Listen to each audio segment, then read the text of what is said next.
Good morning and happy Monday, and welcome to Mega, everyone. Good morning. The day we have all been waiting for. My name is Jack Stapleton. I am your broker, and I will be the Mega instructor. This is going to be a masterclass. Make no mistake, this is a masterclass. The first part of this class today is going to be talking about what to expect over these next 4 weeks. Today's class, though, is all about mindset and how important it is for mindset. Some people don't understand just how important mindset really is. But the one thing is mindset. Successful real estate agents have a mindset of abundance, about focusing on positivity and focusing on solutions. We get to choose what we focus our attention on. And if we focus our attention on the right things, it's going to allow your business to be open for all of the amazing opportunity that we have available to us coming into 2025.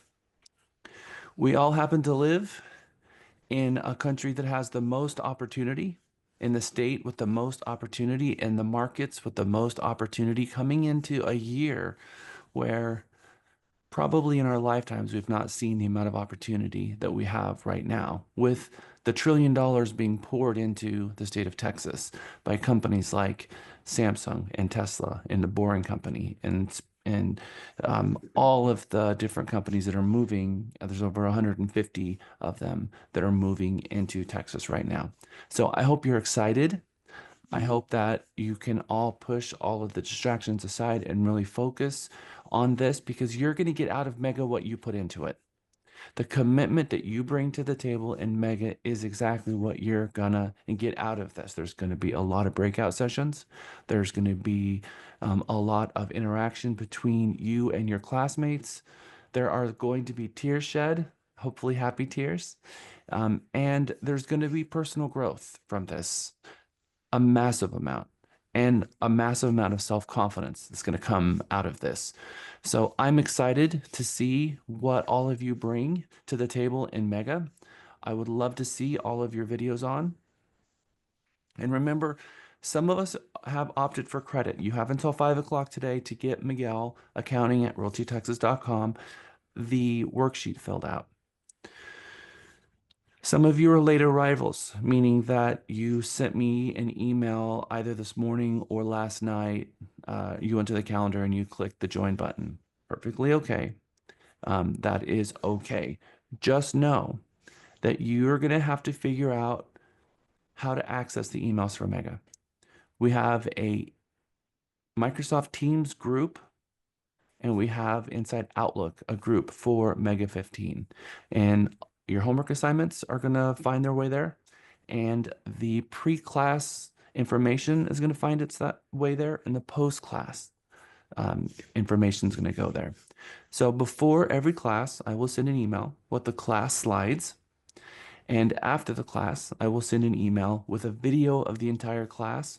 And at the end of day, every class, I'm going to be sending you, or we're going to all do our 30-question exam together. Mary Beth, I saw a hand go up. You mentioned today, at the end of the day, on the worksheet that came out in the email, it said June 6th, which I assume meant to be January 6th, but just to make sure everybody else is aware. Yeah, thank you, Mary Beth. That was corrected in a later version, but yes, it is 5 p.m. today that the worksheet needs to come back to us so that we can set up in our system whether or not you're going to be getting credit for Mega. Mega is free. We don't charge for Mega. You can graduate, you can get the certification, you can go all the way through and even become Mega valedictorian without paying for the Trek CE. So if you elect to pay for the CE, that is a choice that you've made, and you have to fill out the card, and at 5 o'clock today is the deadline for that CE. Mary Beth. Okay, so Lisa said earlier in our huddle that you can get credit for the days that you attend. So if it turns out to be that I can't be there one day, so do I need to pay the whole $350 or whatever was the number, or does he charge at the end of each day that you completed? Yep. So the worksheet is worked out where you can select every individual day, and some days you have options. Some days you have an option of getting a certification like new home construction or the mega new home construction.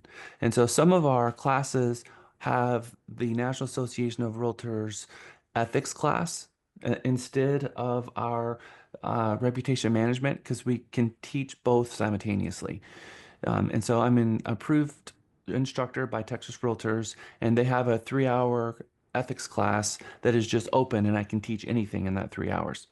And so I can teach my 8 hour reputation management, and you can opt to get credit for that 3 hours, which means that you'll have the 3 hour required ethics training when you renew your license in 2 years, or you can get the mega credit. So that worksheet explains it all. So just open up that worksheet, check off the boxes that you feel works best for you, and get that into Miguel. And Lisa can answer those questions on break or inside Teams if you have questions. So thank you, Mary Beth.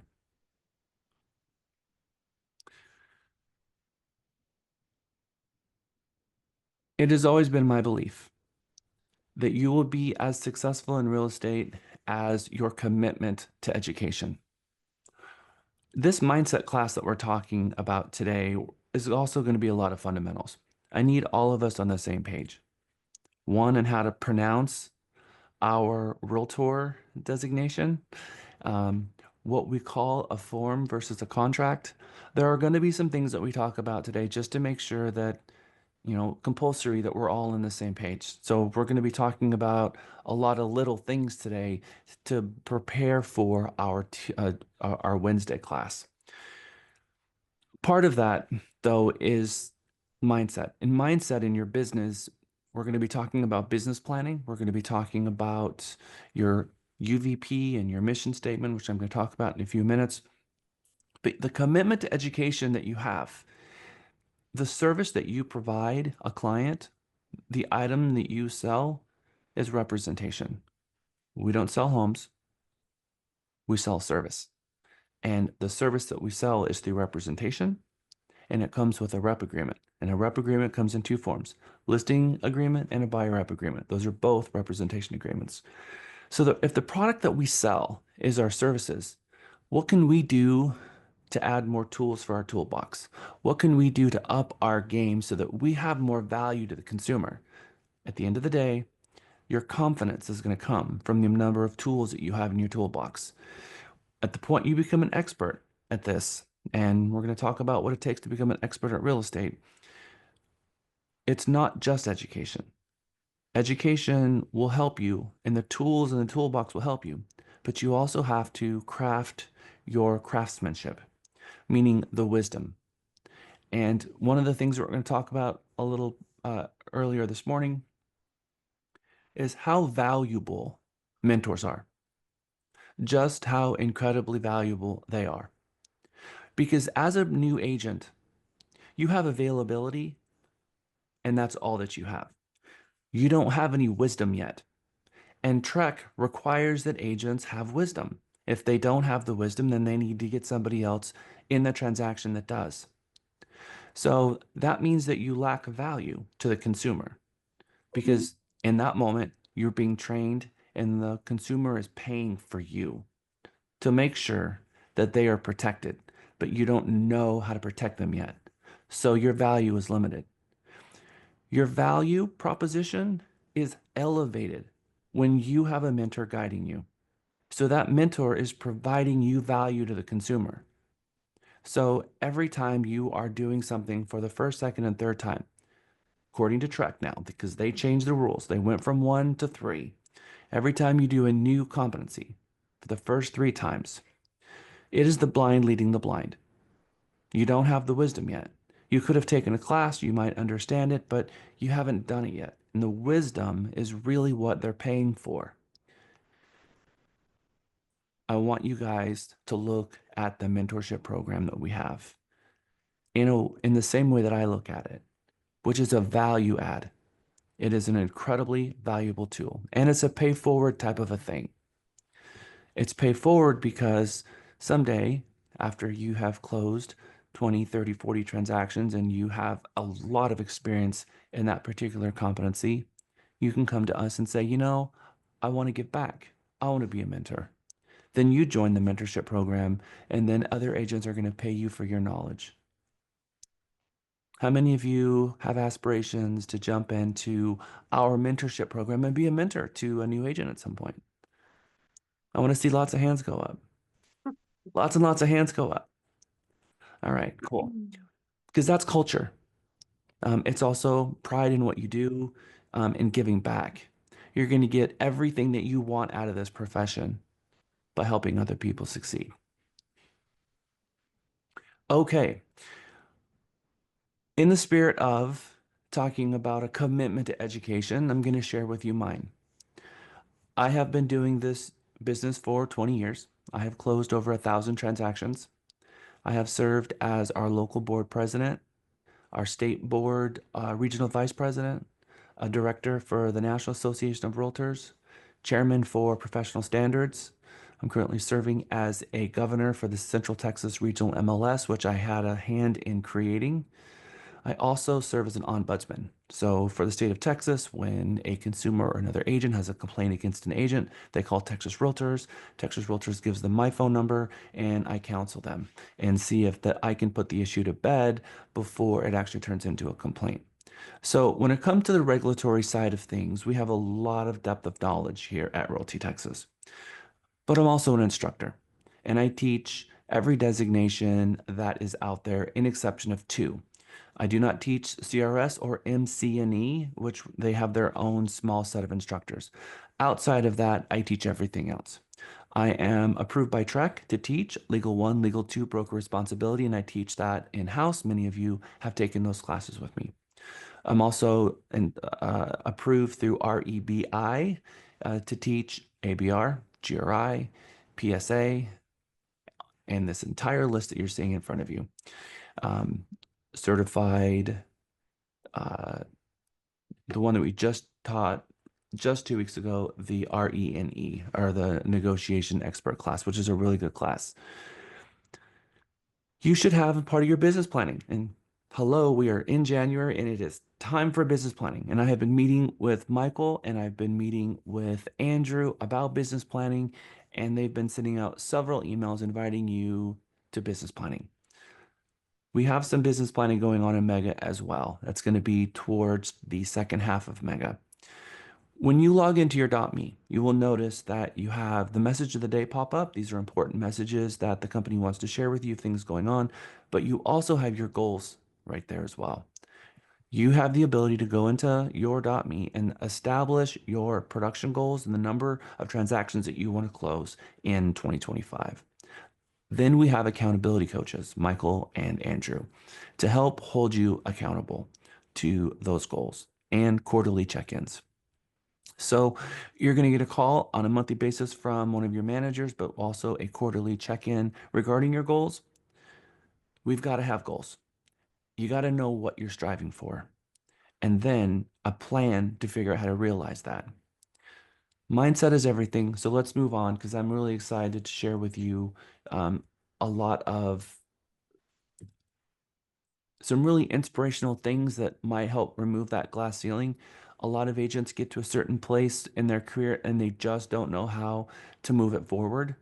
And I can tell you that it always has to do with your marketability, which is marketing your services, and also your prospecting. And we're going to be talking mostly about marketing yourself today, and your ability to prospect and who you're prospecting to, and how important prospecting is. Over the next 4 weeks, we will have a total of 12 classes, Monday, Wednesday, and Friday.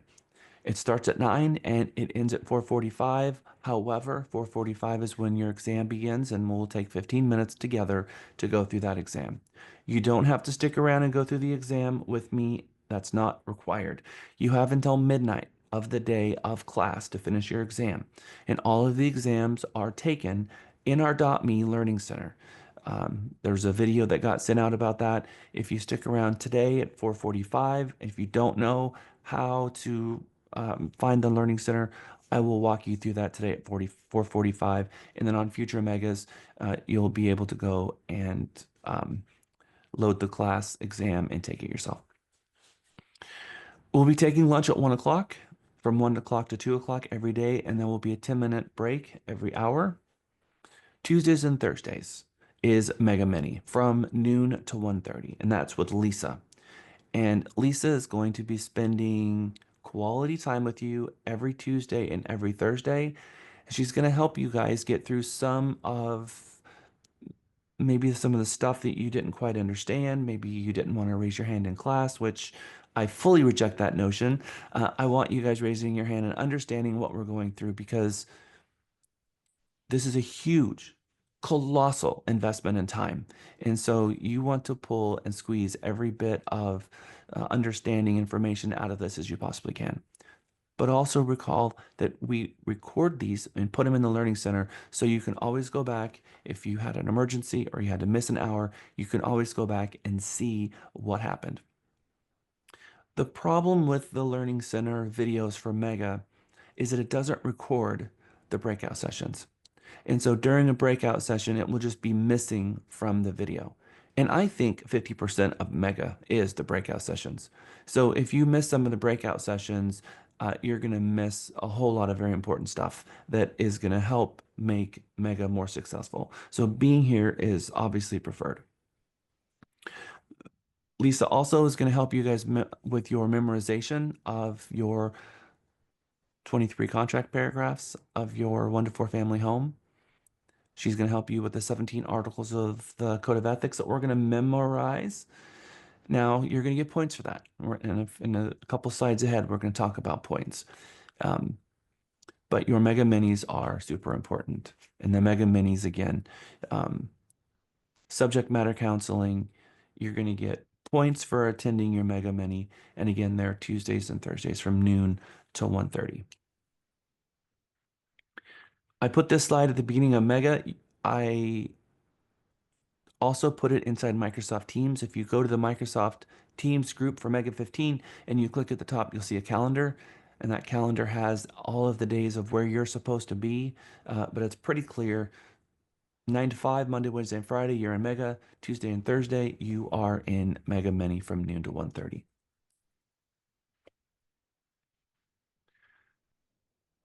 Calling your spheres is a really important part of Mega. We're going to ask you to call every single person that's in your cell phone, even if you haven't talked to them for a while. And I know that a lot of you are going to start building a little bit of anxiety about that request. I get that. Picking up the phone and calling someone out of the blue and asking them if they know anyone looking to buy, sell a home can feel a little foreign. It can feel a little disingenuous as well. But remember, we are a salesperson and our job is sales.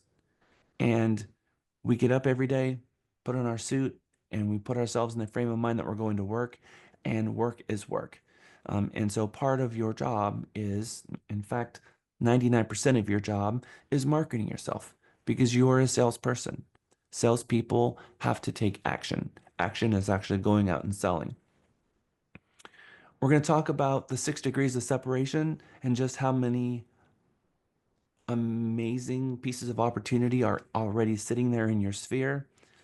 We're also going to talk about why it is that an agent often, and I'm going to say often, I'm going to say 80% of the time, an agent would much rather call someone that they have never met than calling someone who they know really well. And we're going to talk about why that is. Just how fearful are we of rejection? And how confident are you in your ability? And how confident are you that you are a real estate agent and that you're going to do this as a career forever? I'm cognizant that when I got my license, I wasn't sure what I was going to do with this career. And that's no different than probably any of you. You somehow had a tickle in your brain that maybe you should get your real estate license. And then something propelled you forward. You paid for the class, you made it through the classes, you took the exam, and poof, there's a real estate license in your hand. And then from that point forward, you just kind of probably been winging it. Raise your hand if that sounds like you. Well, thank you for the honesty. Because guess what? We're not going to wing it anymore, because this is a master class. The thing that champions fail to tell you is that you're going to be a salesperson. That's the thing they fail to tell you. And sales is sales. I don't care if it's pharmaceutical grade equipment. I don't care if it's AT&T fiber. I don't care if it's door to door selling grande communications. Sales is sales, and this is the apex sales job, which means you're a salesperson. How many of you are okay to admit to yourself that you're a salesperson? Guess what? Salespeople make more money than doctors and attorneys. Did you know that? Salespeople make more money than the highest educated people in our society. So money is not about degrees. Income is not about education. Income is about grit and what gets you out of the house every morning to go and sell. And if you're not selling, your business is closed. And just how many days a year can your business afford to be closed in 2025?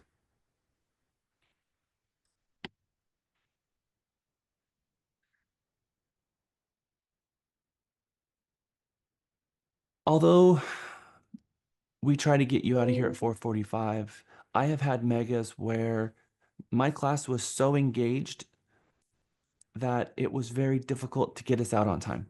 And sometimes I would stay an hour or so late and dismiss the class. And then there would be some people that are just trying to still work out some issues.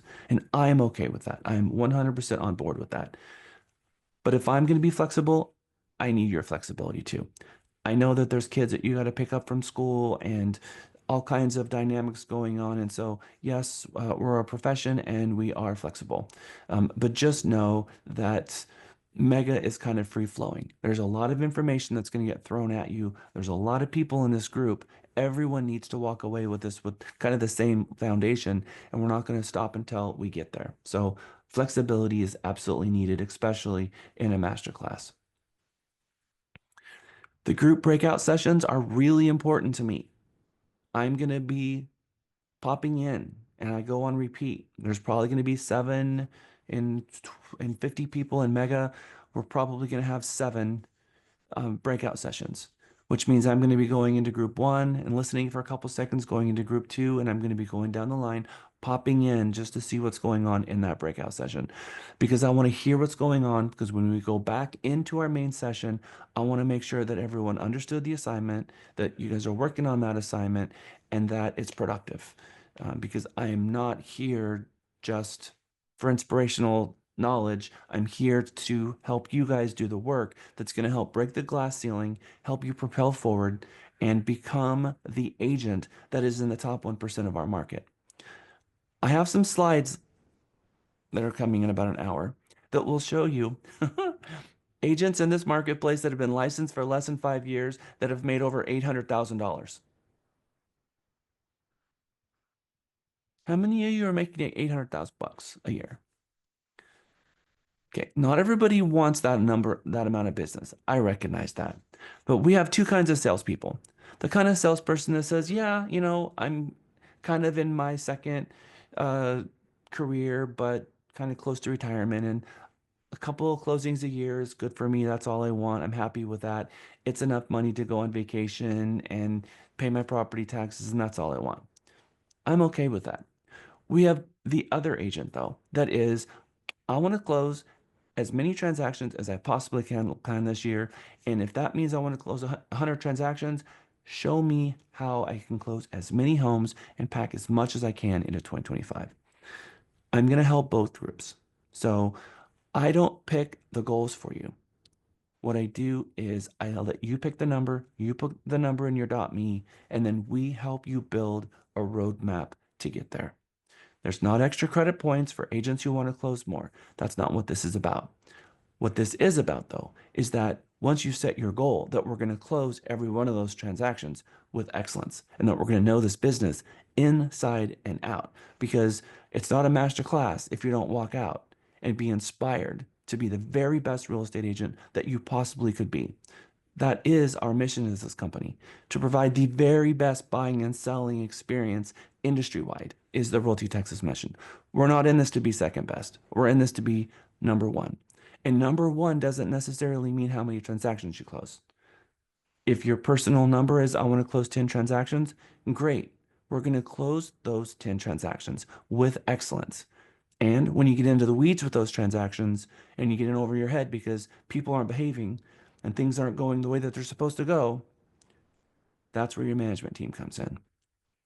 That's where Michael and Andrew, they're your point people for when things aren't going right. And then they're continually communicating with me. Andrew and Michael are in my office once, twice, three times a day, just doing updates, letting me know what's going on out in the field. Oftentimes, agents will bring me something. They go around their manager and they bring it to me. 99% of the time, I already know about it before it was even brought to me. So we do have chain of command because I don't have time to document everything that's going on. That is not something that I am able to do. That is something that Michael and Andrew do. Every conversation is documented in our system so that if our records get subpoenaed, we have a complete record of every conversation. So when you circumvent Andrew or if you circumvent Michael, then what's happening is you're circumventing the company's documentation engine. And that puts you at a disadvantage if things go bad. So make sure that you're going to them um, and checking in with them. The group breakout sessions, again, they are required. So oftentimes I have seen that agents use the breakout sessions to time to go on a break.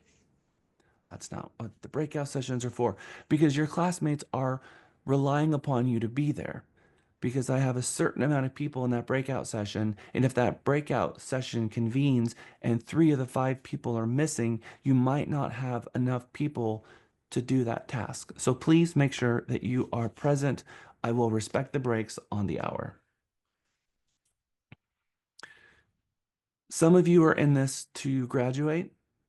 Mega has a designation that comes with it, Master Certified Salesperson. And if you go to mastercertifiedsalesperson.com, you will see all of the Mega graduates on that page because we have a designation. Again, the designation comes whether or not you have paid for Mega. It has nothing to do with that. It has to do with your actions inside of Mega. Coming to every class, passing the exam, which we do together. And the exam is not about trying to trick someone. It's the core components inside that class I put into the exam. A massive amount of thought and preparation, thousands of hours have been put together making Mega in the first place. And so everything we do is purposeful. We don't do something just because we need to fill the time. If I had 5 more days with you, I could fill that time. There is all kinds of modules that I don't have time to fit into Mega. And so the most important things are inside Mega. 2025 came with some practice changes. We also developed a new app. So a lot of the content inside Mega has been rewritten because of the practice changes and because of the app. So for those of you who have taken Mega before, you're going to see some things that you've not yet seen. Here's the pathway to graduation. You should take this slide and put it aside. Write a star next to it, dog ear it, whatever you want to do. Again, the PDF for this class is, and these slides were emailed to you, so you should have them as a handout in your email. Also, if you go to the Teams group and you click on the Mega 15 and you click Files, you'll also see the exam as well as the slides. So multiple places you can go to get the slides. Classroom education, attend each Mega and the Mega Mini, and attend the weekly sales meeting. We're going to talk more about that later. Raise your hand if you've been in our weekly sales meeting, or let's do it the other way around. I see some hands. Raise your hand if you've not yet been in our weekly sales meeting. Okay. We have 2 formats. We have in-person and we have Zoom. So there's no reason for anyone not to have attended. Our sales meeting is a phenomenal opportunity that you will get nowhere else, period, hands down, nowhere else. The reason for that is that we have an ISA training program, which maybe a lot of you have taken before. ISA stands for Inside Sales Agent. Lisa. I didn't want to disrupt what you were saying, but I do want to make it clear that if you want to have the credit, whether it's CE or not, your video does have to be on all the time. That's one thing, because there's a lot of you who don't have your video on. I know some of you are just visiting and you've been in it before, but I just want to make that very clear. Lisa is the gateway to you getting credit. She is the one that is paying attention. She is our mega mini instructor, and she's the one that is going to be tabulating all of your points and calculating all of uh, your credit for each class. So she's the one that you want to bring Starbucks and donuts because she's the one that is going to be between you and graduating. Well, okay, No Carrot. donuts. Someone is having a wedding soon, and so they are all in that wedding mode, in dress mode, I suppose. Okay, so where I was going with this is that um, the sales meeting that we have, you're not going to get training like that anywhere. The reason, not only have we trained our sales team, our ISAs really, really well, but we also record the conversations that they're having, the first conversation they're having. A lot of you have seen the grabber that we have in the app. We're going to be talking about a lot about that. And the first call on the script that we have for the grabber, when a new lead comes into our organization, it immediately hits the grabber. A notification is sent out to everybody in the firm, and you can click and you can claim that lead. When you claim that lead, there's a script that we have, and your job is to convert that into a buyer or a seller, right? So that opportunity, that phone call is being recorded. We take those calls and we bring them into the sales meeting and we listen to them. And we use that for R&D, but also for training purposes and helping our agents see what a really good call sounds like, set the bar for what the very best call that we have so far, and then also training for agents to understand what it is that they need to do. Now, for those people who want to get into sales training and just listen, imagine the amount of objection handling, about scripts, and just handling objections that are going on those phone calls. Um, Everything from getting tips on how to handle issues with interest rates that people have. People have objections, regarding evaluations or just everything. And you hear it all. Regardless if you're in our sales department or not, meaning taking company leads, I can't imagine why someone who is striving to be the very best at this job as they possibly can would not be showing up in that uh, in that in that group every single week to get as much objection handling skills and information as possible. I'm always blown away that there's 20 people instead of 200 people. There should be 200 people in there regularly every single week listening to that because if Tom Ferry had the ability to do that, he would charge $20,000 for 6 months for that. And I'm not kidding. That's what Tom Ferry would charge for that. And you guys have that level of opportunity for free. I mean, I almost need to start charging for you guys so you could see how valuable it is. Raise your hand if you think that's a good idea. I'm raising my hand. Thank you, Candy. I'll send you a bill. All right.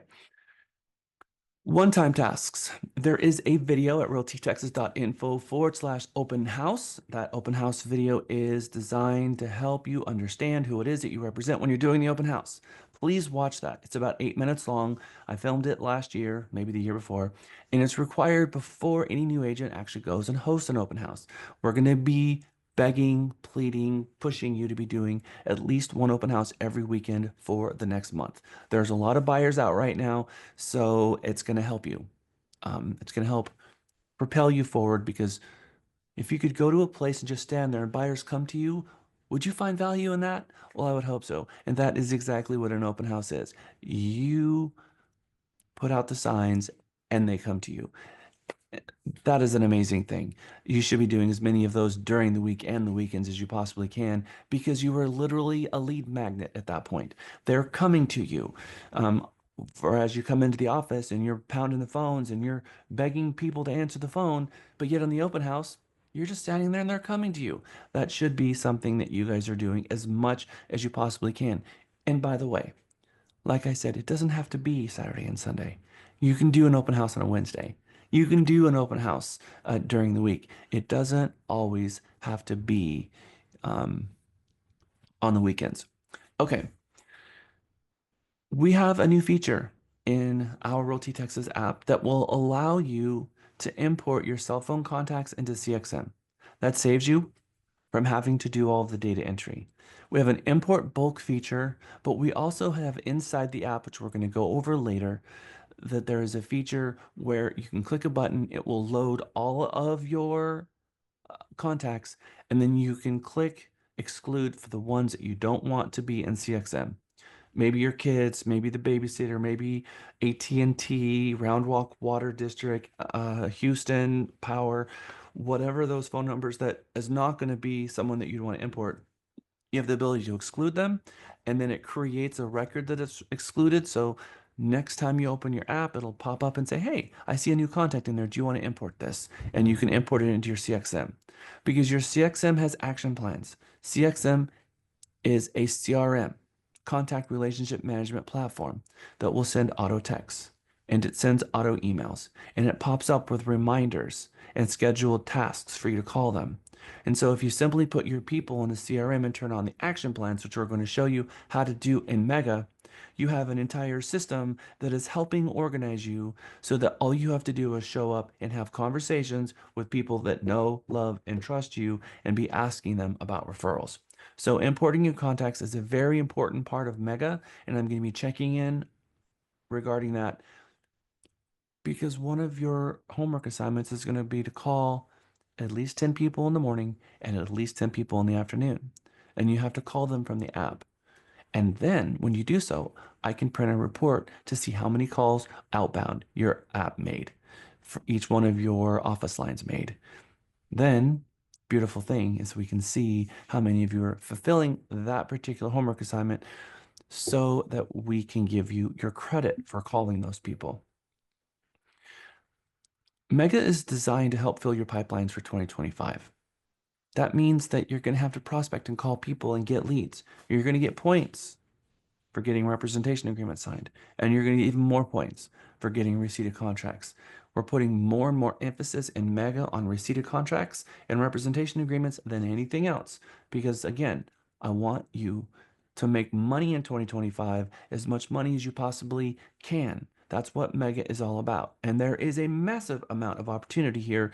So all of you, without question, all of you should at least make 4 million. And that is with normal, regular effort. 4 million in production. Now, you want to take it to the next level? We've got you. But it's going to take at least 3 hours every single day of prospecting. So, did you get this job to be a full-time salesperson? Hope so, because that's what it takes. You have to spend those hours prospecting for new business, bringing new leads and converting those leads.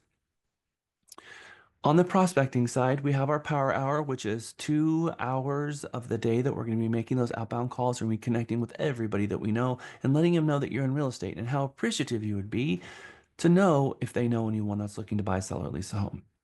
And we're going to be pushing you, although I mentioned this earlier, to be doing at least one open house every weekend over the course of the next month. And I'm going to be pushing you guys to wearing your name badge and getting out into the community and being a community leader. I'm going to want to hopefully see you guys at your city council meeting. We're going to be talking a lot about that. I'll be sending out an email where all of your council meetings are happening, first, second Tuesday of the month. I will be sending you an email about all of that. Then maybe the chamber has a meeting. Maybe your local association has a meeting. Maybe Trek has a meeting. And so I want to see you guys out there in the community when you're going to track and when you're going to association meetings, you're learning about what's going on in your market. That helps build your competency, and Trek wants you to have local market competency. So that helps build a good salesperson. But that's not getting you out into the community. That's getting you out to the association and you're surrounded by other real estate agents. That's important, but I also need you out there in the community where the people are, especially your city council meetings, your planning zoning committees, um, chamber of commerce meetings, and all of those other things, your soccer clubs, running clubs. Wear a t-shirt when you go to the gym, wear your Realty Texas t-shirt, wear your name badge everywhere that you go. Because remember, your name badge is a smart badge. You can just tap or get your phone within half an inch of their phone, and your information will be ingested into their phone using Bluetooth and RF technology. So it is a very, very cool piece of technology that we've given you, and I hope you guys are using that a lot. And hopefully Miguel and Katie will cover that in our next Tech Tuesday, because I want to make sure you guys are using that. Then memorization. We're going to ask you to ingest some information in your brain and hold it there in the long-term memory. Sometimes in my contracts classes I'm teaching throughout the year, I have mega graduates and they have forgotten some of their contract paragraphs. So we're going to dust that off and refamiliarize ourselves with all 23 contract paragraphs. The scripts. I want you to memorize an open house script, memorize your IABS and rep agreement, and also memorize your Live Connect script, which is when someone when we get a lead that comes in and you're going to call them for the first time, we have a script so that that call will go as best as possible. Item number 2 here, IABS and rep agreement. I've actually filmed a AI avatar video explaining the information about brokerage services and the one-page buyer rep, because we have a new feature in our app that will send the IABS and the buyer rep instantly to a client standing in front of you. It's a very cool thing, but we still have an obligation to go over it with them. I filmed a 3-minute video that covers it thoroughly, that agents can, if they so choose, play those for the consumer and let the consumer watch that video so that you can do that instead of learning your own script. I'm going to share that with you. It's actually already published. I sent it to our staff. We're getting thumbs up. People are liking it. AI is really getting there in terms of avatars. It's really cool. We're going to do a lot of fun stuff like that. Memorizing your 23 contract paragraphs of your 1 to 4 family contract. Memorize the 17 articles of the Code of Ethics, which has been condensed down to just a few words for each article. So you're not memorizing pages, you're memorizing a few words of each article. And then you're going to have a class project for Mega. Your class project is an individual project, but you need to share with the world what your value is. What is your value? Your individual, your unique value proposition. If someone asks you right now, why should I hire you? Can you just kick into gear immediately and eloquently and professionally drop your value proposition on them? Or are you going to be stuttering, embarrassed, not sure what to say, and then spend the next 20 minutes driving home thinking about all the things that you should have said and mad that you didn't say it in that moment? So, nervousness is the last refuge for the ill-prepared. I want you to be prepared. And scripts, those are a very important part of a salesperson's business because it's not about a set of words that manipulate people into buying. It's a set of words that make you sound professional. It's putting all of your thoughts together so that you can grab a thought as an articulated sentence and present it to your client so that it makes sense every time, so that they have a little bit better trusting your expertise. They trust your ability a little bit more. You sound professional. And that's needed in a profession because we are a profession. So you're going to memorize your scripts as well as your value proposition. And your value proposition, you have to stand up in front of the class. Now, we're going to let you do a video for those people who want to submit a video, but it will be played for at the class level, and your classmates are going to grade your video. Lisa and I, we do not grade your videos.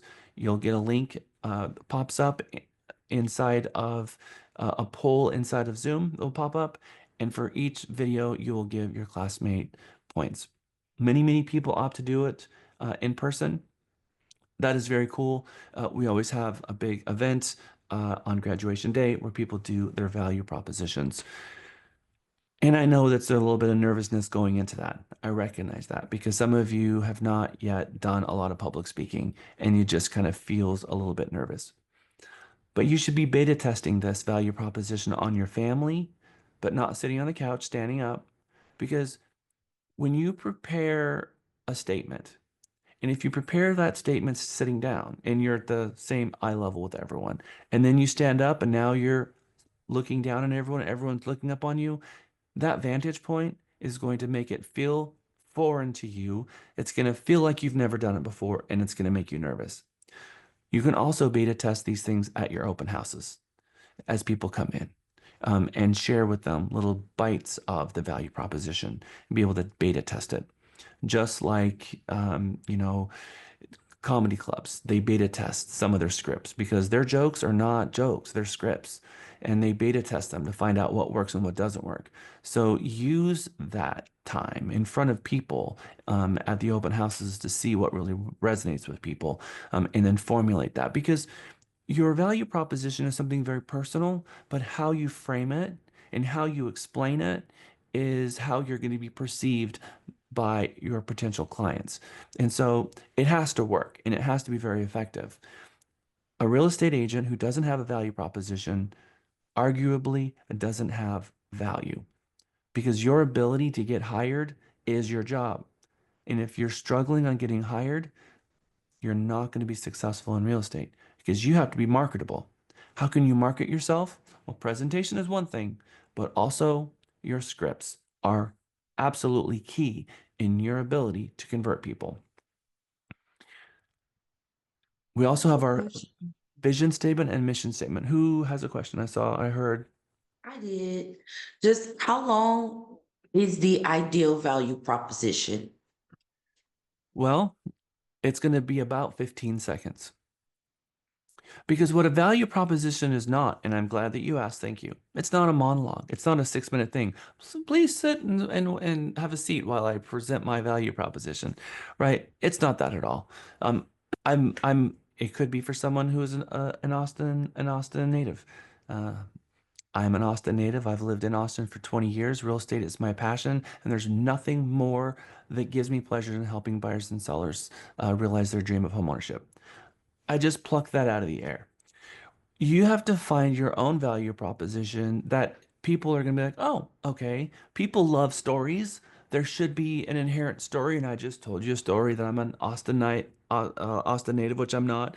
And I just told you all that. But it should be in a story that is personal to you and something that people are going to be like, ah, that's cool. They really know this area really well and they get passionate about helping people realize the dream of ownership, whatever that is for you. But your value proposition also should not pigeonhole you. I really like helping people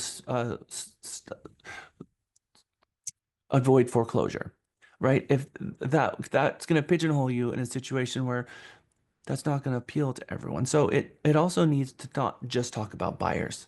It needs to not just talk about landlords. It needs to just talk about the consumer. So your value proposition also has to be kind of open-ended where you like to help people. Your vision statements and your mission statements are critical. Your business plan should have a vision statement. And your vision statement is kind of the vision of why you're in this business, who your ideal customer is, but your vision is what this is about. I have slides. I will share with you my vision statement. We have slides that will show you the company's vision statement. If you noticed, I actually embedded that into our Realty Texas policy. Why choose us, our diversity policy, our vision statement, our mission statement, and our value statement are all on page 1 of our company's policies and procedures manual. So you can go there and you can read those on your own time. But I'm also going to be reading those in class number 6 coming up in 2 weeks from now. And we're going to go through the value proposition and the vision statement, helping you craft your own. And I'm going to be checking in with you because this is something that you should be working on already. By the time you get there, have a pretty good framework already put together. And then once it's done, you're going to submit those to us. And guess where we're going to put them? Anybody have any idea where we might put those vision statements and mission statements? On our website? Exactly right. Because we've got big holes on your website for those exact things. Your vision statement and your mission statement. Because do you want to keep that a secret? No, you do not. And something that I really appreciated out of Andrew Constancio was when he went through our agent onboarding is that he challenged everybody in the group that he was in to go in Deandra's office and film your website introduction video. It's nice having a photo, but there's 350 photos on our website of agents. There's about 10 of you who have done a video where people can click the play button and now they can see you three-dimensionally. They can hear you, they can get your vibe, they can know a little bit more about you, and you should be sharing with them your vision statement. However, this is a masterclass, and most agents come to us and they're not yet at a master level, and they're looking at the camera and they have no idea what to say.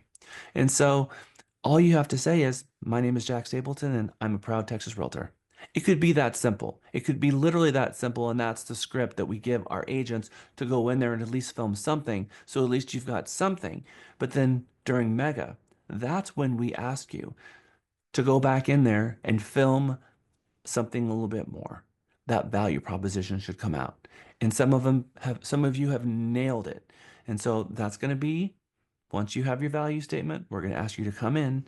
We're going to ask you to film that value statement and have it posted on your website. That gets more content on our website and it helps you dramatically stand out in a sea of real estate agents. Okay, an additional education. How many of you have heard of C2EX? C2EX. Diane, May, Beldana. All right. Anybody know what it stands for?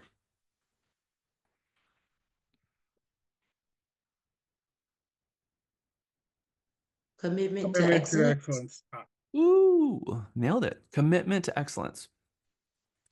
Imagine for a moment, I'm serving as a National Association of Realtors director.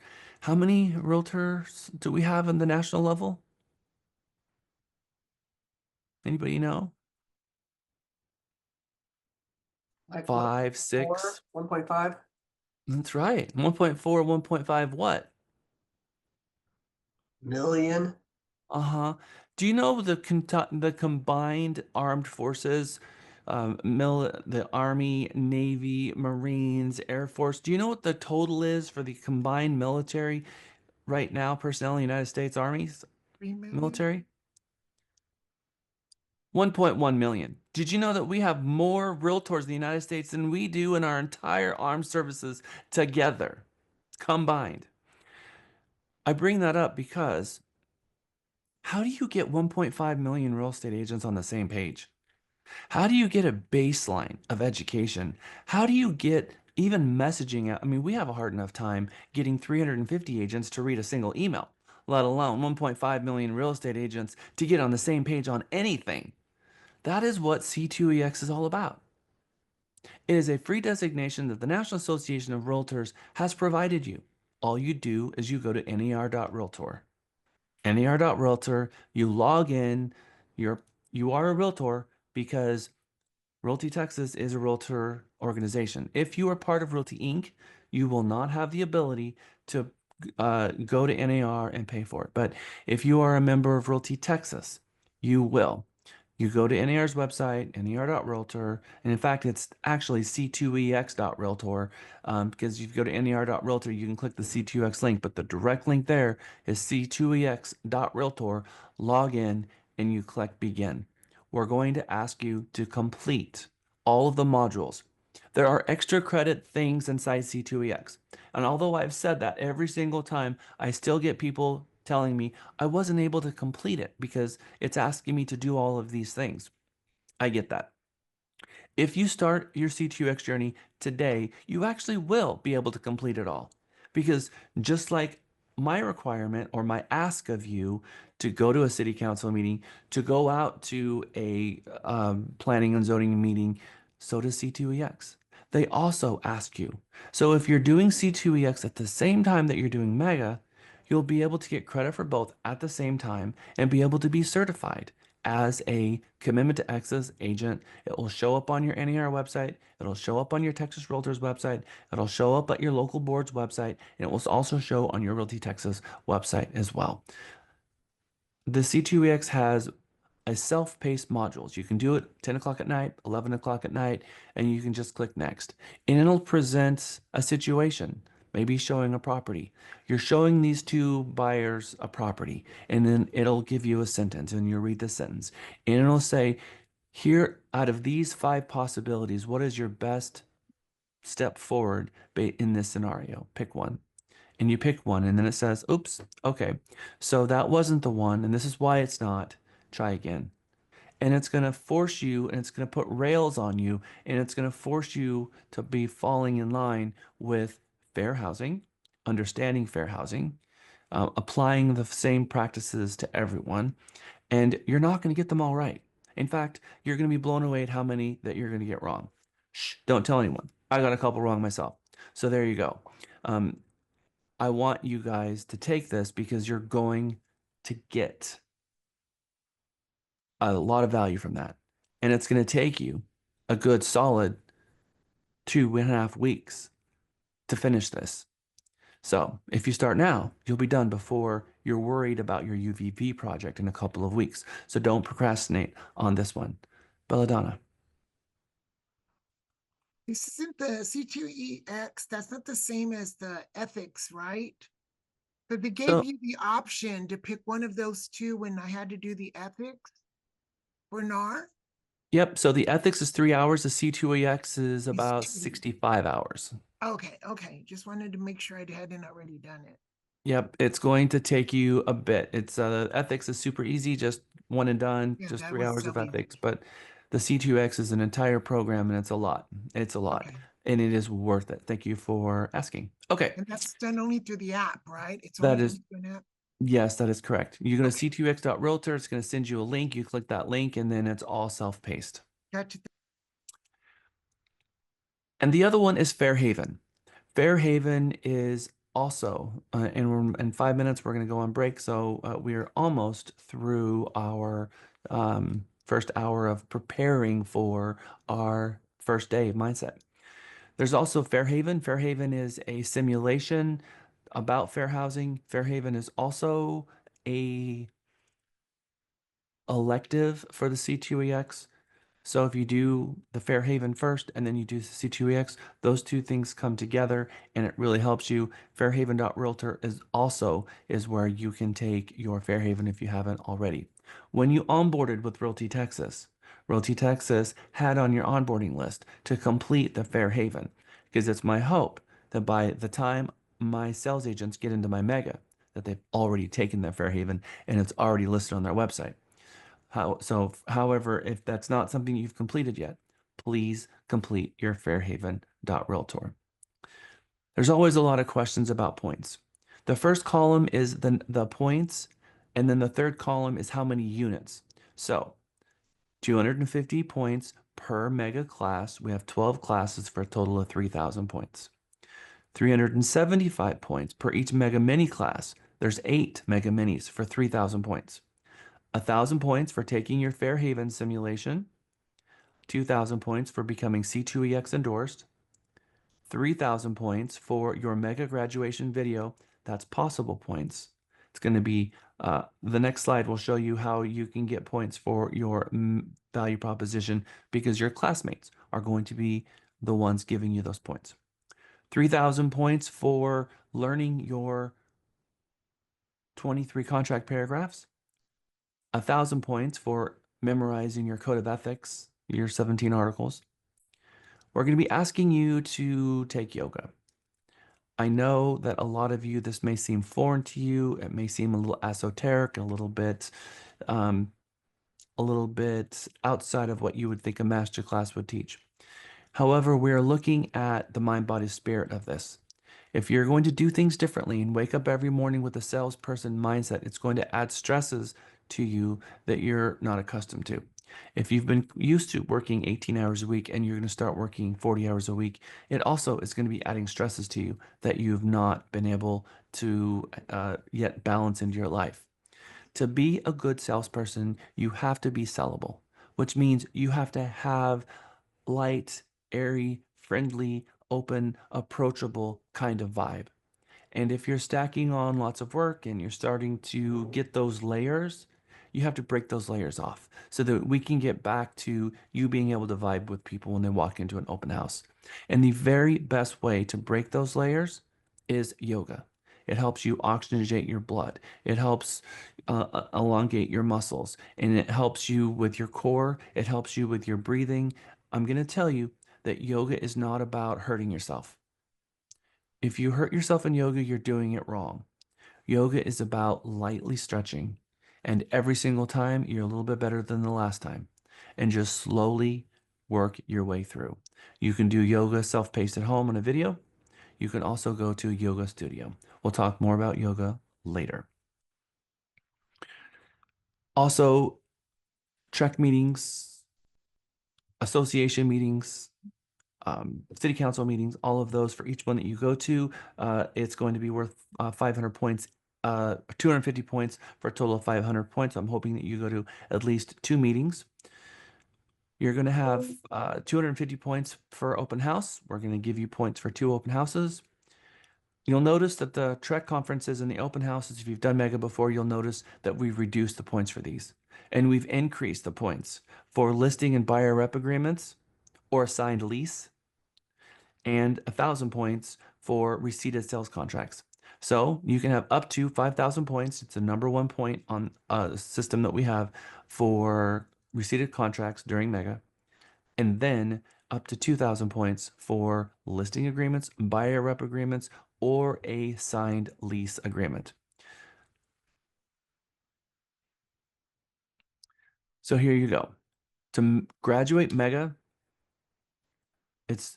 you need to have 15,000 points to graduate out of 25,000 points total. That gets you to the point of being a Mega graduate. Master Certified Salesperson designation means you need 20,000 points. Being a Mega qualifying valedictorian, also you need 20,000 points. And the person that will be the Mega 15 valedictorian, which I don't know, Ken has already told me that he's going to give you all a run for your money and he's going for it. Your Mega class valedictorian has to have the most points. Whoever has the most points in Mega, but also have attended every class, they will be our Mega 15 valedictorian. And in the morning, we're going to hear from a couple of our prior Mega valedictorians, and you're going to meet some of them. Jason Hamilton, Sean, Yesenia, and some others that are prior Mega valedictorians. I told you that we've got 2 more slides and we're going to take a quick break. I told you that your classmates are going to grade you on your unique value proposition presentation that you're going to give. Stand up in front of the class and give your value proposition. This is going to be the point system. There's going to be 1,000 points if you smile, dressed for success, and that your value proposition is compelling. 1,000 points because you can't be reading it. I wrote a little note at the bottom of this slide. Reading your UVP is considered cheating, and it will disqualify the student from continuing Mega participation. I added that. Read that. Because if I see you and your eyes are moving because you decided that you were going to video it, and I can literally see the reflection of your computer monitor in your glasses, and I can read along with you, you're done with Mega. Because that's not what this is about. You're wasting my time and you're wasting your classmates' time. I would rather you just not do your class project. That's okay. But don't cheat. Because the idea of this, the whole thing, is for you to stand on a new foundation where if someone asks you the big question, why should I hire you? That you can tell them exactly why you're in this business professionally, no nervousness, because you should be excited about sharing your business and what it is that you do with people. And if you're nervous and scared to share what it is that you do, we have to get you over that because you're not going to rise if you're being held by a blanket of fear. So we have to cast that fear off and allow you to rise and stand up and be compelling and be confident and be excited about what it is that you do and share the good news that you're in this profession and that you're helping people get keys in their hand. You're helping people with the dream of homeownership. That is not something that you should covet in secret. That is something that you should boast on a mountaintop and scream to the world, I'm a real estate agent. I am proud. I want to help as many people with the dream of homeownership as possible. So that is what I'm trying to create is fearless salespeople who are not afraid or shy about what it is that they do. That's what this class project is all about. 500 points for why should I hire you being answered really articulated well, and 500 points for highlighting the benefits of using your services. And again, this is not a 5-minute speech. This is not a 10-minute speech. This is a quick one. It should just come off your tongue and it's something that you should memorize, and it should not go on for days. It should elevator speech. It is a couple of words put together that makes people understand why they should hire you, and it should be compelling. Okay. Valedictorian. For that person who walks away with a valedictorian, they are our Mega 15 2025 valedictorian. We have a Crystal Trophy Award, Realty Texas valedictorian branded button-down shirt that says valedictorian on the side, which is cool. NAR has a Own It coin, and that Own It coin has a serial number on it, and that serial number gets registered by me. I register it then, or Lisa then registers it after me, and then we give it to you, and it's registered under your name. And you go to the Own It coin on NAR's website, type in that number, and you can see how that coin has changed hands from person after person. And someday, when you see another agent do something absolutely spectacular, you can give them that Own It coin, and then it will pass hands. There's one coin that I've given out that has been given to over 100 people already. And we give that to all the people who are endearing to the company, those people who have done really good things. You will get an Own It coin from us. Every valedictorian has gotten an Own It coin from us. Every president of the Realtor organization that is part of Realty Texas has gotten an Own It coin from us. And I know that there's 6 of you in this class that has gotten an Own It coin from me. Valedictorian recognition on our company website. It's going to say valedictorian on your token. You can choose if you want top producer to replace the valedictorian, but you have your choice there.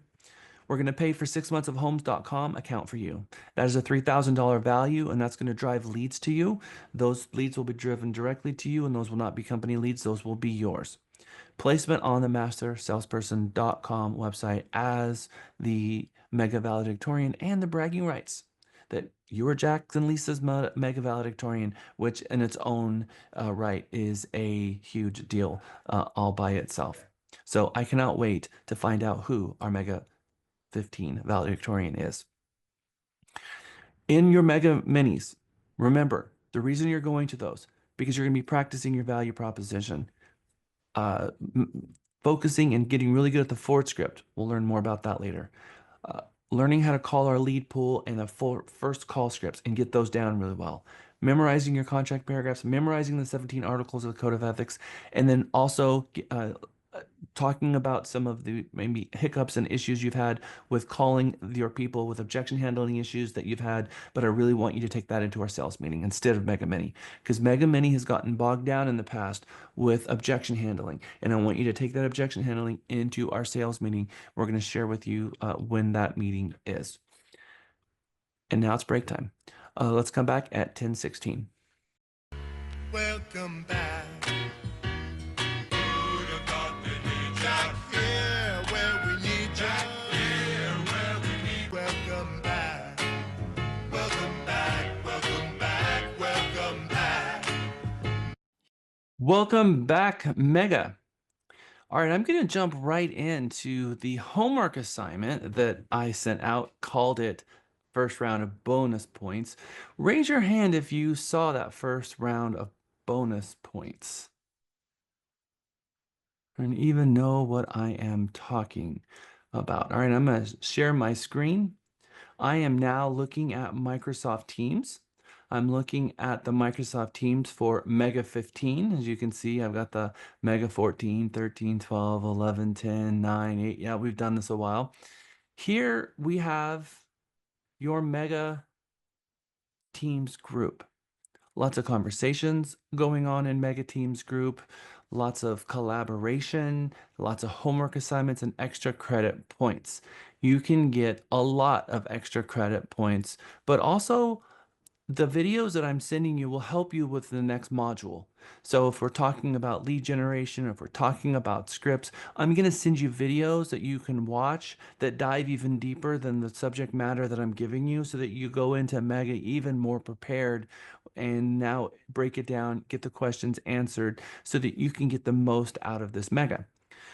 There's a calendar here that will show all of your Mega points, the days that where you should be on every day, and also this very, very important section called the Mega 15 point tracker.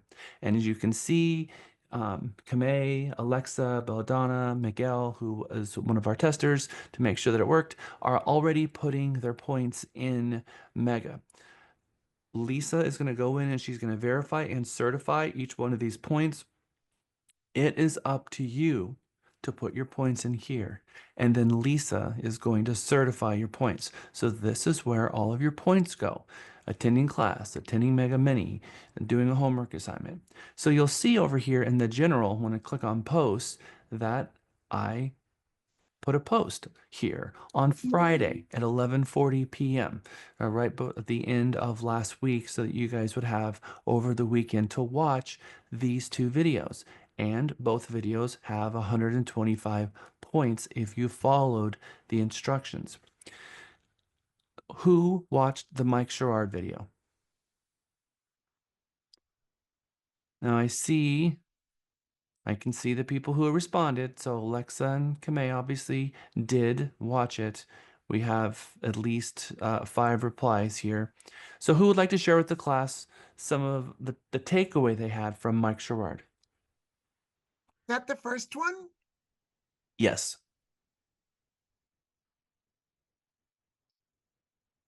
I can talk about it.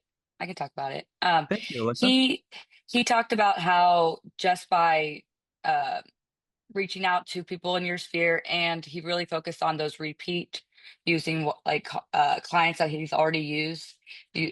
Just reaching out to them has been a great free resource.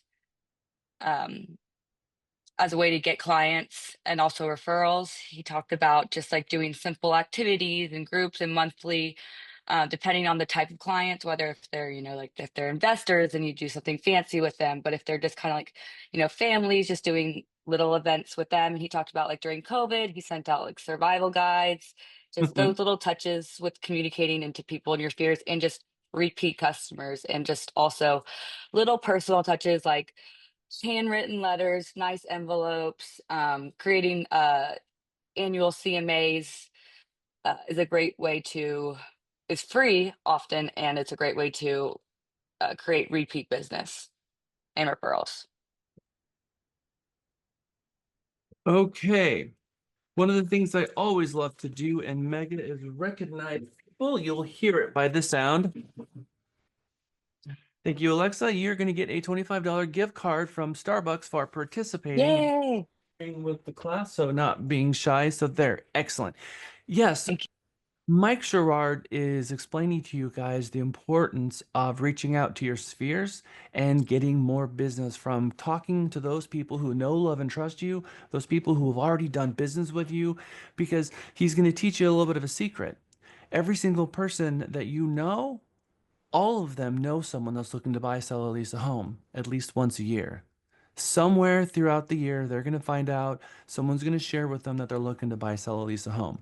And they have that information in their head. Now, the question is, if you know 50 people, are you going to create those 50 people to be an army of raving fans for yourself?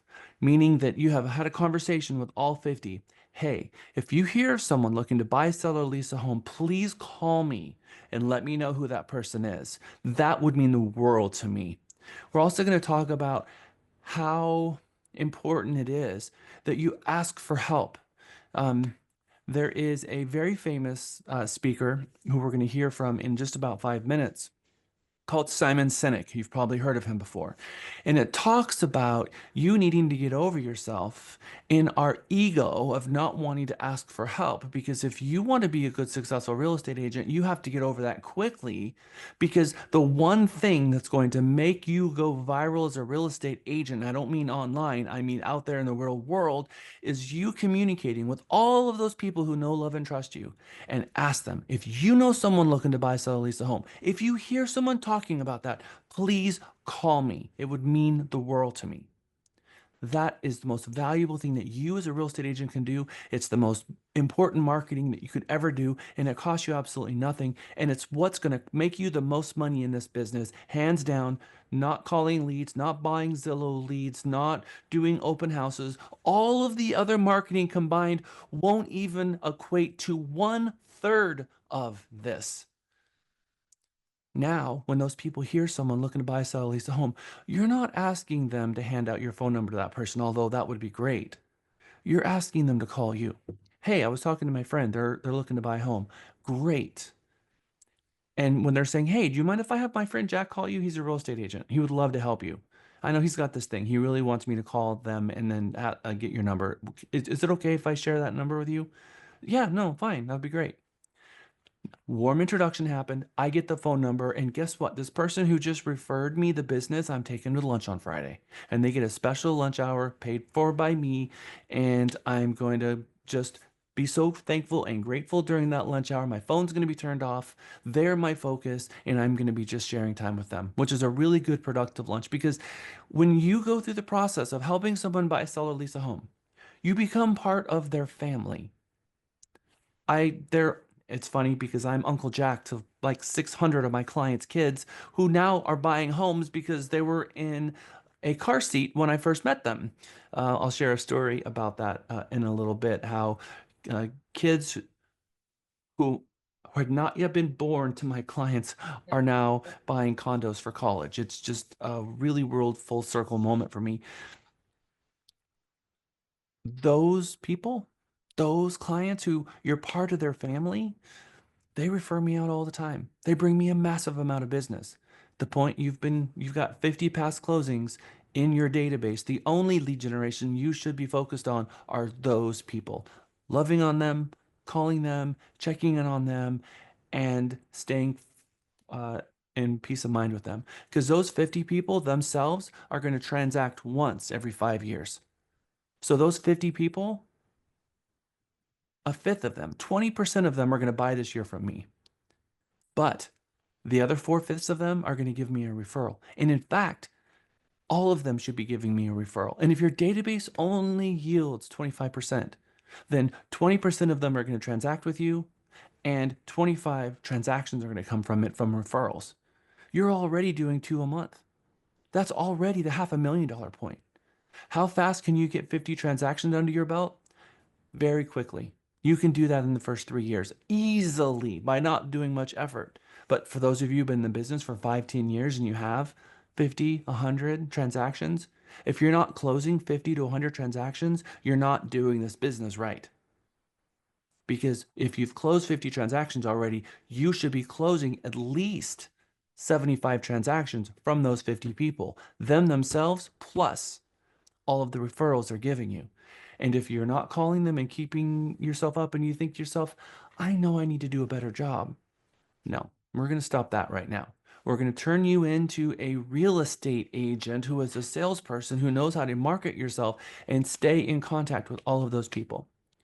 Back on Mega 3 and 4, we used to teach it over at Champions upstairs in person. And I remember my January class, it was a lot like today. It was 25 degrees outside, and I went over to the window and I opened up the shades and I asked all the students to get out of their seat. There was about 30 people in the room, and I had them look out the window. And on the other side of the Champions building was a building being built.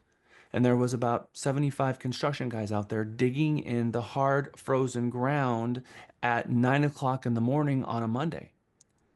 And I said, look at what they're doing and look how much they're making. You can make $500,000 or $1 million this year, and you're not out there digging holes in the frozen ground. You do this from your home with a coffee cup in your hand, sitting in a comfortable chair in the warmth, talking to people who know, love, and trust you. Why is that so hard?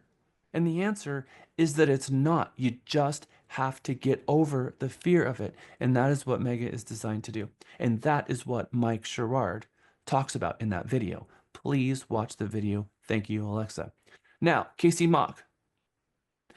Same situation, same type of topic, just tweaked a little bit, but it's all about lead generation. So please go and watch those 2 videos. They're pretty quick. And then you can still get the points because I'm going to extend this until the end of today where you can go and watch those 2 videos. So please be on the lookout for those. Who's feeling inspired?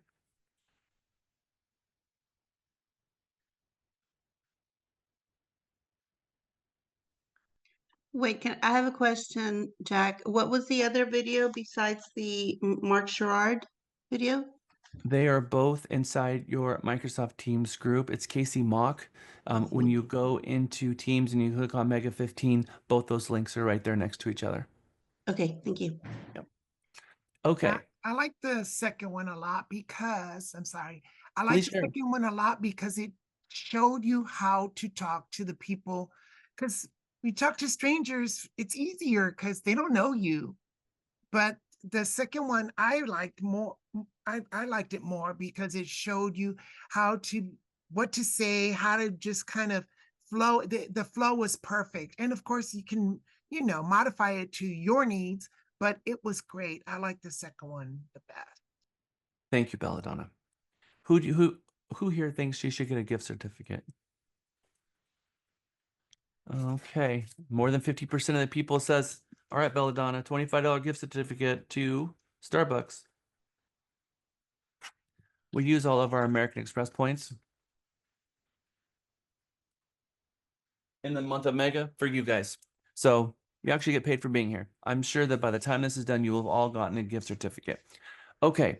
How do we But- get to these videos? I cannot get to them at all. I can find the PDFs and everything you sent, but I cannot find these videos. Well, I had just shared my screen just a moment ago and walked you guys through it. It won't let me get there. I try to get into Teams, and the only thing I can get to is the PDFs. Okay, so who here has a problem getting to your Teams group? Anyone? All right, I'm I going to share don't my screen. think that I don't think that I'm in the Teams. I don't think that I signed up. So. Okay, so I just posted them in the chat here, so they're there, Ronald, if you need to click on them. How do I get to this stuff in the Team stuff? Because I cannot get there. It won't let me get Ronald, there. did you go to the calendar and did you sign up for Yeah. Mega? Okay, so I go to Ronald. calendar, nothing shows up. Okay, Ronald. It's empty. I'm going to have somebody go through. It was a brand new computer that I got after all this. I'm not even sure if it's still set up right for all of this, and I'm not that tech savvy. All right, so Ronald, I want you to take a big deep breath, real in the nose, really hard, I just feel like I'm not going to be able to learn if I can't get to this stuff. and out the mouth. You have a Mega Mentor, and that Mega Mentor, we don't need to bring this stuff up in class at all. Just totally be okay with it. Mega modules are about the lecture portion, and then Mega Mini is about, uh-oh, something's gone wrong and I need help. Lisa Ormsby is your Mega Mini mentor. She is there to hold our hands, to help us with the tech issues, to help explain things. That is literally what she loves to do. She's absolutely fantastic at it. Her and I are the dynamic duo in real estate for this. We are like 2 little Legos that click together perfectly. So she will help you with that, whether it's at lunch, whether it's after class today, or whether it's in Mega Mini tomorrow. So don't worry, no one's going to be left behind. No one's going to get left behind. That's a promise. We have got you guys. Everyone's going to be good. In order to be and see, you've got to click the chat button over here and then you'll see the team chat, and then you find it in the list. If you've had some chats going on, it'll be down at the bottom under the mega groups. And in order to see the Mega 15, you have to go to the calendar and sign up for Mega, and then it'll show up after you've signed up for Mega.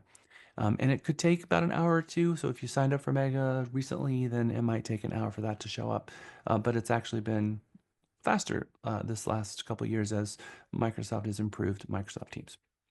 Okay, so thank you, Ron. We will be okay. Mega, getting it approved by Trek was no small feat. Getting Trek to approve a class really both legitimizes that class, but it also shows you a little bit about that class. It's something that Trek looked at and said, you know what, this is good enough for our sales agents out there to get credit for to renew their license. So getting this approved for Trek, really, really big deal. Something we're very proud of. However, like Lisa mentioned before, if you're in this for Trek credit, we have to see you because there are rules. Trek can ask us for the recorded class, and then they will watch it, and they do audit about 250 classes a year where they have the Trek education director going through classes, going to a education provider, asking them for the video, and going through and watching the class and determining whether or not that instructor has a class mentor and whether or not the class is being administered properly. So if you guys have your video off, you're not going to get credit because we can't give you credit because it puts in jeopardy the amazing amount of work that myself and Cindy Bell and others put into getting this class approved at Trek. So please follow these rules and just know that you cannot take CE and drive. It is against the rules with Trek. They don't allow it. You can actually, it is a violation of the License Act now. Trek is telling you you cannot get credit for a class if you're in the vehicle. They don't care if you're a passenger. They don't care if you're a driver. Trek says don't take CE and drive. And as you go along down the bottom, it says that you're not to be in the car at all. So, but it is against the law if you're driving. If you're driving and taking CE class, Trek can censor you. And there's always a situation where all of a sudden I'm in a mega class or I'm in a legal 1 or a legal 2 class and I see that my agent is driving in the car asking me a question. Please don't put me in that situation. It is a impossible situation that you put me in, so don't put me in that situation. Okay. How many of you remember who Paul Harvey was? All right. Paul Harvey, cool guy. All right, so I always like to start Mega because this is the official start of Mega. We went through all of the class requirements and getting some foundational situation of what to expect over these next 4 weeks. And the official start of Mega happens around 10:15, 10:30. And I always like showing this video. Some of you will have seen it before. It's just a fun video from Paul. And on the 8th day, God looked down on his planned paradise and said, I need a caretaker. So God made a realtor. God said, I need somebody that will get up before dawn with the dedication of the sun, risk time, energy, and investment for no salary or guarantee, work long hours on the street, prepare and deliver presentations, serve and attend to others' emergencies, then stay out past midnight at a meeting of the school board. So God made a realtor. God needed somebody mentally tough that could wake up unemployed every day, yet gentle enough to have compassion for others. Someone that can build a bridge between people and technology. Someone to arrive home nightly in the dark to accommodate others' time, tell them, thank you for the opportunity, and mean it. So God made a realtor. God said, I need somebody that can sell like Carnegie, make contacts and write contracts, handle objections and deal with rejections, and who can finish her 40-hour week by Wednesday noon, then weary from contingencies and people's eccentricities and volatilities, put in another 40 hours and sacrifice a weekend too. So God made a realtor. God needed somebody that does not measure their work in hours, but by the satisfaction of their clients. Someone to handle emotions unemotionally, to meet with triumph and disaster and treat those two imposters just the same. God said, I need somebody strong enough to knock doors and be ignored, direct mail and email, run ads, deliver notepads, Yelp and blog and work like a dog, make calls and get up from falls, and who will stop her efforts when called upon to mend the broken spirit of a colleague or client. So God made a realtor. It had to be somebody who'd honor ethics and integrity and not cut corners, to keep their head when all about them are losing theirs, and trust themselves where others doubt. Someone that can hold on when there is nothing left inside except the will which says, hold on. Who'd laugh and then sigh and then respond with smiling eyes when her son says he wants to spend his life doing what Mom does. So God made a realtor.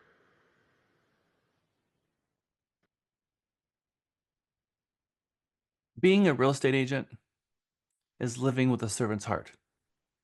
It is truly a public service. It also means that you are a leader in your community, a leader in your own household, a leader to your profession, a leader to your clients. You're going to be leading people through a transaction. So you need to be a role model. You need to be a leader. And the code of ethics says it very clearly that you have to be zealous to improve the integrity and the honor of our profession.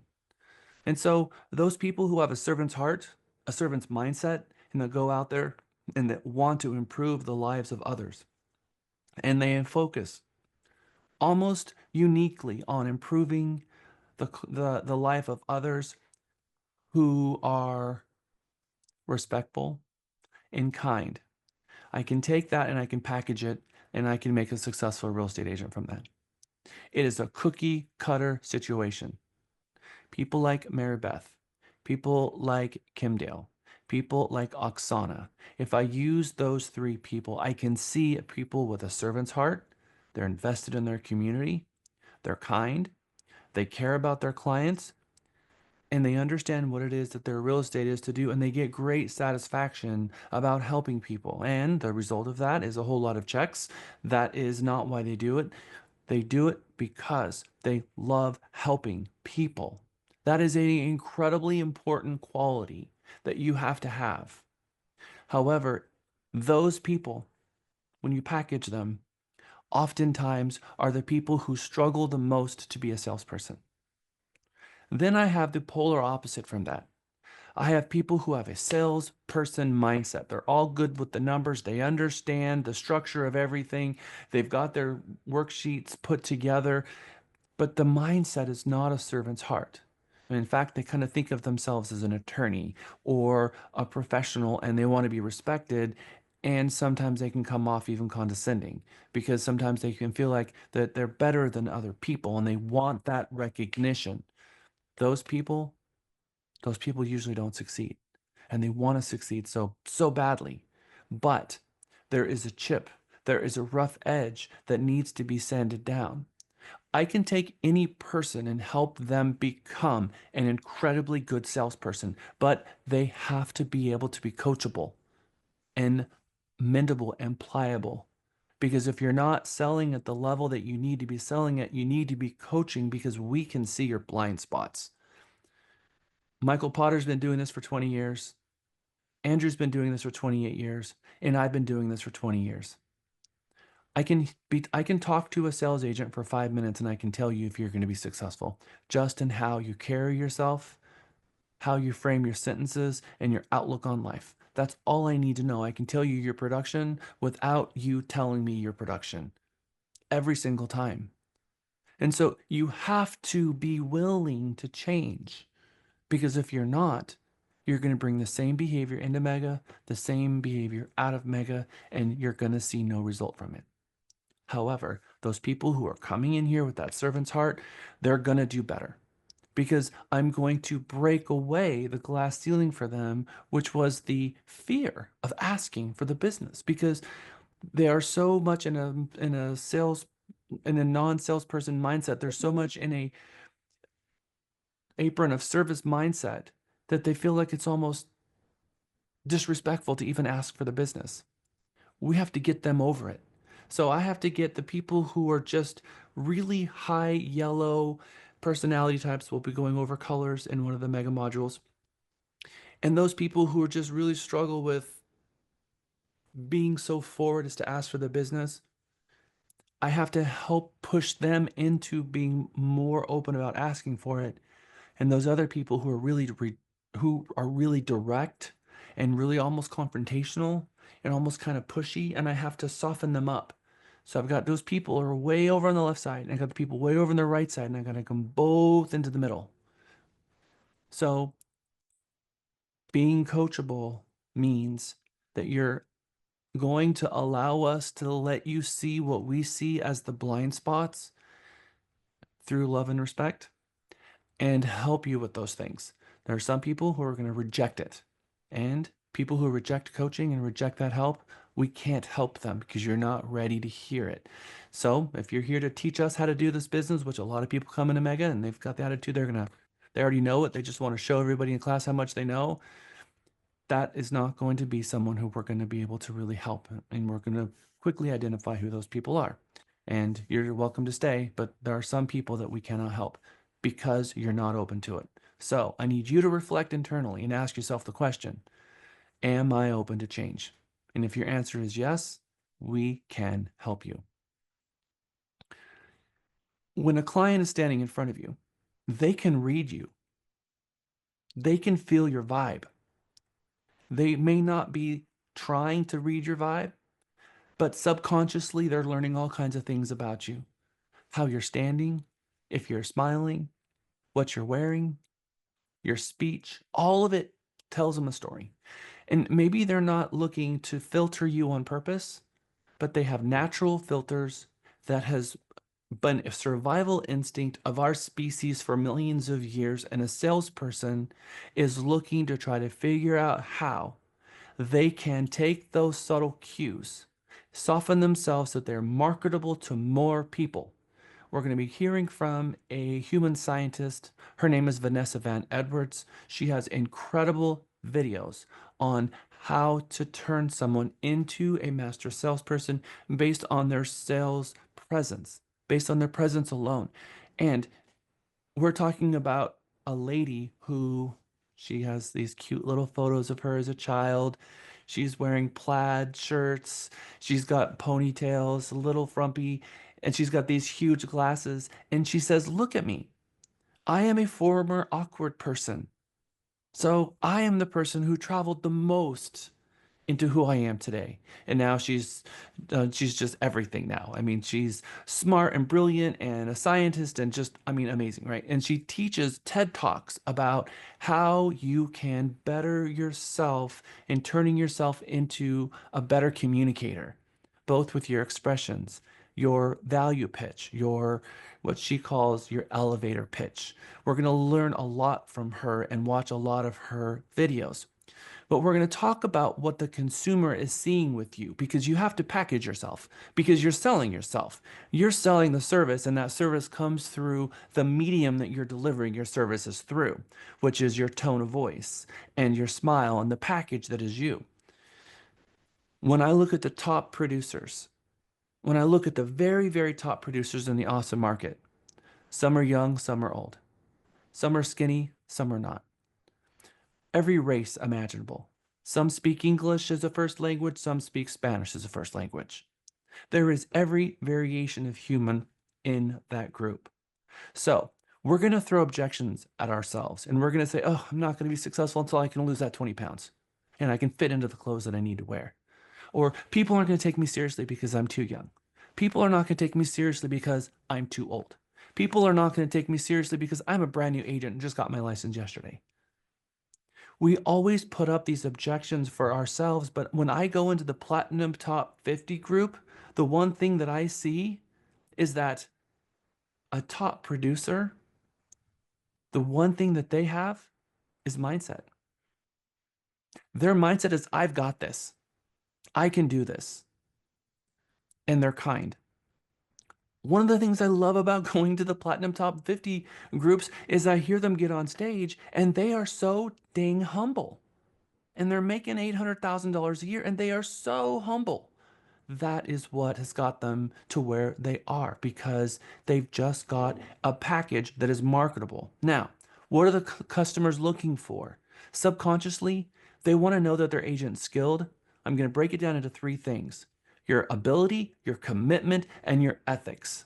That's what they're looking for. NAR has these amazing reports that they publish every year. They spend millions of dollars publishing these reports. And guess where you can find them? These reports often cost hundreds of dollars each to get your hands on. And guess where I put them?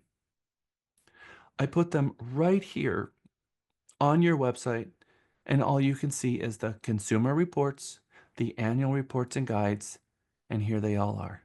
NAR buyer and seller report for 13 and 14 and 15 and 16 and 17 and 18 and 19 and 20 and 21 and 22 and 23 and 24. The NAR generational trends reports for every single year. The marketing reports for every single year. The international transaction reports for every single year. This isn't in your .me. This is in the realtytexas.com generational trends reports. If you want the secret sauce of what to use in your marketing and your advertising, NAR spends millions of dollars putting these reports together. And what are in these reports? It literally is the secret sauce of real estate. Let me go back to the 23 home buyer report. This report: characteristics of home buyers, characteristics of homes purchased, the home search process, home buyer and real estate professionals, financing the home purchase, home sellers and their selling experience, home sellers and their real estate professionals, for sale by owners, methodologies, and exhibits. They go through and they actually talk about what it is that home buyers were looking for, how they found their agent, what they found valuable in their agent, what they didn't find value in their agent, and what they needed from their agent. And these reports come out, and what consumers need from their agent changes year over year based on the market conditions. Whether they need an agent who's a good negotiator is what they're seeing right now. 3 years ago, it was they want an agent to help them get their contract accepted because it was the strongest multiple offer situation that ever hit the country. So the buyer needs change based on the markets. And if you're not reading these reports cover to cover every single year, you're not sharpening your tools in your toolbox. Literally the secret sauce to make your recipe as most attractive as possible has been left unopened. So the craft of a master salesperson would never leave these reports unopened. In fact, you should be asking yourself, where is a 2024 report? When is it coming out? And when can I get my hands on it? Because I want an advanced copy. That's what I would expect from a master salesperson. Your ability and your commitment and your ethics, everything is in these three things. If an agent comes into my office and says, I want to increase my business, I'm struggling, the first thing I think to myself is, all right, what is it? Is it their ability? Is it their commitment? Or is it their ethics? What are they struggling with? If a client fires you, something was amiss with one of those three things. It was either their ability, their commitment, and their ethics. What do I mean by their ability? Their ability to sell themselves, their ability to create rapport, their ability to generate trust, and their ability to lead that consumer to the finish line expertly. That's what the ability is. So it's partly being hired, and then it's all about performing your duties, listening, being a salesperson, but also being an advisor that's going to hold the client's hand and get them all the way through to the finish line. Because if they believe that you are the person that's going to help them and you care as much about their transaction as they would if they had the ability to do it themselves, you are secured with the ability. Number two is commitment. That, like I said a moment ago, that you care enough about this transaction, you care just as much about this transaction closing and their success as much as they do themselves. They want that. But you got to be careful with this one, because you have to be arm's length to the transaction. If you come into my office and your hair is on fire from a transaction and you are so emotionally involved in that transaction that you don't even see clearly anymore, you have failed the representation test, because you're no longer helping represent them. But Jack, I care so much. There comes a point in which you can't represent them because you are so emotionally attached to transaction that you yourself can't see clearly. Because your job is to lower the temperature in the room, calm the waters, and make sure everybody knows it's going to be okay. And if you're wrapped up into the emotions, you can't do that, which means a lot of the value that you bring to the table, being a trusted advisor that's looking at all things that can calm things down, you need to be the person that's going to be okay. Let me make some phone calls and let me work this out. Or you can be that person, oh my God, this happened, and get them just so riled up that just by the time they get their keys, they don't even want to buy the house anymore, because it has been a roller coaster. Buying a house is one of the most stressful things a person can do. Top three most stressful: death, dealing with death in a family, divorce, and buying a home are on the top three. We're going to watch a video about that in about 5 minutes. The most stressful things that people can do. So part of our commitment is that we're going to be arm's length, that we're going to be an advisor, but we're going to care with our whole heart with this transaction. And we're going to make sure that they're properly advised. And when we don't know, we're going to tell them, let me check on that. Let me do a bit of research on this item. I don't like telling people I don't know, because I don't know is dismissive. Like, I don't know. No, of course you're not going to know everything. Tell them, let me look into that. I want to verify a couple of things before I answer that. I want to check into this. Because it's not that you don't know, it's that you know where to go get the answer and you want to investigate it. That is also one of those tricks of a master salesperson. Your commitment is, hey, I wanted to answer your phone. I see that you're calling. I'm in a meeting. I'm going to call you back in about 20 minutes. I just didn't want to send you to voicemail, but I'll call you right back. Bye. That shows a commitment, that you're not going to send them to voicemail, because when you send them to voicemail, it sounds like and it feels like you don't care. Your voicemail is not going to say, if you call me after 5, I'll get back to you the next business day, because that's not what they're looking for in an agent. They need unfeathered access to you for the next 30 days. I'm going to tell you that a lot of agents are going to argue with what I just said, but guess what? They're not closing homes. They're on the circuit teaching classes because they never were able to sell homes themselves. There is no such thing as a balanced life. That is not a real thing.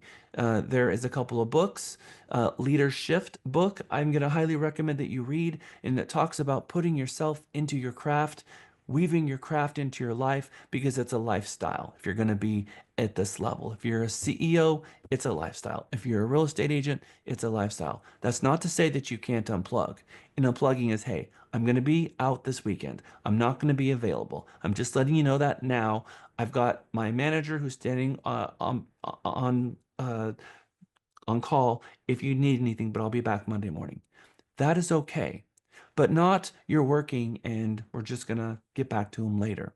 I have found over my career, when I leave my clients to their own devices and I don't return their call as quickly as they need me, that little tiny issue has kindling, and it starts turning into a flame that turns into an inferno. And then they start calling all of the other friends who are a real estate agent and posting things online. I have this problem. Can someone help me with it? Because that 15 minutes, their entire life is engulfed in this move. Their kids, their house, the internet, because they work from home and their place they're moving to, they know that the movers are lined up and the internet has to be turned on. They have to close at this moment. And the lender just said they're not going to close, and the whole world is coming undone. And guess where they go home at the end of the night guess where they go at the end of the night to relieve themselves from all of this stress? Literally the house that's causing all of this stress, the one that they're moving from or moving out of. So they have no safe place. You're their safe place. So Our job is to, it's going to be okay. Everything's going to be okay. No matter what happens, we got this. Thank you so much. Because they just need to know that someone's working on it. Someone's doing their best. That's what they need. That's what they need from you. That's the commitment. Now, we're not magicians. We can't fix every problem, but we can grab our management team and there's nothing we can't fix. And usually 99% of huge infernos just take 24 hours to go away on their own. Another client mad, they're not going to close. 99.9% all they needed was 24 hours. It's all they needed.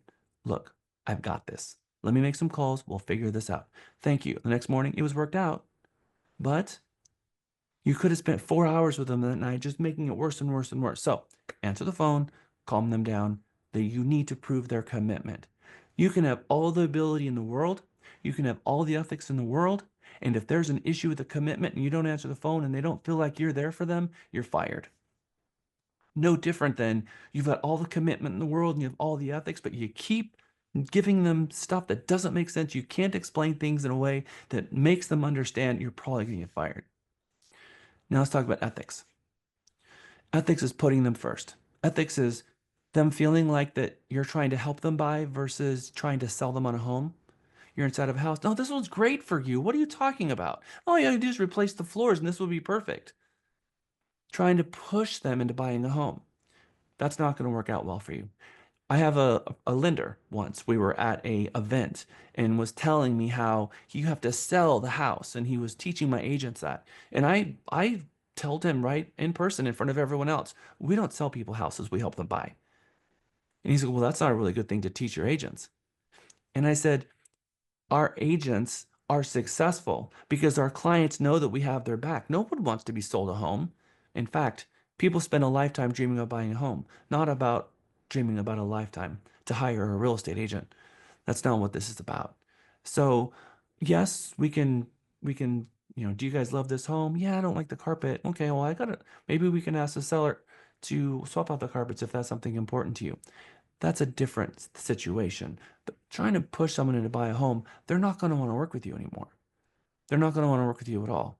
So, our ability, our commitment, and our ethics, those three things, and this is all over our exam questions, by the way, you have to try to figure out in your business plan, you should have a section for each one of these and get better at these every day, every month, every year. How can I add to my ability? How can I prove to my clients that I have their back and that I have their commitment? And how can I prove my ethics?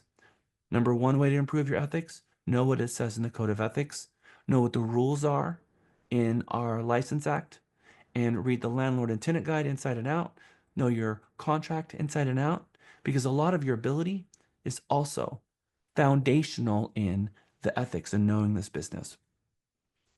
Expert salespeople make their clients feel safe. And they feel safe, which allows them to relinquish control. Jack's got this. I know he's got this. Jack, I'm going to scream at you right now because things aren't going the way that I need. I need to impress on you to tell you how much I need this to close on time. I know. I totally get it. I'm going to do everything in my power to make sure that that happens, which means that I'm going to pick up the phone and I'm going to make sure that I stay in contact with every single stakeholder that's involved in that transaction, whether it's the inspector or the appraiser or my closer or my lender or the lender's processor or the other agent. I'm going to read all of the disclosures thoroughly. I'm going to ask title to open title as early in the process as possible. I'm going to make sure that the lender has pushed them through underwriting so that we don't have any underwriting issues. I am going to dig deep and I'm going to be rooting out issues because I know that the reason I have a job, and I need you to hear this, the reason that you have a job, the only reason that you have a job is because no one else is doing their job. If everybody else did their job, you wouldn't be needed. Why?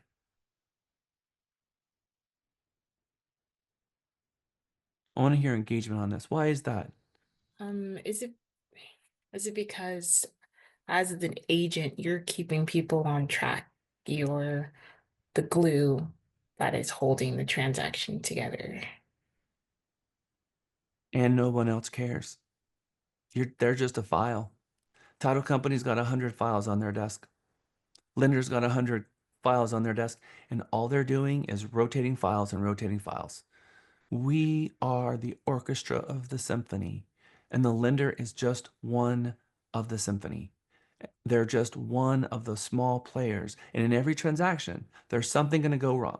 Every transaction is overlaid by an issue. We have to figure out what that issue is going to be as early as we can to give us plenty enough time to put out whatever that issue is going to be. Every transaction has something overlaying it, whether it was appraisal, whether it was a tax return that we couldn't get back, or something. It always has something. And my job is to figure that out and make sure that everyone is doing their job.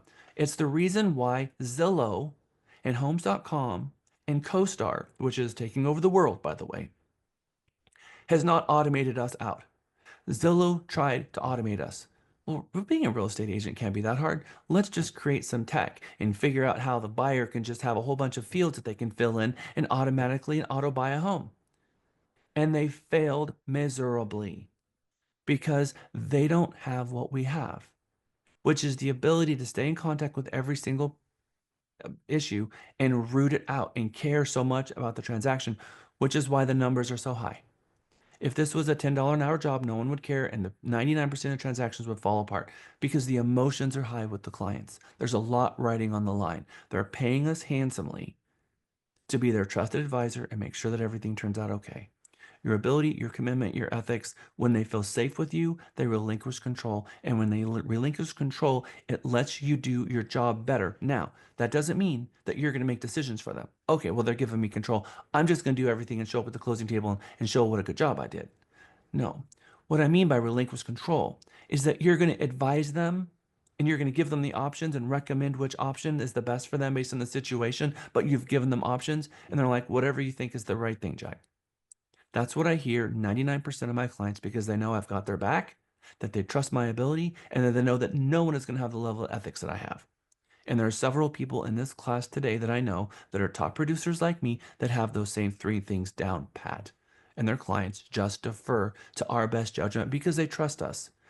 If your client is taking the reins and they're somehow coming up with verbiage that you know that they could never have known on their own, which means that they're getting advice from some other real estate agent and bringing that advice in the transaction, it's because something happened where they don't trust your ability, they don't trust your commitment, or they don't trust your ethics. But when you have those three things solidified to them and they have no questions, they relinquish control to you.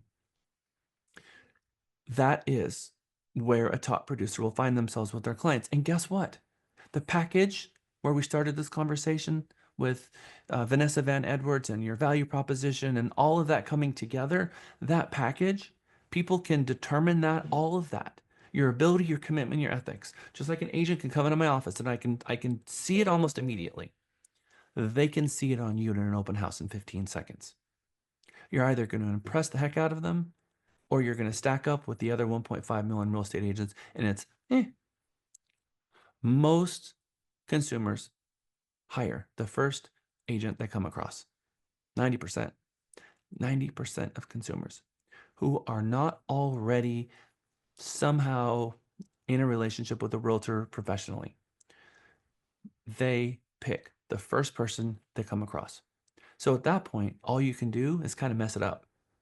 So when you're at an open house and they don't have an agent, there's a 90% chance that you're going to get hired. So at that point, the less you say, almost the better, because you can unsell yourself by every sentence. And people will choose not to work with you because you've proved that either your ability or commitment or your ethics is an issue and they're not going to want to work with you. So they started thinking that this is a licensed agent. They're good. They know the business. They've got the name tag. Obviously, they know what's going on and they've got a manager somewhere that's going to be overseeing this whole thing. And the agent somehow unsells themselves. So we're going to teach you to get hired and stop selling and then start helping and focus on their needs, focus about them, learn what they're looking for, learn their timelines. Don't push them into making decisions. Don't make decisions for them. Give them options and recommendations and do your job as a salesperson. That is how you build the trust and the commitment in the first place. Real estate is messy. Real estate is very messy because there is a lot of things that can go wrong. Every force imaginable is up against you. All of a sudden, the Congress can get in a fight over a debt ceiling and close down FHA and VA, and none of your transactions can close. It can happen overnight. And it's happened several times. There was a 45-day argument that happened in 2021 where they were closed for 45 days and we couldn't close FHA or VA loans. And it really affected our agents badly because a lot of those transactions never closed. Or in an inclining market or a declining market, they can all of a sudden change the valuation numbers for the loan limits. I had a situation where I had a client that was under contract on a $485,000 home. This was back in about 2008, and the loan, I think it was actually $285,000. The loan limit came down, and they no longer could qualify because the quarterly loan limit came up, and all of a sudden, now they needed to bring more cash to the close, and it never happened.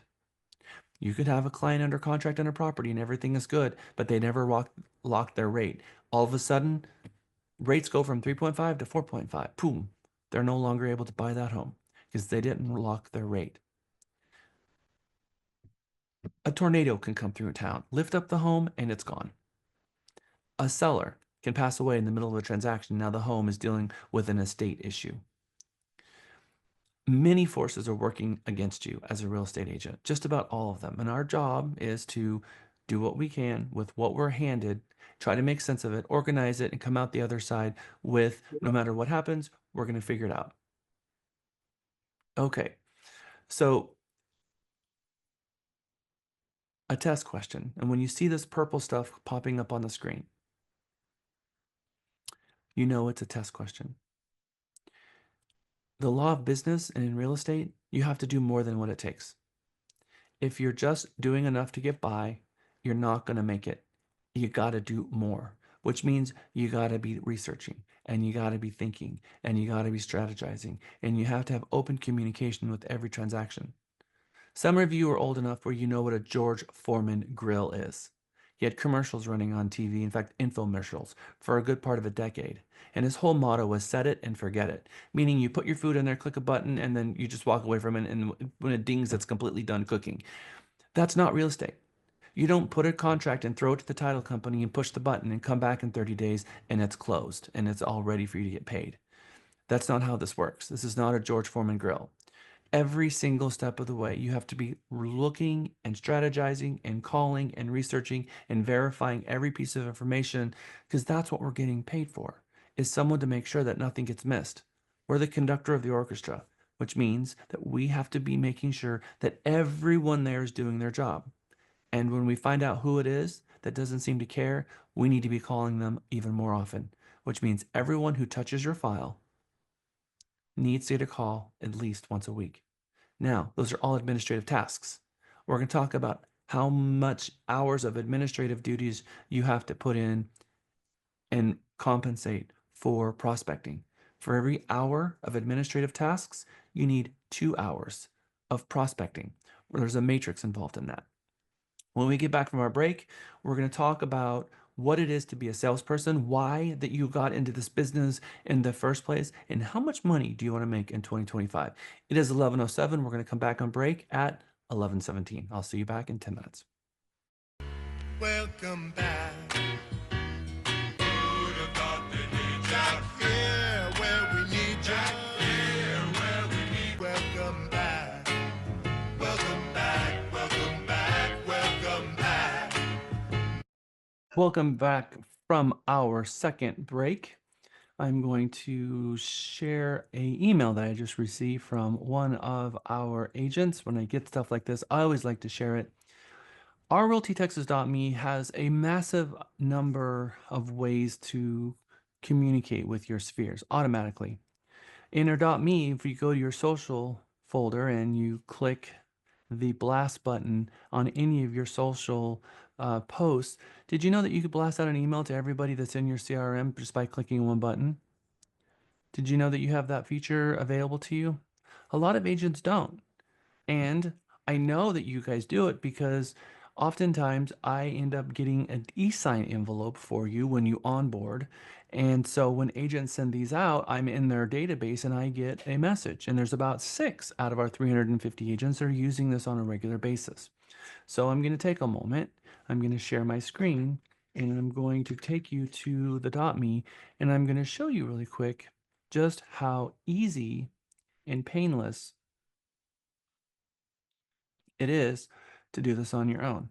So first things first, you must log in. When you go to your .me, you should always look up in the top right corner and make sure that you are logged in, because if you're not logged in, this feature isn't going to work and you're going to wonder why.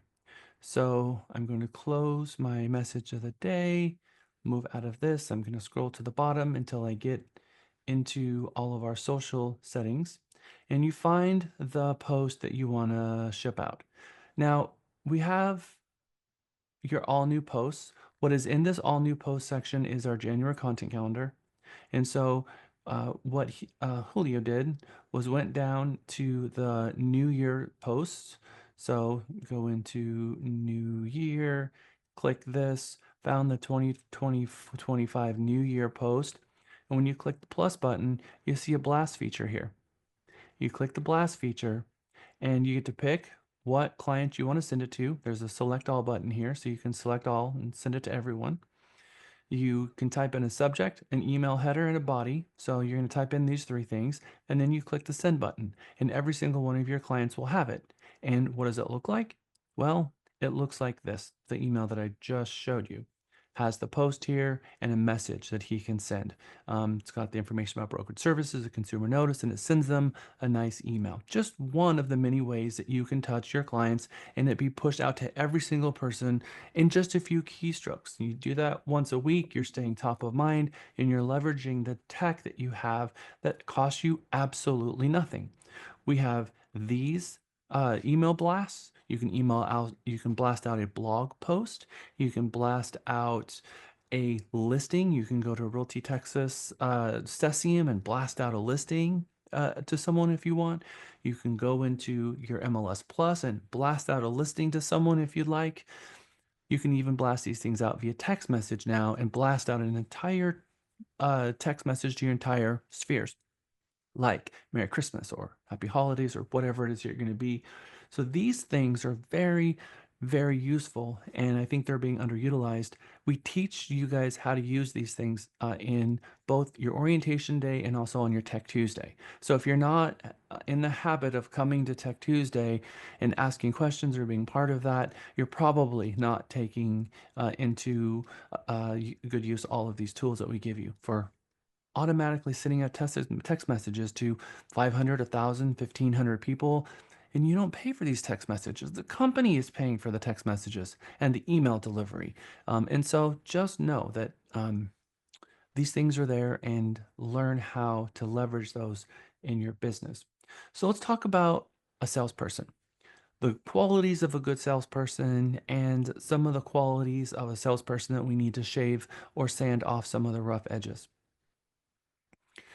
The number one good quality of a good sales agent starts with their presentation, them knowing their scripts, and knowing when to listen and knowing when to talk.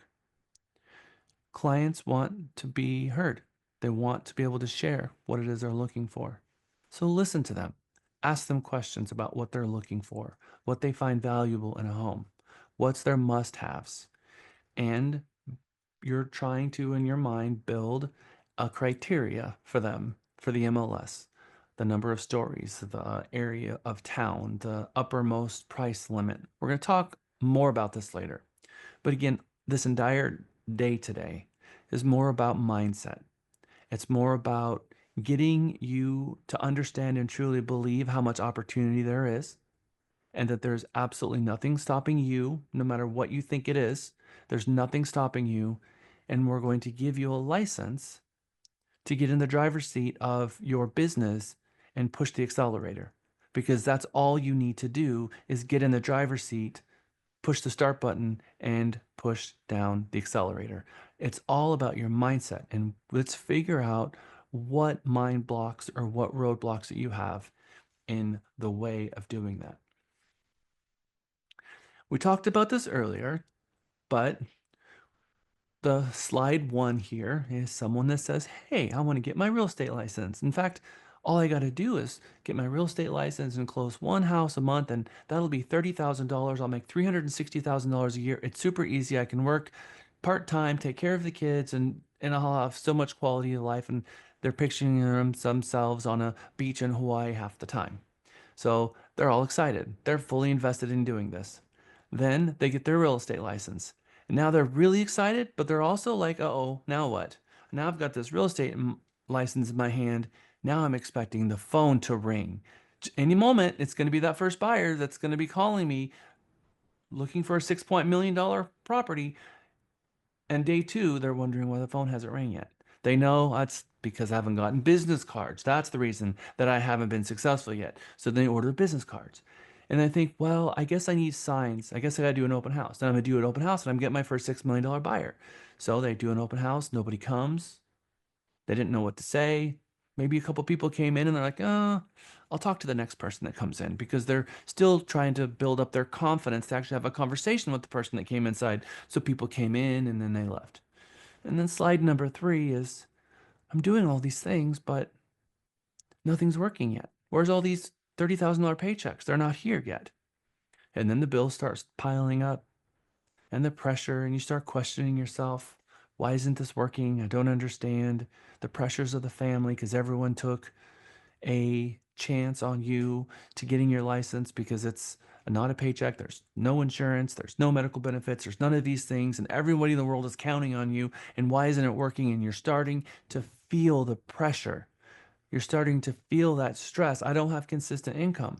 And then you start asking yourself, I know that there's money to be made in this business. Why am I not making the money? Am I going to even stay in this business? If you're not making at least $60,000 a year in this business, then chances are you would be making more money at a different job, because that other job would at least be paying some of your payroll taxes, probably giving you some kind of medical benefits, because that $60,000 is pre-tax money. You're going to have to pay your taxes on that $60,000. And you have to pay for your cell phone and your computer and your MLS and the board dues and all of your designations. And if you're not selling anything, monthly fees, and all of that is piling up. And by the way, you did this because you thought you were going to have lots of checks coming. We are cognizant of the fact that at some point a salesperson is so beat down because they just are disillusioned from what they originally believed what this profession was going to be about. So each one of these is a frame, and I need you guys to scratch out frames number 3, 4, and 5 and go back to that person who had their license in their hand at that first moment and was excited about this profession, optimistic about this profession, because that's who I need showing up in Mega. I can do this. I can do this. I can do this. We need to get back to that person, and we need to shatter the frames of the other ones. Why did you get into this real estate business? Out of all the careers, out of all of the jobs that you could have done, why did you choose this one? Now, I'm going to preface this because what I hear from almost everyone is, I love to help people. Okay. Well, you could be a director at a food bank. You could work be a psychiatrist. You could be a counselor. There's a lot of careers that you could have done, firefighter, police officer. There's a lot of jobs out there where you can directly help people. But interesting that the one that you found yourself in is the apex sales career that has the ability to make more money than any of the other careers put together. And you found yourself here with the premise, I like to help people. Because that's what I keep hearing in all the megas. I like to help people. I like to help people. Okay, that's fine. But why did you get your real estate license? Because if real estate had no income at all, would you have still gotten your license and would you still be here today? That's a fair question. I want to know why you got your real estate license, because I need to find the drivers and I need to understand the drivers behind why you are here. I think that there's a perception perhaps out there that real estate agents make a lot of money. Is that partly why you got your real estate license? Because you understood that this is a business that could be possibly cheaper to get into and create somewhat of a business and create a practice and you be able to have uncapped earning potential. Is that why you're here? Partly why you're here? Okay. So if that doesn't materialize, is the whole thing going to come together and continue? Because you can be in real estate and enjoy serving the board and the association. You can love going out to all of the board events, love coming to company events, love going to the community events like the council meetings, and you just love being in the committee and having your real estate license and not want to sell anything. There's a lot of agents that are full-time members of our association and they just love the social aspect of it and being a real estate agent, and every couple of years sell a home, and that's why they're in this business. I get that. Okay, fine. But most people arrive at a point in which they haven't sold anything and they're going to leave this business. But all the way through, they could have been advising people at open houses and share knowledge with people and having conversations with family member, but not make any money. So if the fact that no money comes means you're going to leave the business, then helping people is not why you're here. Now, there has to be this element on the left where we work with the servant's heart and want to help people. That's true. But we also have to have a craft.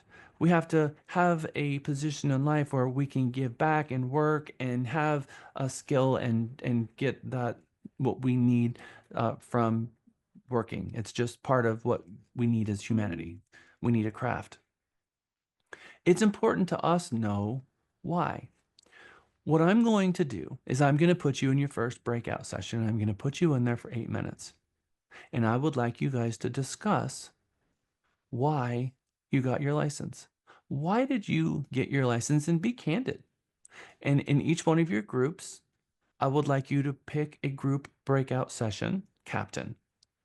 And that captain is going to bring the information back to the group.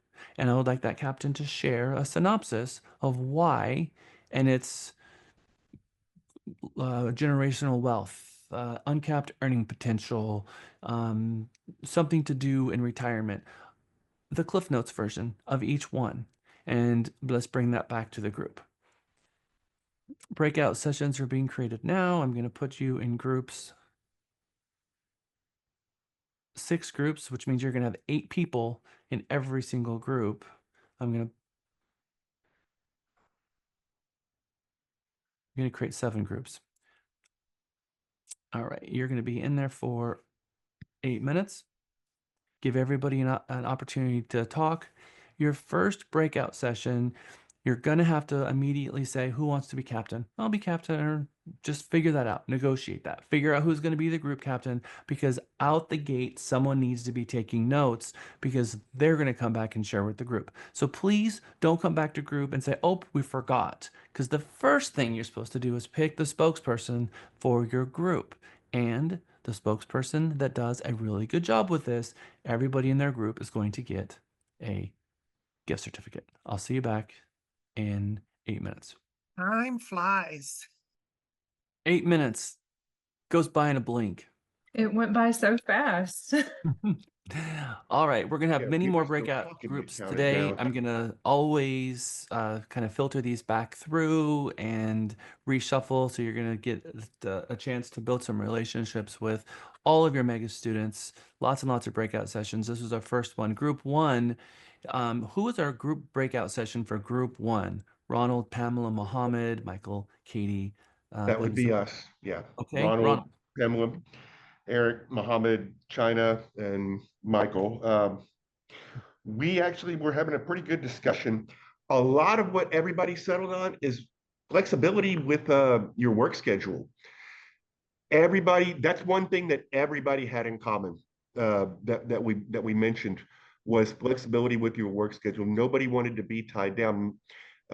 Eric came from a military background. He'd worked his whole, been on a set schedule with the military for the last 20 years, and he was ready to have some flexibility and to be able to move around, to be able to spend time with his family instead of being locked down on a schedule. Pamela wasn't military, but she said that she was looking for, she wanted the knowledge on the other side, but she wanted the flexibility with her schedule too. China's main deal, which I thought was interesting, was not even so much money or the flexibility. She wanted to have the knowledge of the other side of the market. That's her main reason for getting her license, was she wanted the knowledge about the home buying, is her whole reason, was she wanted to get as much knowledge as she could. Uh, I'll be honest with me, my main motivation is money. I worked 20 years for the Corps of Engineers till I had an accident and ended up disabled. I worked my way through college doing apartment leasing and management. So I figured I don't want to sit around and be disabled. I want to make money and be useful. I'll get my real estate license because I don't want to go back to a 9 to 5 making $15 an hour. I would rather do the same thing and sell houses and make several $100,000 a year. Okay. Thank you, Ronald. Group 1. All right. Group 2, Aiden, Belladonna, Imonti, Gavin, Savion. Who is our group captain out of group I 2? was the group captain, Jack, and we only got through 4 people. Okay. Uh-oh. But yeah, sorry, we didn't get everything out there. Everybody who did speak, Sunshine, Adon, Savian, and Imante. Imante said that his was more of a spiritual process, and that his mother manifested for him because he went to college and did a lot of stuff, played ball and stuff, and then just you know, didn't know what to do with himself. And so he decided to go into real estate. Sunshine was a stay-at-home mom. She had a job that she enjoyed. Then the guy shut it down on her, left her basically, and then went through a divorce. And so she wanted to still be able to deal with her children. She wanted autonomy. She's very social and was left with a lot of contacts from the prior job. So she figured, oh, well, I'll just put this to work in real estate. And she wanted freedom as well. Adon said that he was often told by people that he should be an agent, and that he wanted to have a better experience, flexibility with time, and generational wealth. And Savion said that he was working in the corporate world, but it was too pushy. He didn't like it. He didn't like the corporate structure, wanted to be able to structure his own time to be able to have more time with his family. And then that's when it cut us off. Okay. Thank you, Belladonna. I appreciate it. Group 3 is Cheyenne, Felix, Jemiah, Mario, Tom, and Sochen. Who is the group captain out of group 4? I was. Cheyenne. When it came to our group, there was quite a bit of reiteration of money having a level of driving force to it, but most importantly, freedom, flexibility of time, work-life balance as a combination. We had some individuals who got the real estate bite at an early age whenever they got to see the happiness of their mom purchasing their first home when they were just a youngin, and at that point in time was inspired to want to engage in giving that same feeling to future families and future clients. Another thing, for me at least, was the fact that I was always in sales with AT&T, selling thousands and thousands of phones, helping people with something that was pretty important to them at that point in time. A lot of us are attached to those devices, and homes are even more important and impactful. So shifting gears and leveling up, I guess, in something that I was already doing was a big portion of it. And then, when the question popped up, making millions of dollars in 2025, how would that impact us? A lot of that was communicated as uh, life-changing, as well as alleviating a lot of the financial stresses that a lot of us are feeling, or anyone can feel at any given time. Okay. Excellent job. Thank you, Cheyenne. Group 5, Kamei, Cindy, Maribeth, Des, Edie, and Indu. Hi. Any comments? I'm the group leader. Thank you. So basically, I'm just going to sum up kind of what everyone said. The gist of it, of what they were giving and their answers, was basically sounding like they all wanted to get out of the rat race. The rat race is basically the normal 9 to 5, going to college for a couple years, making enough money to live comfortably, but not enough to live the way that you desire. So everyone wanted to obviously use real estate as a leap pad to get to that dream life that they wanted. Some of them seen a lack of diversity in real estate agents and wanted to add to the diversity. Others realized that sales was the best option of capitalizing on your financial wealth. And pretty much, some people just also wanted to do that instead of college because it's a lot quicker process in that building your business. So pretty much that's what we got for that. We didn't really get to answer the $1 million question about 2025, but what can I can assume from our group is that we would use it to obviously pay off whatever we need to pay off, but then use it to reinvest in our business and create more business with that money and prolong it. Invest in ourselves. I love that. All right. Thank you very much. Mhm. Group 6, Asia, Deandra, Jessica, Candy, Ken, Latonya, and Sean. I'm the spokesperson. So 3 out of 6 of us said, well, the main thing was flexibility. Asia, she chose it because of generational wealth, that the education and, you know, the flexibility. And she met realtors who were bubbly, and she just thought, I want to be a part of that. So, and then Latanya, she has a background in law enforcement. She loves to serve. And then her grandma had a house that she inherited from her. And back in during COVID times, she decided to step away from her career to take care of her kids. So it was just something with the flexibility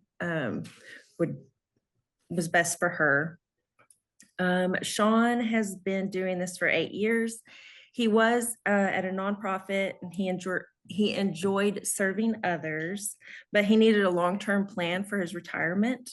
And this was the best, you know, with the flexibility.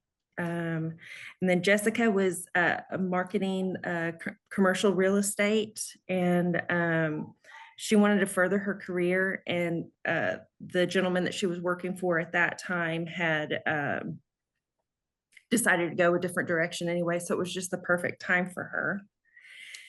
And then Ken, of course, Ken, it's of course to help people, but it's also because he has a big mouth and loves to talk. But it was just, so many people told him that he would be a great salesperson, and like, why are you not doing this? And so it was just to access his selling potential. Yeah. So, and then I actually asked him, I said, so what gave you, because he was talking about how, you know, he was scared to make that jump because, you know, he had the stability with, you know, a paycheck and, you know, a stable paycheck. And I asked him, and he said he had enough savings saved up. So then he just took the leap, and here he is. And as far as I go, my husband actually saw this in me before I did. So I was in banking before, and then I ended up staying home with my son. And I wasn't confident anymore in my abilities. And I ended up I got a job at CVS, and then I went behind the pharmacy counter. And then after a year back there, I took my test and passed it. And I was like, I can do this. Like, I can do I can do whatever I put my mind to. I can do this. So when my husband was like, hey, so you know how I've been talking to you about this for the past like 5 or 6 years? I think you should do it now because the market's kind of low right now. So, you know, get your license, and then, you know, when it ramps back up, you can hit the ground running. And I was like, that's a great idea. I'm going to do it. So from start to finish, I got my license in 6 weeks. That is amazing. Thank you, Candy. Thank you, Group 6. All right, Group 7, Alfonso, Anna, Alexa, Diane, Michael. Who is our spokesperson out of 7? Hey, Jack, I am the spokesperson for Group 7. Thank you. We had a pretty interesting group because we only had 4 of us, obviously, but it was pretty interesting because we had a lot of similarities. Well, Alexa and Diane were both teachers.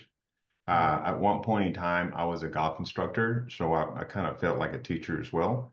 And then Anna was a manager, so she also dictates or trains other people, or train other people. So it was kind of interesting because we all feel, even though the bottom line is we're, you know, it's lucrative, it's a lucrative business, but it didn't really come up that way.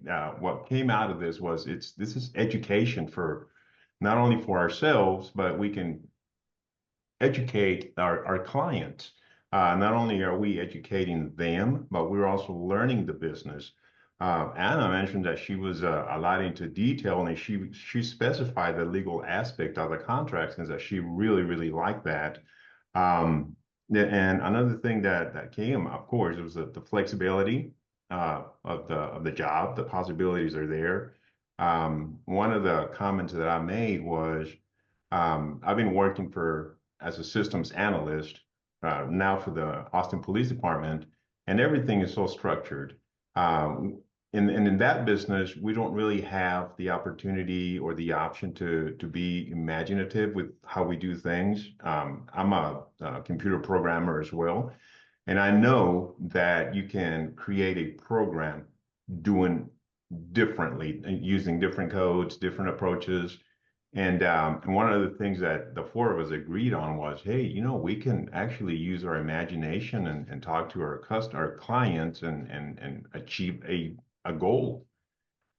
So that was our goal for becoming a real estate agent. The flexibility, of course, the money, education, and the satisfaction.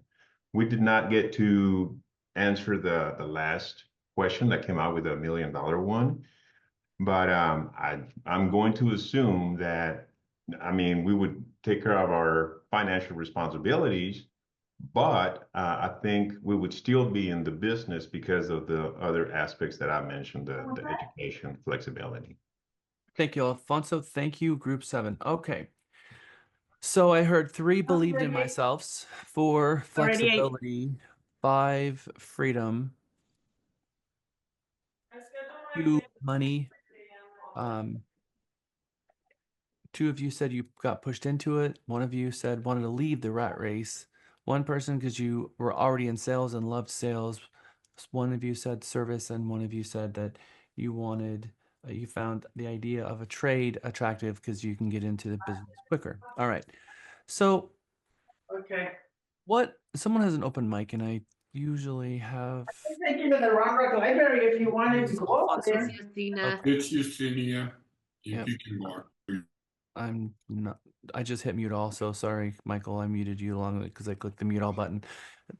You got cut off there by de facto. Sorry. Okay, so look. How many of you feel like real estate really does give you flexibility? Raise your hand. Okay. And any of those people raise. So let's raise this hand. For it gives you flexibility. Raise the other hand if you've closed more than 50 transactions. Okay. So what happens if, so really, let's talk about flexibility. Because remember, ability, commitment, and ethics is the three things that they're looking for. And when someone is buying a home, you are going to be working for them, which means you just got a job. You were hired by them to do a job, and that you work for them, and that you need to be there when they need you. So they need you on weekends, and you're doing open houses on weekends. So did you get into this business under false pretenses? Because if you're doing this business correctly, you're giving up your weekends because you're doing open houses.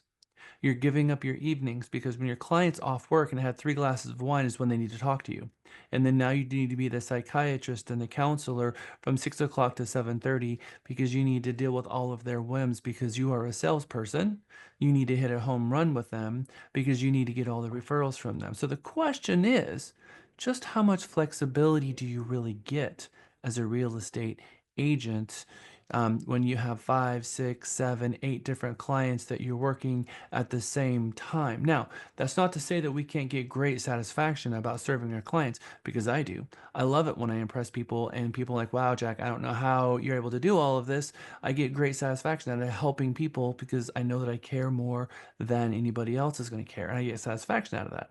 But I am not disillusioned to think that I get the flexibility. Now, you do get to go on vacations just like everywhere else, but don't you get more flexibility out of having a job? You show up and you leave. You don't have to take it home with you. You don't have to take the stresses home with you. You don't have to work on the weekends. You're working 40 hours. You clock in, clock out. And when you clock out, you are done. So I'm going to reject the notion that you actually get more flexibility in this because you are more flexible to work weekends. You're more flexible to work in the evenings and to show properties. So you have to be flexible. So if meaning that you want more flexibility, meaning that you can flex your time around what your client needs, well, then there you go. You got the flexibility, which is probably not the one that you were thinking. So I see a ton of people opening up your hands here, but I know what it is to have 20 listings at one time. I know what it is to have 14 buyers under contract at one time. Now I'm choosing that, I get that, but I also know how much money I need to make. You can go right now and get a job at Dell somewhere else making $85,000, $100,000. You can go into the world of AI right now and get jobs as much as $250,000 as an AI analyst. I mean, those jobs exist. So there's flexibility there because you have, this is my life in a box and this is my company life over here. And those two things are fairly well separated out. Now, some jobs you take home with you because you're a nurse and you're taking home the stress of patients dying, or you may have a job where you go on a lot of traveling and that kind of stuff, because not all jobs are, I'm clocking out and I'm going home. But if you're looking for flexibility as a salesperson, you're really going to wrap your salesmanship and your job around someone else's whim. So maybe or maybe that doesn't actually exist here. I want to talk about that because why you got into this business and what it means to be a salesperson actually matters. And in order for us to all be on the same page about what it is to be a real estate agent and what it is to be a salesperson actually means something. So part of this is mindset, and what mindset of abundance, and are you having a mindset of scarcity or abundance? And what is it that you're looking to do and create from this business? And what do you need out of this business for you to continue on with it? How much money? Now, some hands went up, some hands went back down. As I was talking, I wanted to get through that first. If somebody has some comments, I'm happy to hear it. Alfonso? Yeah, Jack, and I'm glad that you mentioned that because that was about the flexibility because we did talk about that. I mean, and almost verbatim to what you said, that the flexibility that we were talking about was that we would have to be more responsible. And even though we have more flexibility, we have to be more responsible with our time. And I just wanted to bring that up because it was almost verbatim to what you were saying. Good. Thank you, Alfonso. Anybody else? I believe we're basically on call, and the time in between those calls and when we're needed is the flexible part that we need to navigate. That's our free time, because it's a full-time thing if you do it and you do it right. So, Phyllis, what is the number one saying that realtors say when they go on vacation? What is the one thing we all say? You're going to get busy when you leave. If you The want a phone- transaction, plan a vacation. Right. You plan if you need some buyers or listings, go on vacation. That's exactly right. For some reason, every time you plan a vacation, it's all of a sudden when everyone needs you, and it's uncanny how it happens because I saw half of you laughing because you know it's to be true. And the next thing you know, you're on the beach with your laptop and your cell phone, and you're doing CMAs on the beach, and you're in the airport trying to have a conversation with the client as you're getting on the airport, and all of a sudden now you've got an option period, and you're begging people to go help meet your client at the property because all of that seems to happen, and now your entire family is watching you on the phone in the beach, on the phone in the mall. They're watching a movie and you're cooking dinner and you're on the phone talking to a client. Remember Paul Harvey? Do you remember the video that you watched today? That is what it is to be a real estate agent. At a school board meeting until 9 o'clock, then at the office with the kids falling asleep in a cradle because you're writing contracts until 9 o'clock in the morning. And the next morning you have a closing at 10 o'clock, and then you got showings all day long. And then you have to be at the city council meeting. And then somewhere in the middle of that, you're going to fit in a kid's birthday. Because that is what it is to be a real estate agent. It is super mom, it is super dad, it is superhuman, it is packing everything in. So you have to figure out, how is it in all of this that I'm going to find time for healing, for self-reflection, for being able to make sure that your cup isn't running over for you. And that's where I ask you to do yoga. That's where I ask you to be able to take a time. Now, some of you are going to say, I don't need yoga because I go boxing, and that's good enough. Strength training and high intensity training is not what I'm talking about here. Because yes, that helps your body build muscle and build strength, but that's not what we're looking for here. We're looking for you to be able to relieve the stress. And nothing empties your cup more than doing yoga, which is meditative breathing, stretching. When you do that, when you're done with a 45-minute, 1 hour yoga session, again, don't hurt yourself to push yourself so hard. It's not about tying yourself in a knot. It's not about any of those things. Push yourself until you feel a stretch. If you push yourself too hard, it hurts. That's not what yoga is about. People go to a yoga studio and they see people in all kinds of frog pose and sound salutations and doing all of these things, and they think to themselves, oh, wow, okay, well, that's what it takes to be a yoga because they're good at it and I'm bad at it. It's not about being competitive in yoga. It is a little bit of stretching the entire time to push yourself into these poses is not what you're supposed to do. Just feel the stretch and stop. But clear your mind. When something pops in your mind, clear it out. Breathe. Something pops in your mind, push it out. And now you spend an hour of clearing your mind, elongating your muscles, oxygenating your blood. You walk out of there and you feel like a completely different person. If you've never done yoga before, it is the one thing that real estate agents can do that will relieve stress, that will allow them to be able to take on the problems of others. Because that is what a real estate agent does, is we take on the problems of others, which means we have to have the capacity to take that on. Their fears, their stress, their issues with credit, their issues with having 750-pound Rottweilers and they want a lease for $800 a month. You're taking on all of these impossible scenarios and possible scenarios. And what you thought was going to be a very easy transaction turned out to be the most difficult transaction of your career. And this situation over here that you thought was impossible just slid right to the closing table without a single issue. You never know what's going to happen, but you have to have the capacity, both physically, mentally, and psychologically, to be able to help someone at a really meaningful level. And you're probably wanting to close more than 5 transactions, probably wanting to close more than 6 transactions. It takes 30 to 45 days to get a transaction to the closing table. So if you're spreading your transactions out and because you stop producing, and you got someone under contract and you are no longer prospecting, you come out of the other side with no transactions and nothing in your pipelines. Then you start really getting to the end of that and really prospecting hard because, oh, I don't have a check coming anymore. And you have to find the next one.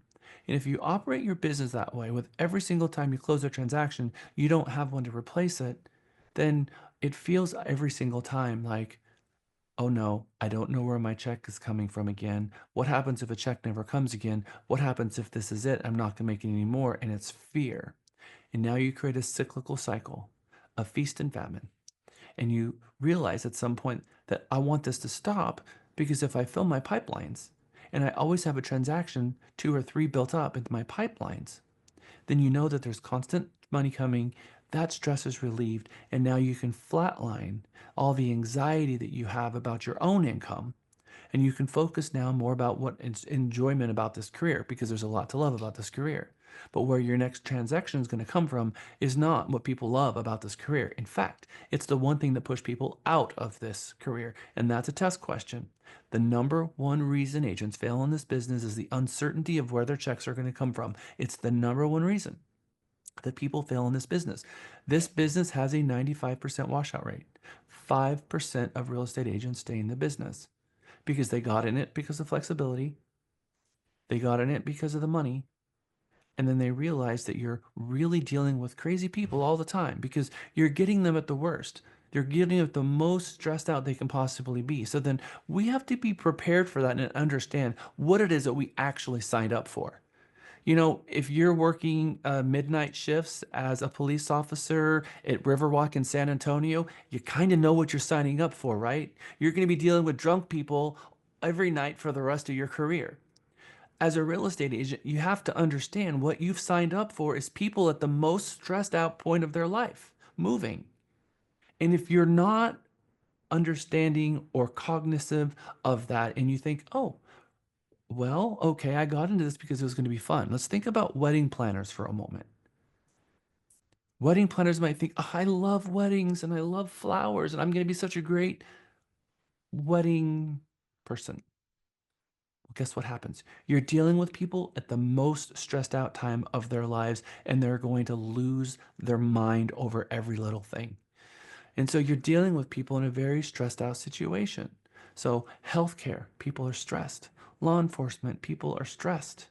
um, Weddings, people are stressed. And guess what? In real estate, they're also very stressed. So if you're going to be taking on their stress and helping build a pavement for them, a road, get them all the way to the closing table, you also are going to be a psychiatrist, a counselor, a trusted advisor, and you have to keep yourself in check as well and not let their stress become a seed inside you that grows that also gives you stress. And now you no longer have the capacity to help your clients at the most stressed out point of their lives. And the very best way to relieve some of that stress is make sure that you're not running over as well. And when you find yourself running over, it be a warning point that you need to do yoga. Because I've seen a lot of agents turn to alcohol, drugs, all kinds of stuff that took them into a very, very, very bad place.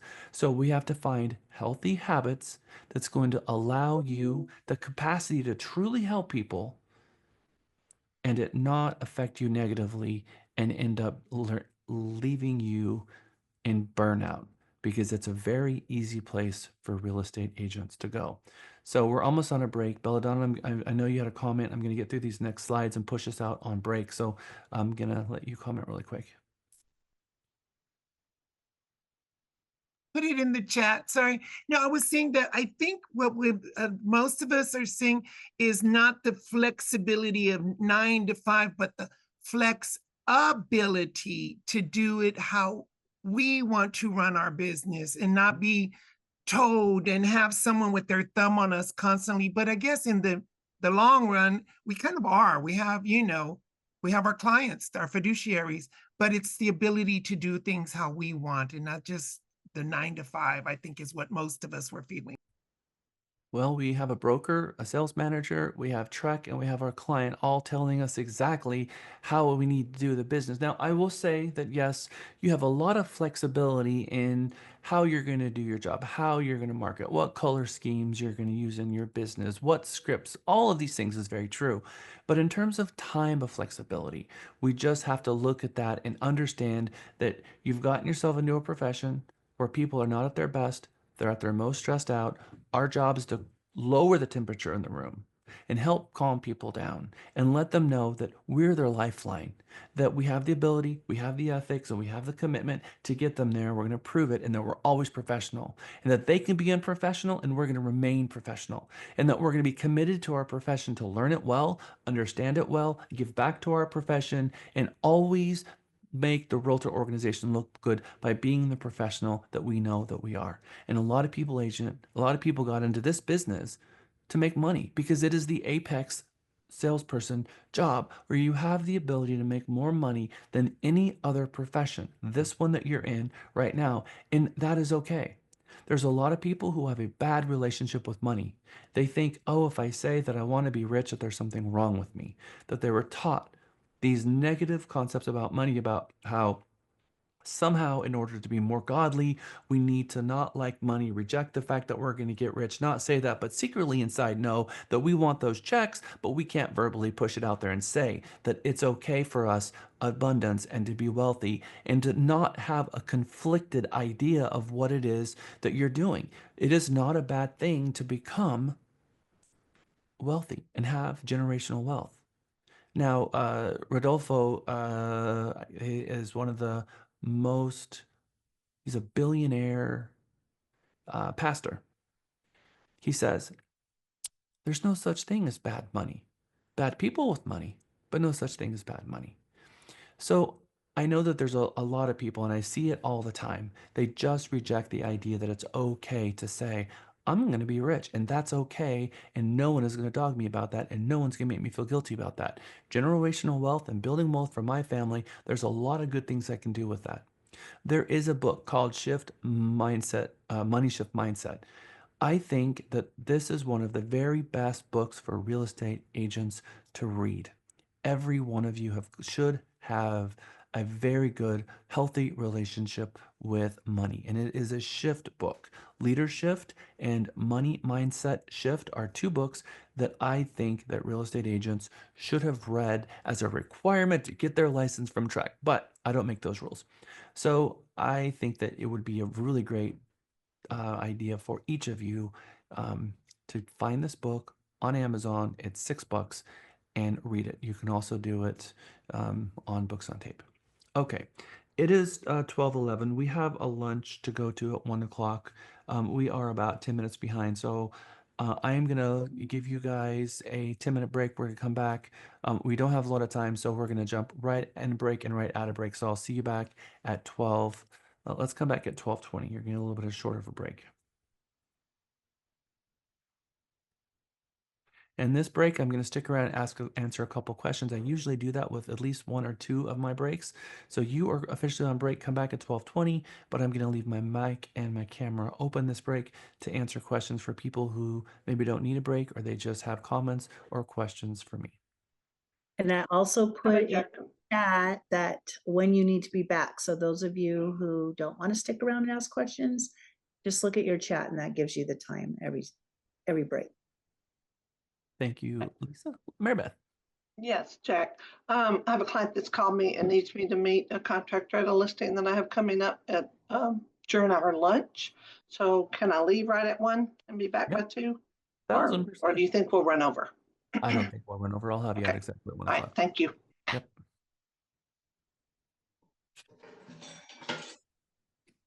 Jack. Hello? Yeah, this is Carrie. Hi, Carrie. Yeah, so I didn't really sign up for the class. I'm sitting in on it. I heard you say last week, I believe, in something that you usually meet with the new agents before they do any calls or anything like that.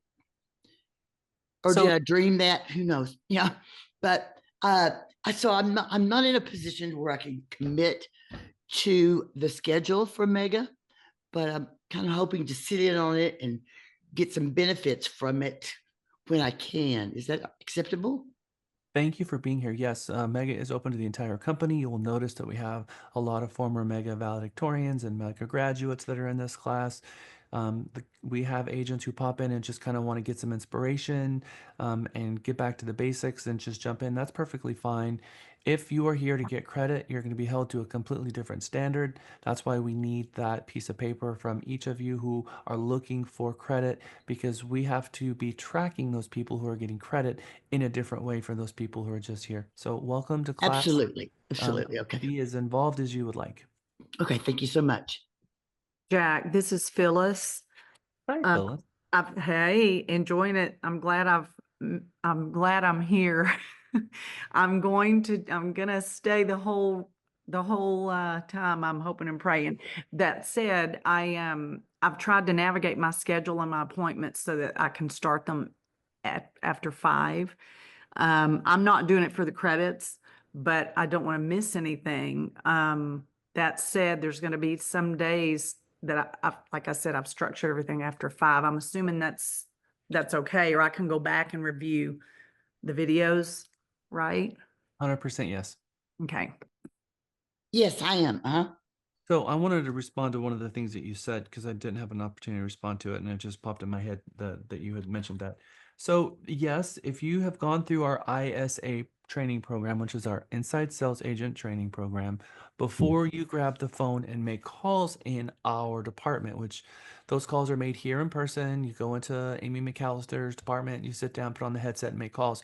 Before agents do that, now they're supposed to come and sit with me. We have a pilot program where they sit with Michael first. So actually, they go and sit with Michael, go through that pilot program. But before they come do their first shift, they sit with me for 10 minutes and I have a conversation with them, which is a little bit of unpacking of a little mini mega that happens in 10 minutes or less. I just want to give them some ideas of what their mindset should be when they pick up the phone and call. That they should be looking for referrals, not trying to get people to transact by asking questions. And it's about 10 minutes that I share with each person just to make sure that they're going in there with the right mindset. So when you heard that I meet with all the new agents, that's how I meet with them when they go in and do their first shift in our ISA department. Very good. That's what I understood. So I've gone through the ISA. You didn't dream it up. I will be meeting. I'll set up a meeting with Michael this week, and then hopefully I'll meet with you after that. Great. I like it. Okay, thanks. So Jessica, I learned something about you today that I didn't know. Oh yeah, what's that? I didn't know that you did marketing for a commercial real estate brokerage before. Yeah, I've been doing marketing for commercial for over 10 years. Huh. And then my Have you last spoken boss, to- he actually got me through my real estate classes and everything. Nice. Yeah, Have yeah. you spoken to Ben? Oh yeah. I actually interviewed with him before I came on board. Oh yeah? Yeah, I came to Realty Texas just for commercial. Nice. And I'm Well, taking Mega because knowledge is power. no, I 100% am glad that you're here. I've been excited for you to be in Mega, and you are really amazing at Aw, amazing marketing that you've been helping Deandra with. So thank you. thanks, Jack. I'm so happy to be a part of the team, that's for sure. I knew that you had lots of experience on marketing real estate, but I didn't have the commercial side of it down. I knew that you wanted to go into commercial, Yeah. but I had it in my head that you wanted to be in commercial, but was at a residential brokerage doing marketing. So, No, always with commercial asset managers. well, so that's cool. I want to have a meeting with you and Ben about that because Yeah. so 2025, I have a huge commitment to grow our commercial side, and that starts with the marketing side. You've seen a little bit with that with our commercial flyers that we pushed out and the commercial Mhm. logo and some other things, but um, all of our management team across the board is getting their commercial 90-hour certificate from Texas Realtors and going all the way up to get all of the designations of commercial. So we've started that process, but more importantly, signing up for CoStar, signing up for all of that LoopNet, and trying to go after hiring more commercial agents to grow that side of the business. Yeah, that's awesome. I actually spoke with Ben on Saturday just to check in and wish him a happy new year. So we Good. got to talking about it a little bit. Yeah, well, he's excited about what I've shared with him in 2025. So We all are. good. I'm glad. Thank you. And hopefully some of this, I mean, whether it's residential or commercial, all of this is going to port in terms of the Oh, absolutely. idea of Yeah, what mega is. absolutely. Welcome back. Who'd have thought they'd need Jack here where we need Jack here where we need. Welcome back. Welcome back. Welcome back. Welcome back. Okay, it is 12:20. Thank you for allowing us to have a short break this time. We have a lot of content to go through, and it's just amazing how fast these days go by. Okay, so one of the things that I like to share with the salespeople is a mindset of what the billionaire class and the millionaire class have learned. They have learned lessons that some of the rest of us, some of the rest of the population hasn't learned yet, which is the importance of hiring a good attorney, a good CPA, and a good real estate agent. You're a millionaire and billionaire class. They know what it means and the importance of hiring a good attorney, a good CPA, and a good real estate agent. And sometimes it's good to remind people of that it's important that the three things that people need to build wealth in their lifetime is having a good CPA, a good attorney, and a good real estate agent, that we help them make money. Your millionaire class, they don't argue with commissions. They look for someone who is an excellent negotiator and they understand that that person is worth every single penny. In fact, the higher the price range, the less apt you are to get fought over commissions. And in fact, when you prove your ability, commitment, and ethics, the fewer and fewer times people are even have a conversation with you about compensation. If you think hiring a pro is expensive, try hiring an amateur. And that is what they have realized. They think, an attorney at $400 an hour versus an attorney at $250 an hour, sometimes the pro can do it quicker, better, and in fact, almost all the time, they can do it quicker and better and have a better result. You're going to have a better result from an expert. So I want you guys to double down on why it's important to hire a mentor. We said I was going to share with you again about that, and I'm sharing with you again now. The mentor increases your value, and that makes you more valuable to the consumer. So we're gonna play this video really quick, and you're gonna hear it from someone else. For everyone out there in the real estate industry making the argument that when buying a home, you don't need to use an agent, you don't need representation, let me give you a different perspective. Buying or selling a home is the third most stressful thing you do in life. It's death, divorce, and moving. And here's the question I'd want you to ask yourself when making a statement like that. Would you bury your own dead?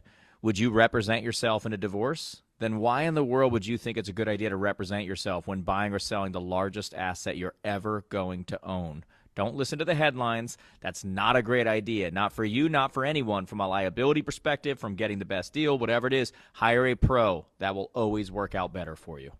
For everyone out, it's 100% true.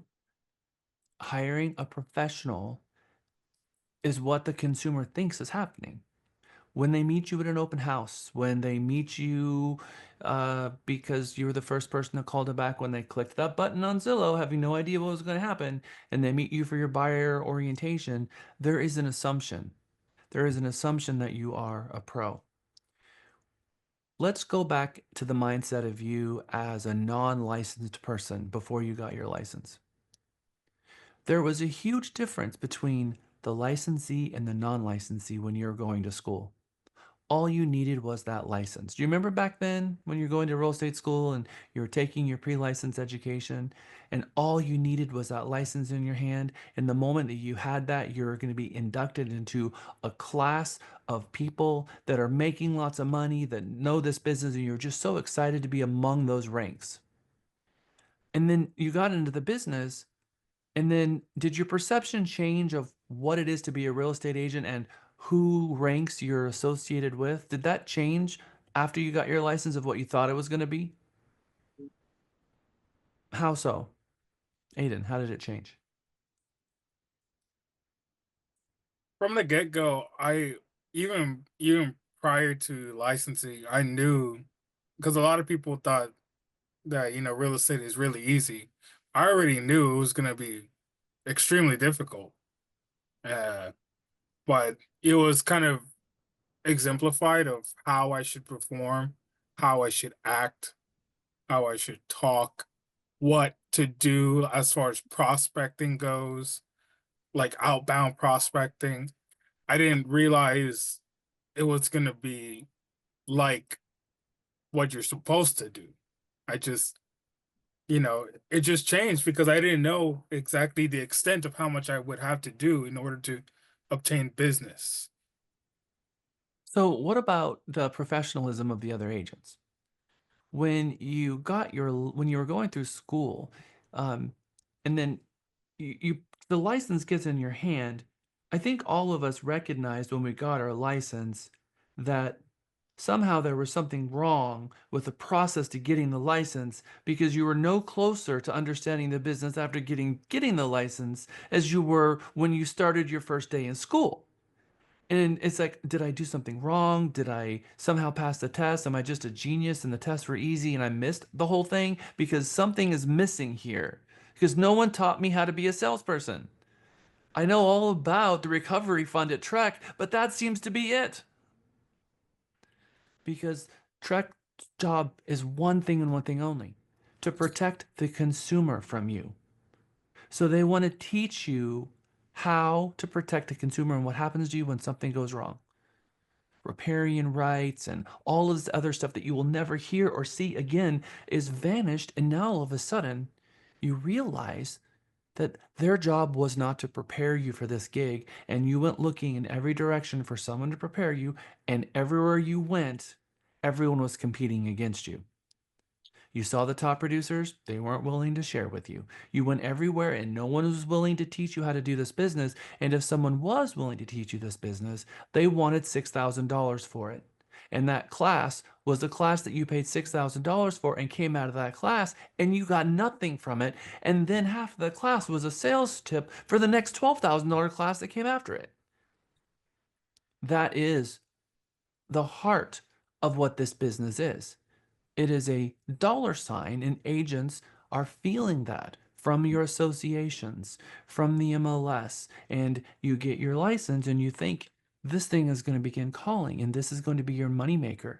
But all of a sudden, the sales starts coming in. And every single time the phone rings, it's someone trying to sell you something. And you want it to be a client, but it's not. So it is very important for you as a beginning agent or even an agent that's been doing this for a while to understand that we can't be a passive salesperson. We have to be an active salesperson. That takes action. We have to go out there. We have to find the business. We have to have the conversations, be in a salesperson mindset, and take sales training and have a sales meeting. Guess what I created this year?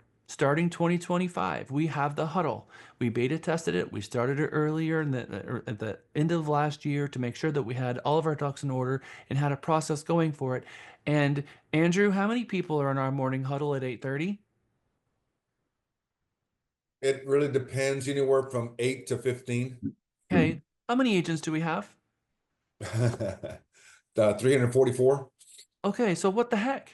Why don't we have 250 agents or more in that morning huddle every single day? Because guess what, guys? This is your morning sales meeting. This is what to inspire you to set your day off success, set yourself in that right mindset, wake up early, get into that sales meeting, which means you have made your bed, you have put on your clothes, and you have turned on the light to your business.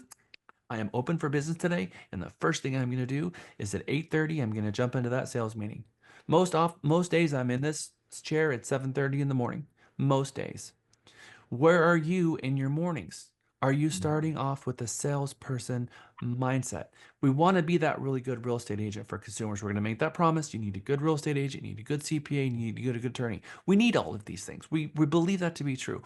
But how do we become that good real estate agent? We have to have a commitment to education that commits us to learning and growing our business, not once a year, but every single day. And that should start by starting with your sales meeting in the morning. Get through that sales meeting and figuring out how you're going to fill your day with prospecting and having phone calls that are productive, reaching out to your past clients, asking them who they know that's looking to buy, sell, or lease a home, and check in with them to see how they're doing.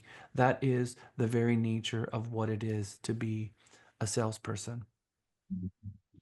The only source of knowledge is experience. The only source of knowledge is experience. So you take classes, you learn some stuff, but then you don't really learn anything from it. You just kind of have some guide rails. But you really have the aha moment when you actually do it, which is what is so valuable about being an apprentice with a mentor. You've been doing this for 20 years. You're doing your first farm and ranch transaction. You need a mentor. Trek says so. In fact, Trek says you need a mentor 3 times. You need someone who has the wisdom and the experience, who have done it before, that's going to illuminate the path forward so that you don't fall into the hole that every other person fell into the hole because they didn't know. You see, knowledge is knowing that tomato is a fruit, but wisdom is knowing that it doesn't taste good in a fruit salad. There are things that you can emphatically know, but then you apply it incorrectly because you didn't know. Tomatoes don't go in fruit salads. They don't taste good there. But that only happens through wisdom. Because if it was just knowledge, you throw it in there because, hey, strawberries and grapes and tomato, right? So it's that wisdom that you're going to get from the mentor. Not being mentored means the agent is learning at the expense of the consumer. That makes me angry. There are 2 things that make me angry as a broker, and that's an agent who goes rogue and goes in transactions and does things on their own because they're going to figure it out and they're learning at the expense of the consumer with my reputation. Imagine that you'd been doing this for 20 years and you hired agents, and those agents came to the table with an attitude that I'll just figure it out on my own. I don't care what the policy is. I don't care what the Trek rules are. I don't want to pay a mentor, so I'm going to do it myself and I'll figure it out. I'll just ask for forgiveness at the closing table. What do you think a broker should do in that situation? Mary Beth, I want to hear those words.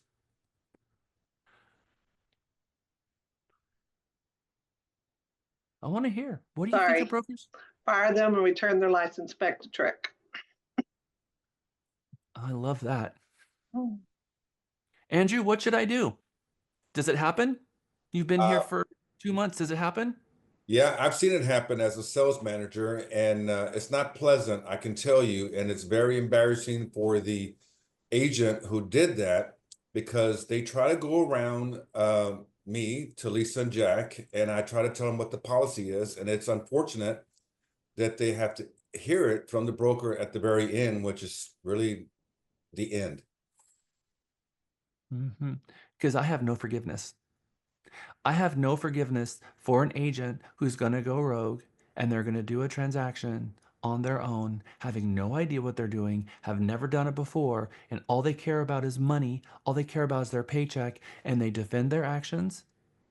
They defend and defend and defend and defend and defend. And like Mary Beth says, I say, you know what, the culture that you bring to this company is toxic because you care about your compensation more than you care about your reputation, and your reputation is your #1 asset. When I was a kid, I learned from my dad. He bought me a plaque, and it was on the wall of my bedroom wall, and it had my name Stapleton on it. And it said Stapleton above it, and under it was a little poem. You got it from your father. It was all he had to give, so it's yours to use and cherish for as long as you may live. You may lose the watch he gave you, but a black mark on your name, son, can never be erased. So make sure you guard it wisely so it's spotless when you give it to your son. Something like that. That is your reputation of your name, and the skill and the care and what you bring to this business is all your own. But not just your own. It's also the reputation of your profession, the reputation of the realtor brand, the reputation of your brokerage, the reputation of the fellow agents at the brokerage, and your broker's actual license, who spent 20 years in this business dotting his I's and crossing his T's and being as best as this job as he can so he can be a role model for his agents and have an agent pull that kind of practice. Then what we see is people going on Facebook and putting negative reviews, people going to Google reviews, which cannot be erased, and adding a negative review, which then affects the entire company and all of our agents. And if you go right now and you look on Google and if you see on Facebook, we have a 4.9 rating with over 500 five-star reviews. That is the type of reputation that we have here. We are not a discount brokerage. We're not a brokerage that is going to put our compensation ahead of our representation. And so for those agents who does not believe that they need a mentor like Trek and their broker says, you are invited to leave. I could not be more clear than that. You don't have a home here. For those agents who do care very much about their reputation, you have a home here forever, and you will be celebrated, and you will be cherished, and you will be supported, and we have your back to the end of days. A real estate agent's role is to advise and to represent. And sometimes I see agents who bring to the table this idea that somehow they got a law license. Somehow that they think that representation means decision making for their clients. That is equally as dangerous because people are paying us for their advice, not to make decisions for them. Now, sometimes we see our clients and we see in a moment that they're making a really bad choice. It's not us. It's not our job to save them from themselves. It's for us to represent them. If we think that they're making a really bad decision, Mr. Seller, I really just don't think it's a good idea for you to leave this offer on the table. I know it's the first one, but the first offer is usually the best. We can't make decisions for them. We just can advise them, and we can be pretty convincing sometimes in the advice. I will give you that, and that is okay because it's our job to let them know that, hey, I want to double down on this. I've got the wisdom and experience here. You hired me because I'm an expert. I really need you to hear me on this. This is the reason why I'm giving you this advice. I don't make decisions for you, but I just want you to know that I'm really heavily recommending this for this reason. Perfectly fine. What a real estate agent really does is provide advice and then let our clients determine whether or not they are going to accept our advice or not. And Lisa, we have an open mic. Can you find it? So we are not agents of real estate. We're not agents of real estate, but rather agents of people who are enlisting our services to assist them with them buying real estate. The product we sell are services. We are hired through representation agreements, so we have to begin with representation agreements. I've been on a soapbox for 20 years telling agents that you're not to be showing properties and getting buyer rep agreements and stick it into a purchase contract at the end and pretend like it's been there since the beginning because you didn't want to have a conversation with your client about representation because you just figured that that was going to lead to you not getting hired. So if you just said nothing at all, then they just kind of hired themselves through this process. And that's not how it works. We have to start with the representation and get hired to do the job. Once we're hired to do the job, then we can represent our client. Remember what subagency means in the information about brokerage services in Texas. That the agent can assist and aid the buyer, but does not represent the buyer and owes their duties to the seller first. If you're helping a buyer and you do not have a representation agreement signed with that buyer, every conversation that you have about a property, whether that be intermediary or not, you have an obligation under the law to tell the listing agent everything that client told you because you are a subagent of the seller. The only time that you can hold a duty of confidentiality, in fact, all of the duties, old car, remember? Obedience, loyalty, disclosure, confidentiality, accounting, and reasonable care, all of those duties that we learned when we were in real estate school, Those duties only happen when a representation agreement is signed. Prior to a representation agreement, if a buyer comes to you and asks you about a property and you start advising them about that property, you are immediately enjoined into the listing agreement from the listing brokerage, whether it be an external brokerage, whether it be KW or someone else. You are a sub-agent of that seller with not having an agreement with that buyer, because Texas is a contract state. Texas requires a contract, and there is a contract between the broker and the seller. And when that listing agreement contract exists and you don't have a contract with the buyer, you're enjoined into the listing agreement. And now you owe your fiduciary duties, and the company owes our fiduciary duties to the seller because you didn't get a buyer rep agreement signed, which means if you don't tell them how Okay, much you're... thank you. Bye-bye. Bye. Sorry, Phyllis, you had a live mic. In a moment that you are talking with a buyer and they're sharing with you what they're willing to offer, and well, I got this offer back and it was 350. I'm willing to pay 400 for this house, but I really want you to just try to get it for me as low as possible. If you don't have a buyer rep agreement, you are legally obligated to call the listing agent and said the client said they're willing to pay 400.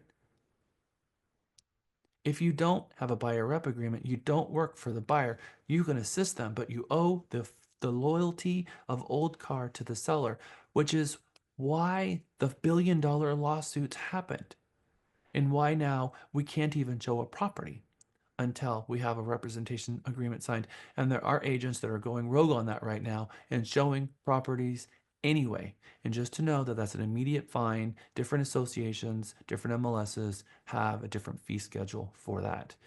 If a Realty Texas agent shows a property that is not a property in-house, and you show a property a client without a buyer rep agreement, you will be terminated from the firm. There is a zero tolerance policy on that because it is a $1,000 fee to the brokerage. The rules changed. The laws have changed. So we have to know our craft and we have to know what it is that we do. That's why it's so important for us to remember we're a salesperson, and the services that we sell are representation agreements. And those representation services start with getting your rep agreement signed. Now we've been hired officially to do a job. Now we owe duties and we owe services, and then we begin to deliver and start making good on the services and fulfilling the duties under the representation agreement. Because what we do in a representation agreement is whatever the rep agreement says that we're supposed to do. So if you have a question about, can you show a property, two buyers the same property?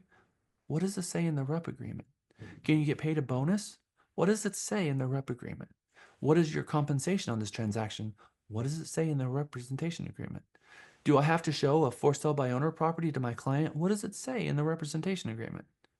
If you come to me and ask me what your duties are and what it is that you're supposed to do in a transaction, first question is, show me your rep agreement and read it. What does it say? Because your representation agreement are promises of what you're going to facilitate and what you're going to do for that client. So how well do you know your buyer rep agreement?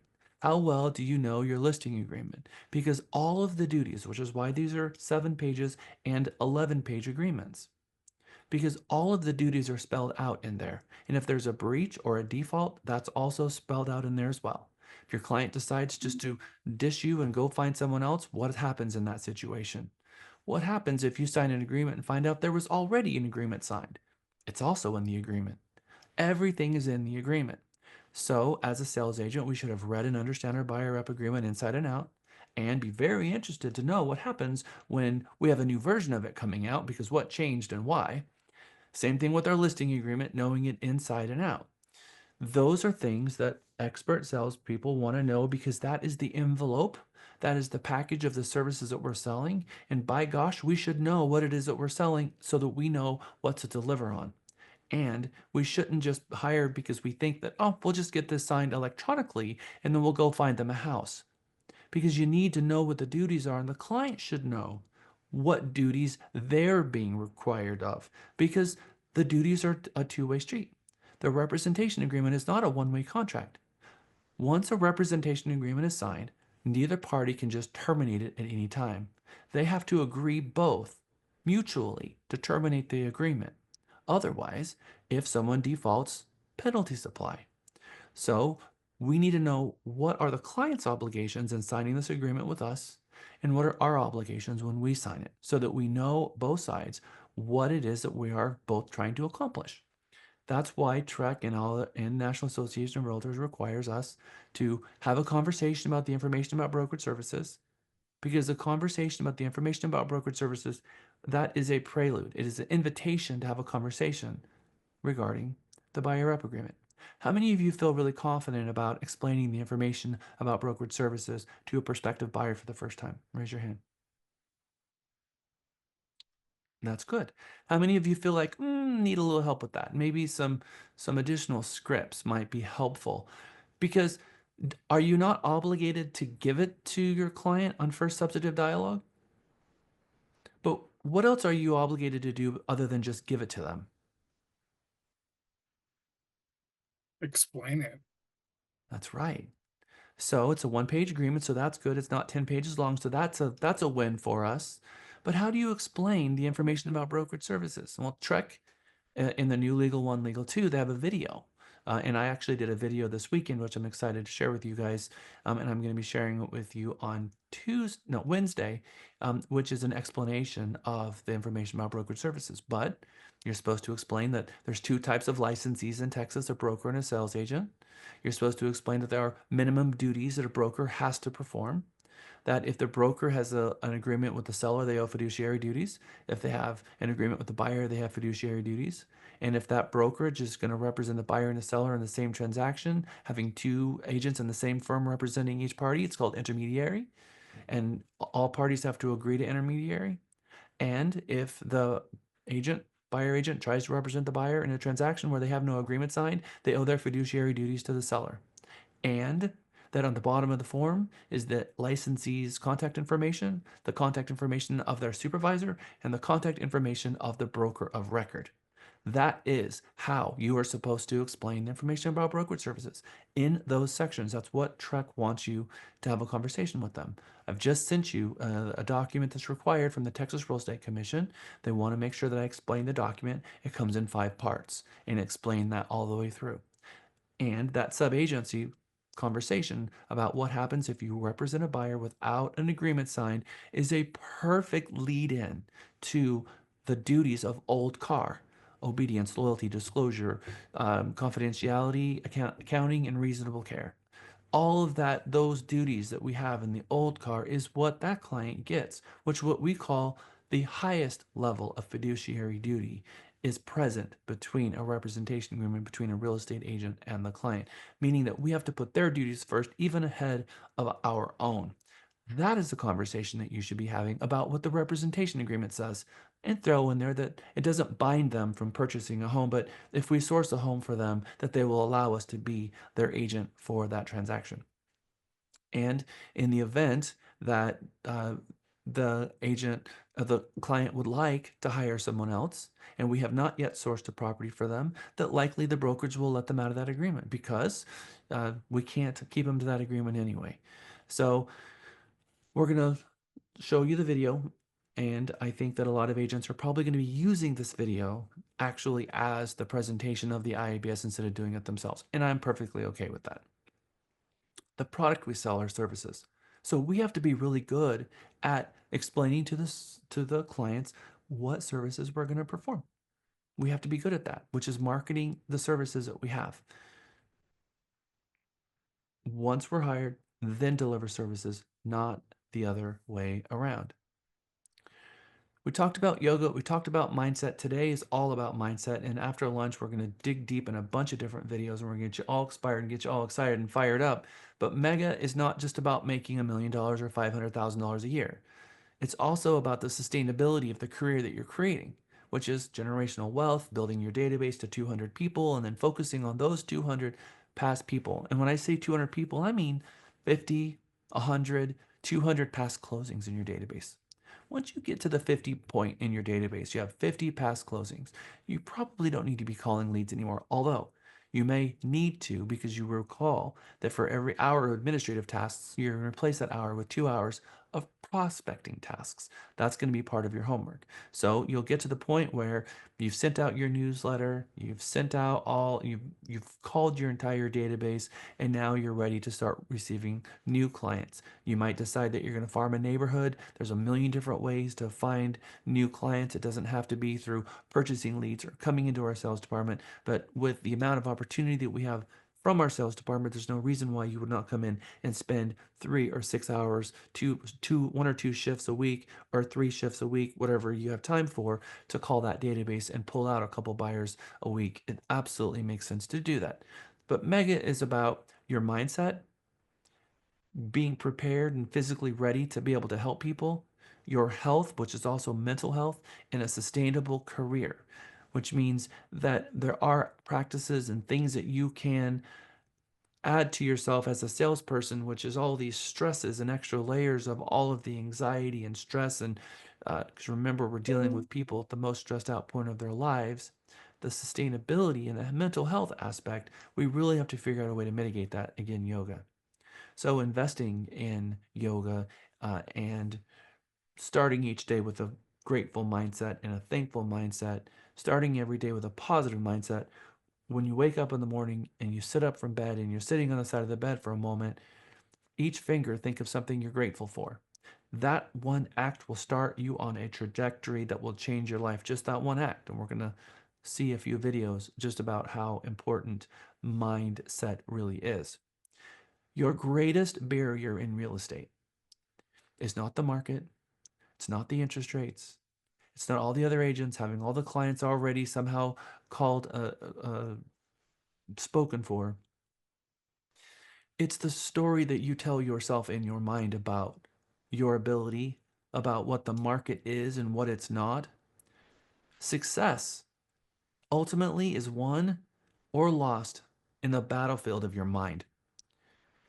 That is really the mic drop moment of Mega, when you truly understand how relevant and important that is. And when you look at all of those PT50, the Platinum Top 50 winners, all of them have a success mindset.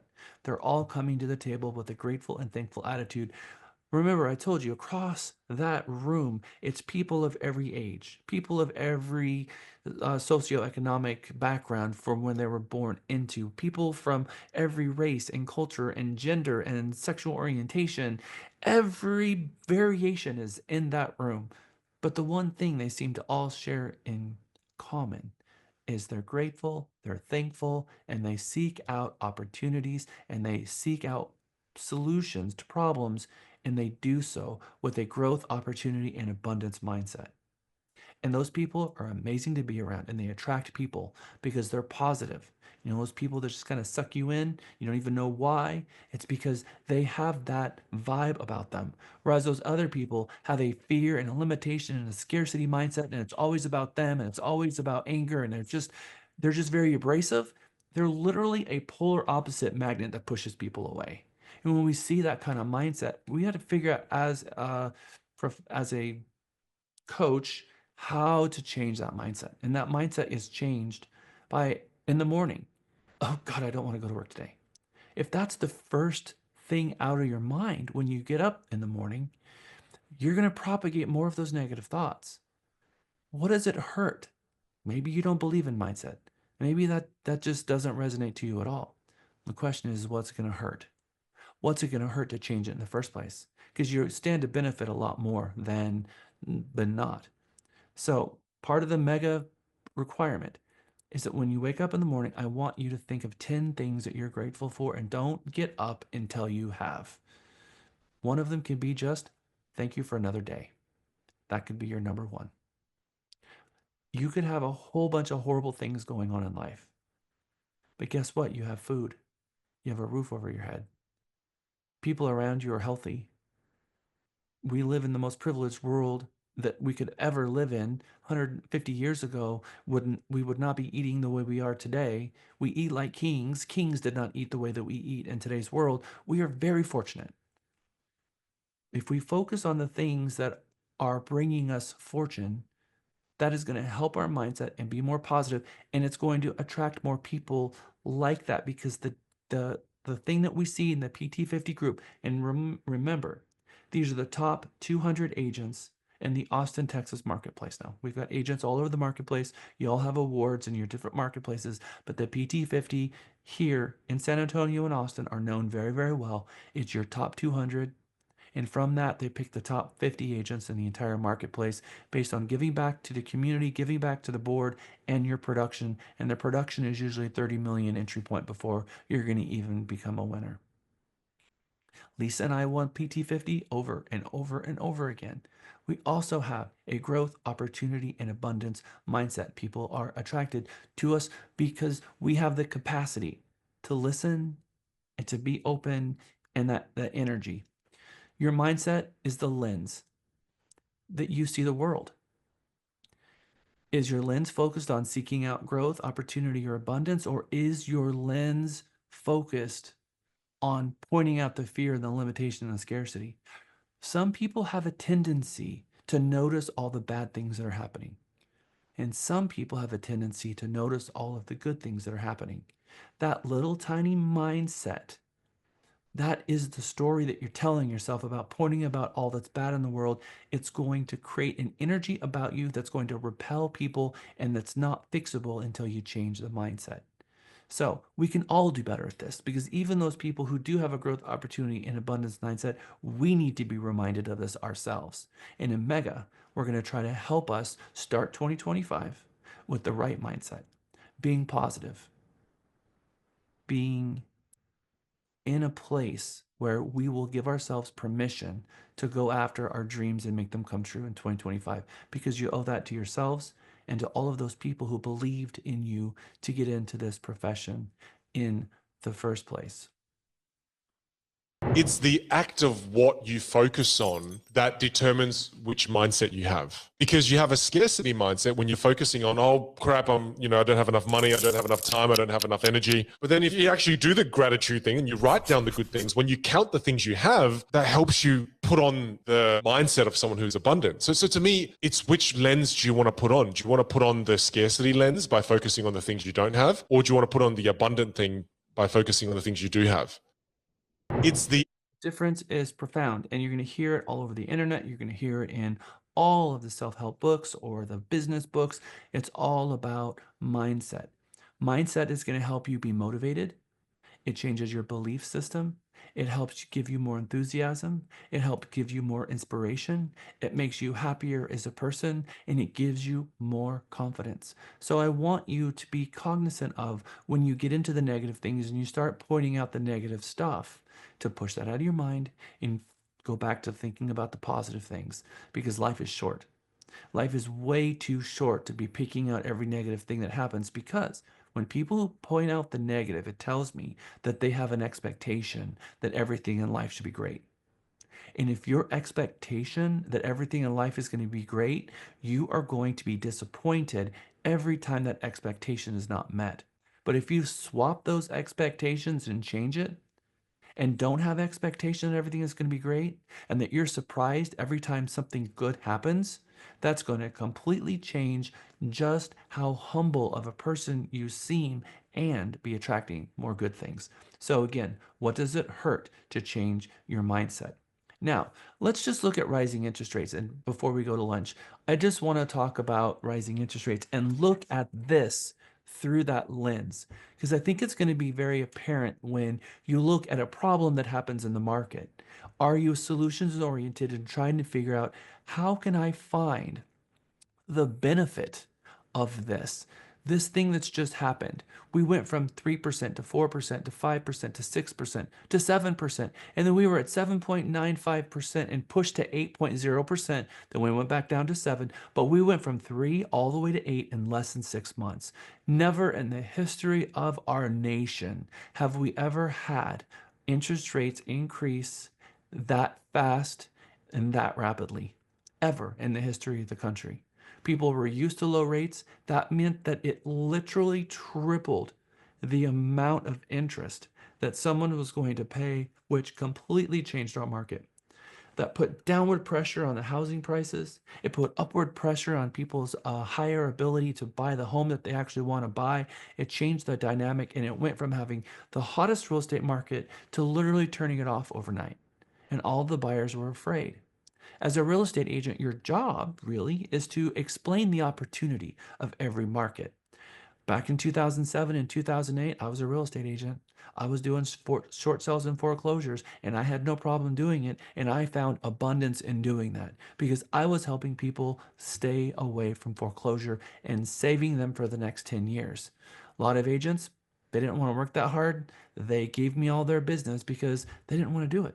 But I found a huge win in closing more than 100 transactions that were short sales alone and got very well known for doing that one thing. In fact, Remax and KW gave me all of their short sales and I closed the heck out of them. So, rising interest rates. We know what the negative lens is, affordability crisis, and buyers are afraid and they're going to sideline and they're going to wait. But what are some positive things about the rates going up? Can you think of some? Let's share before we go to lunch, and then I'm going to share you what it says on my slide. So don't grab the slides and don't read ahead. I want you to use your imagination here. What do you think are some advantages that a buyer would have of the rates going up? Because again, there's no such thing as a bad market. It's good for someone. And so we have to figure out what the advantages are. And believe it or not, I've given you 10 solid, incredible examples of what could be positive about rates going up. Alexa. It's good for cash buyers or investors because they Okay. don't have to borrow money. I like it. Asia? Um, one of the things is the prices, like the prices have went down since the rates have went up, so it's cheaper to buy. Okay. And then there was another one. We had this conversation, didn't we?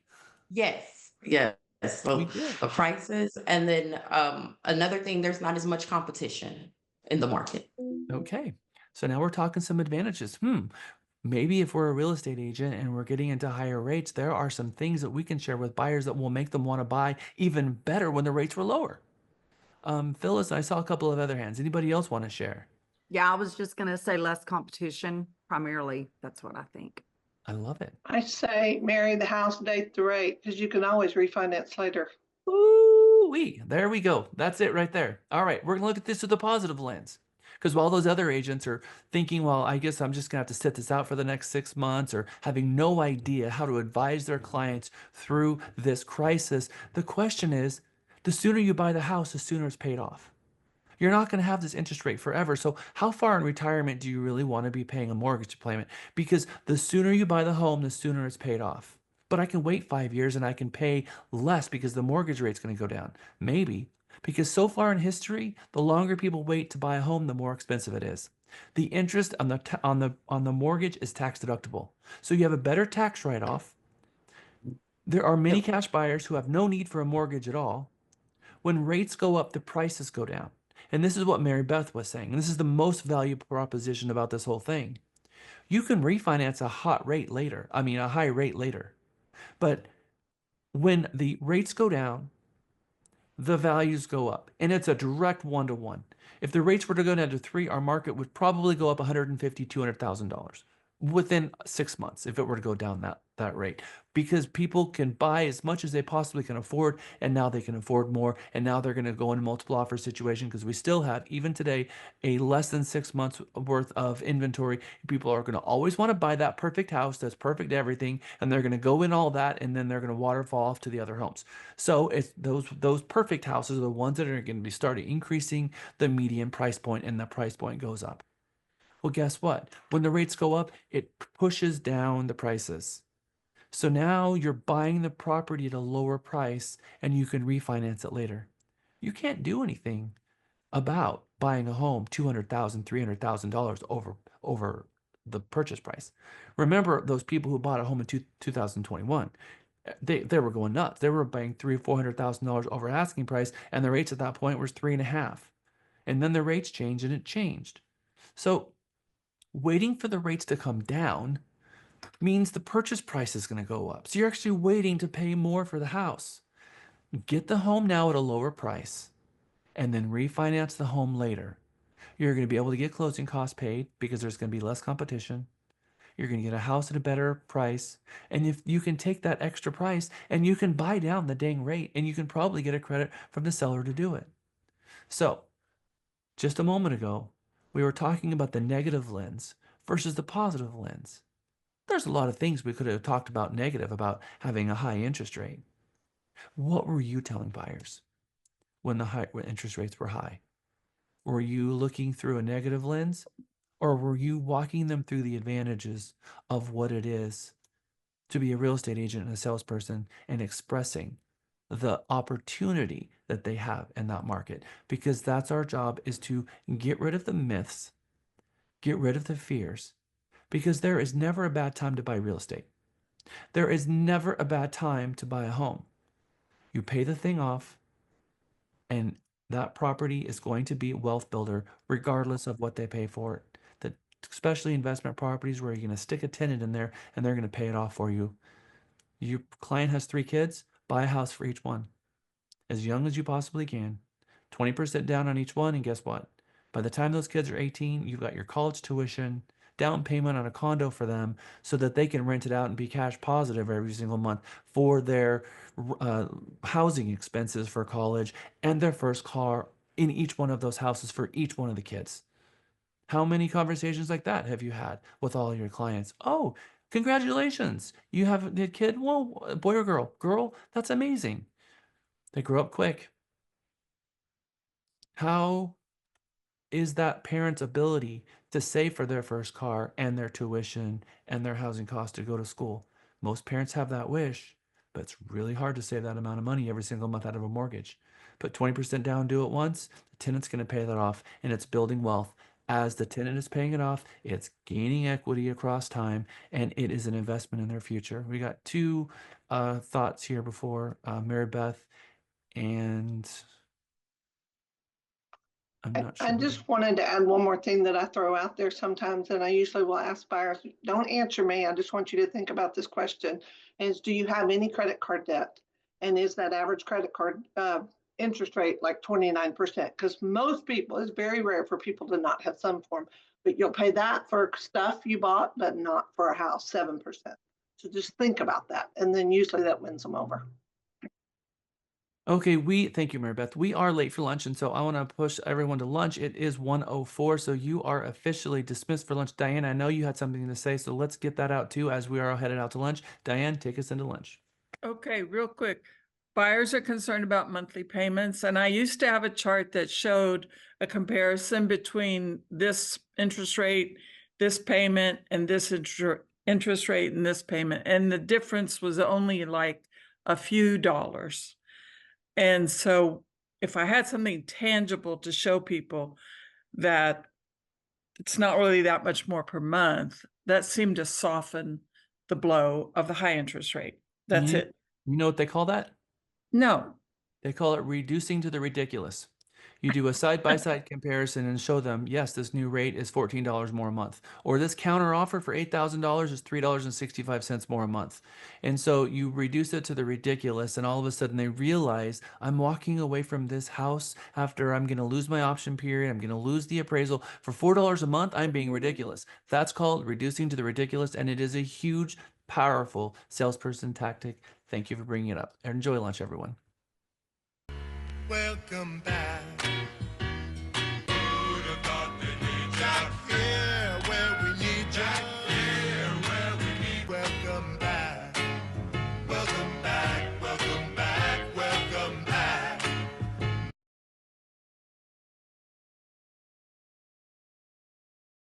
Welcome back from lunch, everyone. It is 2 o'clock. Still waiting for a few of you to turn on your videos.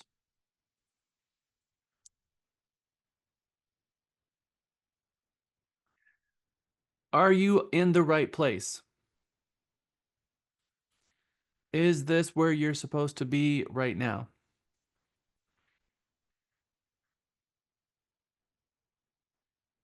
I hope the answer to that question is yes for each and every one of you, because In my mind, I can't imagine a better place for a salesperson to be in January than in a master class to help them fill their pipelines for the year, to squeeze out every bit of opportunity in 2025. And today is about mindset. And as we've been hearing, just how important mindset is.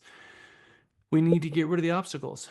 There are always obstacles. There are always negative things that we could focus to our attention on, but are we going to gravitate towards being excited and thankful and grateful every time something good happens? Or are we going to have the mindset that we're going to be disappointed and angry every time something bad happens? I think that specific mindset brought to the table for a real estate salesperson is transformative. I think that it changes you as a person. It makes people gravitate towards you. People like to be around people that are positive. People like to be around people who are easygoing and friendly. And that is all of the qualities that a good salesperson needs to have to attract people, because a salesperson needs to be sellable. So, how do we do that? Is the goal that you want for yourself this year for your practice to be successful, for financial freedom to be realized, for you to meet, exceed your goals? In order for all of these things to happen, we have to get the success blockers out of the way. And mindset is the very best success blocker, period. Recognizing with yourself whether you have a scarcity mindset, knowing that a scarcity mindset simply doesn't serve you. It's not going to serve our profession. It's not going to serve the brokerage. It's not going to serve you. It is just toxic. And sometimes we fall into these mindsets and we don't even realize it. So, part of a community of people is helping each other be held accountable for a scarcity mindset or a negative mindset or a mindset that rejects growth, both in personal growth, growth in your business, growth in your knowledge, just personal growth and business growth, all of those things put together. If we can shift our mindset towards abundance, more listings, more conversations, more positivity, that helps break down walls and it helps break down barriers. And it also helps you introduce yourself to more people. The more people that are involved in your sphere, the more people are willing to help you. In a couple of slides, and in fact 2 slides away, we're going to hear a very cool video from Simon Sinek. You may have heard of Simon Sinek because he is a nationwide speaker. I've always been very impressed with him, and he's going to talk about, well, there's a video where he talked about the Navy SEALs and what it took to be a Navy SEAL and who is the mindset of the personality type that actually gets all the way through the Navy SEAL training and makes it to become a Navy SEAL. And it's interesting what he shares, and it's interesting that what the reality is of that. You've got the super strong people that are full muscle and tattoos and just, and those are in his own words, that work out all the time, that are super strong and have the physical strength, and that's not what passes through. You've got the people who are extremely smart. That's not who passes through. What's interesting is that in every case, the people who pass through are the people who push themselves to the brink. And then after that, they still have the capacity to help each other out. Those are the people who make it every single time. That is a personality type that's needed in the Navy SEALs, and that is the personality type that's needed in sales. That we as a profession need to be zealous to help each other increase our profession, both education wide and holding each other accountable for the code of ethics, but also your spheres.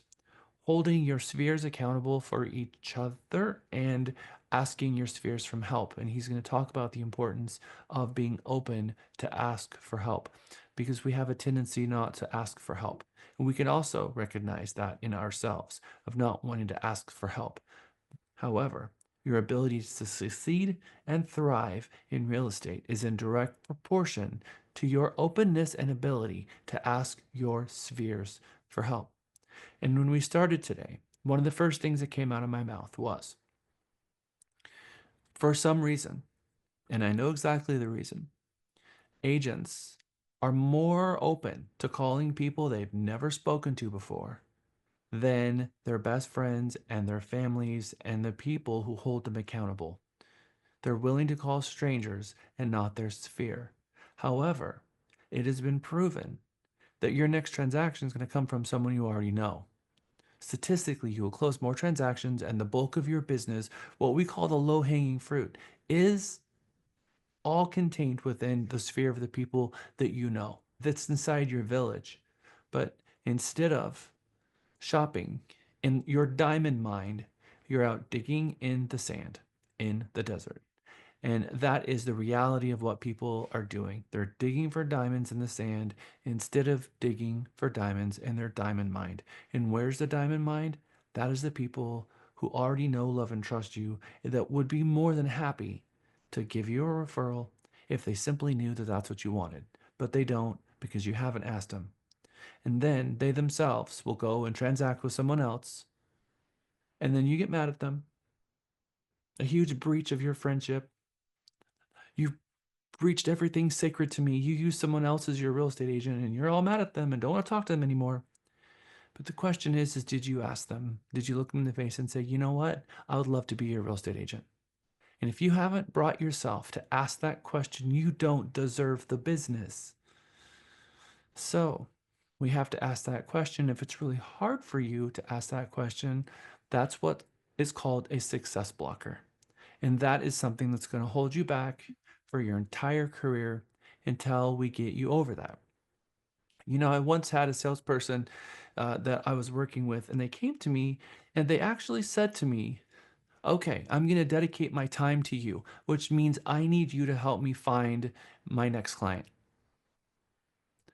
And it was about 5 minutes of me writing down people I know that might need that particular person, that particular trade. I was not offended by that at all. In fact, that was very much a salesperson thing to do. And I actually did give them to people. And since then, they've been my painters since all these years.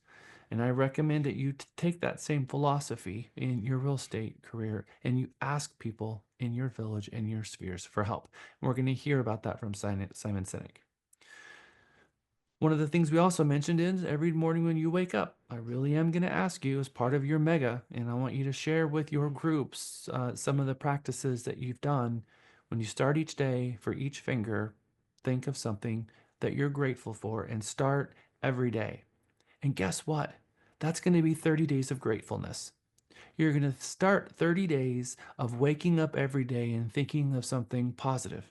This is transformative for yourself, for your family, for your life, for your existence, and this will pay you dividends in the months to come, especially if you can continue that practice even when you get out of mega. So I'm going to be reminding you of that every single day, and hopefully you make this a practice because I promise it will change things for you even if you don't believe that it will. Abundance mindset is about gratitude, generosity, prosperity, opportunity. These are all things that help you as an agent propel you forward. Now let's hear from Simon Sinek. You want to be an elite warrior. It's not about how tough you are. It's not about how smart you are. It's not about how fast you are. If you want to be an elite warrior, you better get really, really good at helping the person to the left of you and helping the person to the right of you. Because that's how people advance in the world. The world is too dangerous and the world is too difficult for you to think that you can do these things alone. If you find your spark, I commend you. Now, who are you going to ask for help, and when are you going to accept help when it's offered? Learn that skill. Learn by practicing helping each other. It'll be the single most valuable thing you ever learn in your entire life. To accept help when it's offered and to ask for it when you know that you can't do it. The amazing thing is when you learn to ask for help, you'll discover that there are people all around you who've always wanted to help you. They just didn't think you needed it because you kept pretending that you had everything under control. Does that resonate with you? It takes a village.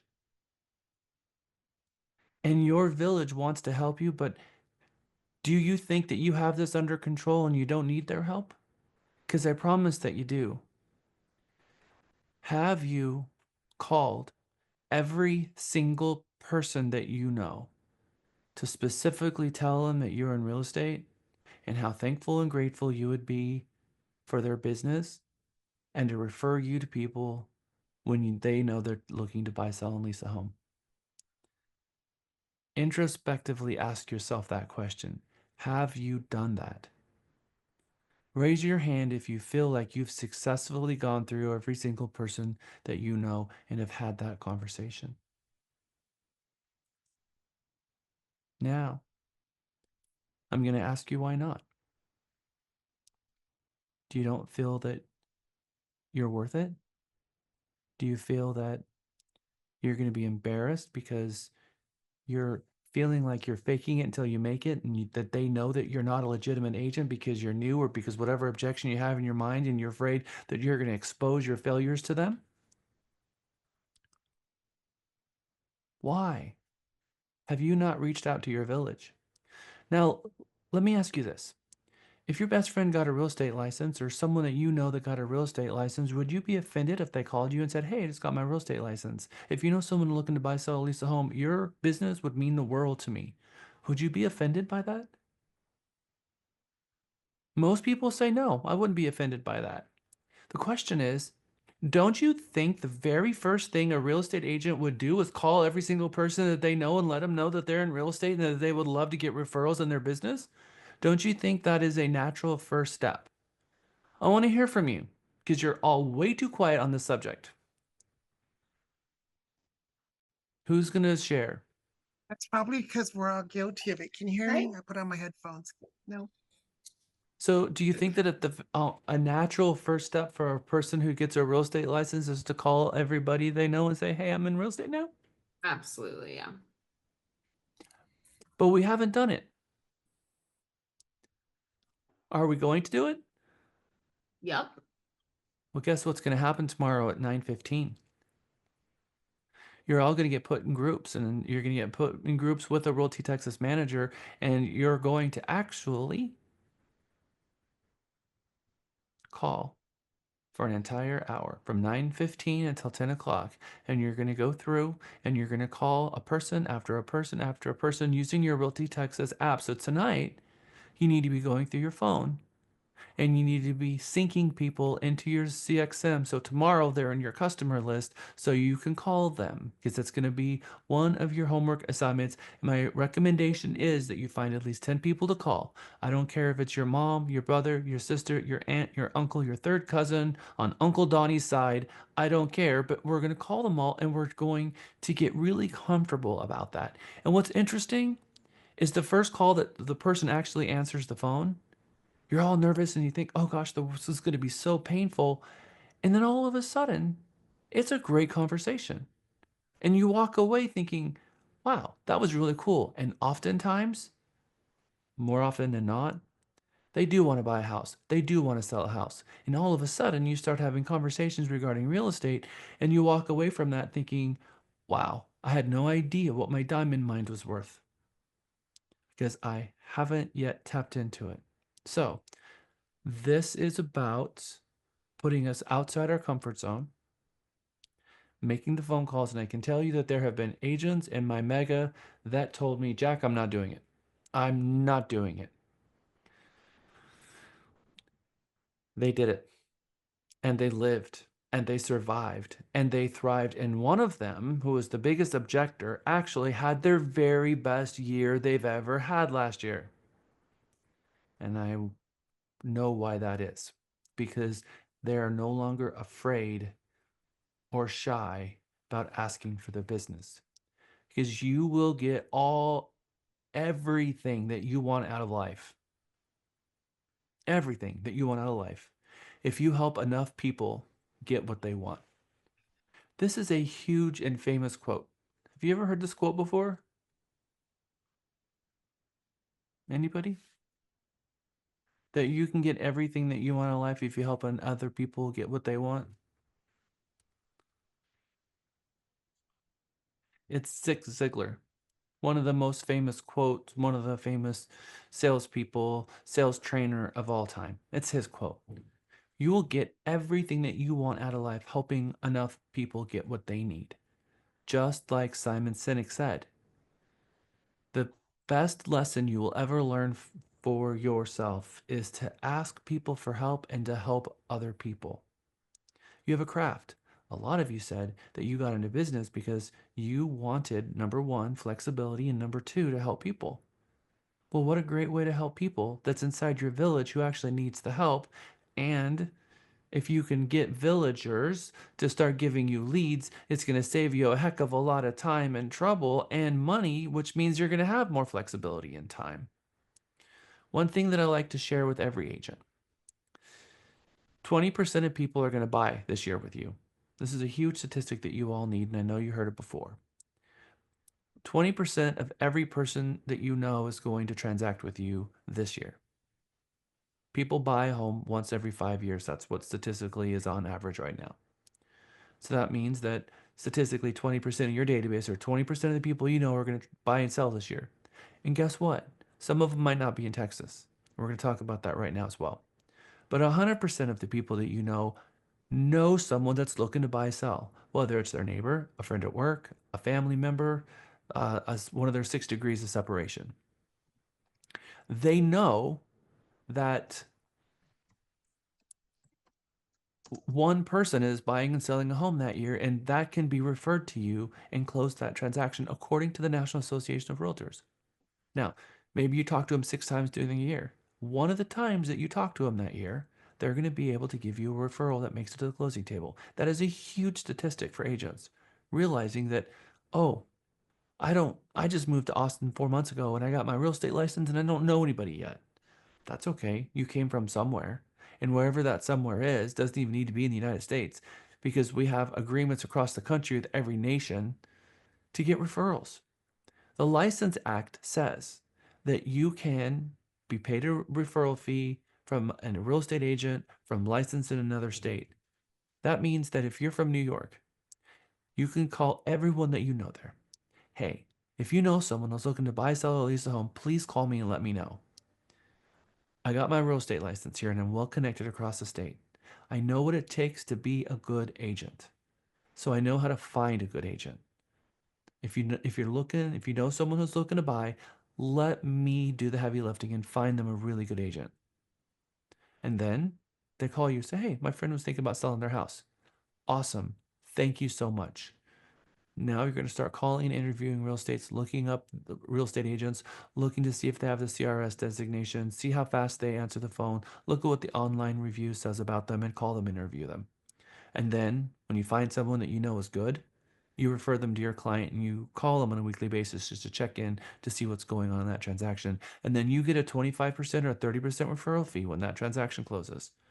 On a $9,000 home, it's a $3,000 check that comes in the mail. So it doesn't matter where they are. Every single person in your database knows someone that's looking to buy, sell, or lease a home. It could be from Seattle, Washington, DC, Florida, who knows where. So you need to step back and you need to think bigger. Think on a larger scale.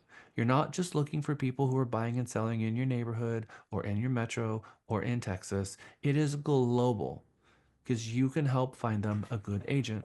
And there is this amazing book. I know it looks like an old-fashioned phone book, but y'all can see it here. This is the CRS directory. They also have this online. Certified residential specialist. You have to close 75 homes, pay the fee, and it's the gold standard designation for real estate agents. And this is the CRS designation. I'm a CRS. Lisa's a CRS. I recommend everyone get their CRS designation once you qualify for it, but that is my first stop for who I'm going to refer business to. I interview the people that's in this, and every year I get a new one. This is my 2024 guide that that showed up to the office last week. Okay, so this hopefully now has exceeded your database size. Maybe now your database is just a little bit bigger than you thought before, because you were excluding those people who are family members in other states and you weren't having conversations with them. By goodness, they just may actually have someone who's moving to Austin, because it seems like everybody in the world is moving to Texas. So they just may refer you someone that actually is looking to transact here in Texas. But again, that's not what the goal is. The goal isn't to try to find someone who's a needle in the haystack who happens to be looking to buy a home this particular year. You are calling your database, checking in with everyone, having wonderful conversations, but the premise of it is to get referrals. Now, I'm going to tell you a story about a guy named Jim Utterback. He is no longer with us, but he was an amazing real estate agent in Southern California that worked for Century 21 Action. Really, really cool guy. He was racquetball player, basketball player, All-American sports and real estate agent, 24 years old. I was 23, and he was one of the top producing sales agents of Century 21 Action on Redondo Boulevard in Long Beach, California. Top 5% of the company, always, month after month. One, he stopped showing up in the office and kind of just fell off the grid.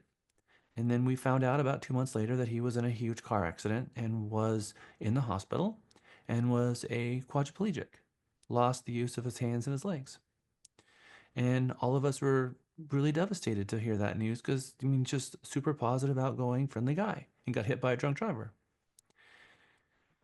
Fast forward a year later, he's gone through rehab, and now he is coming into the office on a wheelchair that he's using a tube to blow in to go forward and backwards. And what do you think we all thought when we saw him rolling in on a wheelchair where he couldn't use his hands or legs? What do you think we thought? This is a true story. Talk to me. What do you think we thought? Maybe that he was coming to say goodbye and hang up his license. Yeah. That he would Okay. fall under the 95% of agents that don't make it. Mm-hmm. That he was a fighter and that he was on his way back, even though he, to come into work. Do you think people's hearts broke for him and thought, oh my gosh, there's no way he's going to be able to do this now? Possibly. That's what everyone had in the back of their mind was, oh my God, how is this guy going to do this? Oh my God. He pulled into his office. He used a pencil and his mouth to dial the phone. And he called an entire database on speakerphone. And he spent his entire days making phone calls. Hired a showing assistant. Hired a listing specialist. Created a team. And tripled his production the next year. Tripled his production and became the #1 salesperson in Long Beach, California, because he fell into the one thing. He fell into the one thing. Focus on income producing tasks and prospecting alone. The thing that allows you to be successful and to be a real estate agent in the first place is having conversations with people about buying and selling. I'm going to share with you a little passage out of the Shift book. Gary Keller's book. There's a slide on it coming up here in a couple of pages. And it says, the one thing. I'm not the best with Roman numerals when they get this ridiculous, but XXXII, whatever that is, I guess 32. So what matters most? If we step back and look at our business, we can see that there's actually 6 competencies at the core of what we do as real estate professionals. First, we lead generate, capture and convert leads to appointments. Second, we present to potential buyers and sellers and get representation agreements signed. Third, we show our buyers and market our sellers. Fourth, we write and negotiate purchase contracts. Fifth, we coordinate our resulting sales to closings. And sixth, we manage the money that flows into our business. These 6 core competencies are really an outline of our basic sales job description. One's can't and can be successfully delegated. Presenting, showing, writing, negotiating, coordinating closings, and managing money are all activities that, to a certain degree, can be successfully delegated. However, it is extremely difficult to effectively delegate number 1, Lead generation and conversion to an appointment. Why? The skill level it takes to generate a lead, capture the appropriate information, and then convert that lead to an appointment is a distinct skill that takes extensive practice over time to develop at a high level, but it is where all the money is. And it is the one thing that agents want to figure out how to resource out. Oh, I can just pay for leads and then do the rest. The skill set for lead generation and converting that lead to an appointment is where all the money is. And Jim Utterback picked up the phone and called all of his past clients and continued to do that.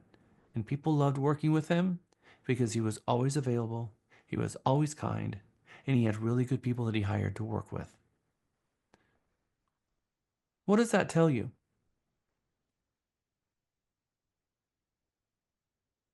What lessons can be learned from that? Never give up. Also, you wasn't in a scarcity mindset for sure. I guess no matter what handicaps you have in place, I mean, you know, you're able to achieve what you want to achieve if you put the effort and work into it. Okay, I love I, it. w- I would say where there's a will, there's a way. Okay. I would think when there's al- his potential clients would meet him, they would say, this guy is dedicated to his job.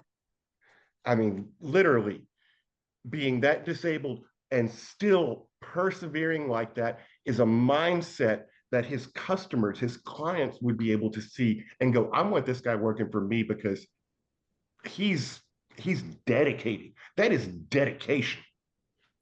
And there's even a bigger resounding underlying message that we haven't even tapped into, but all of you are exactly right. Eric, I see your hand up. Thank you, Ronald.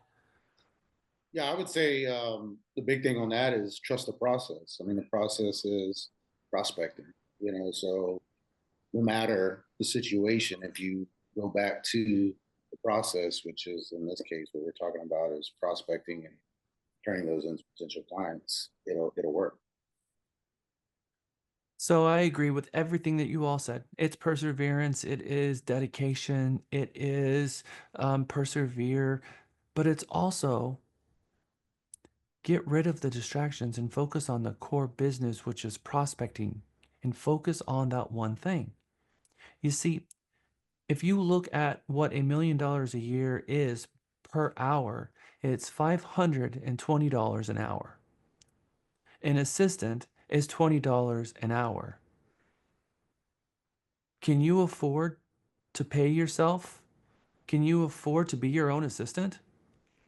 If you're at the rate of $250 to $500 an hour, which is what a 500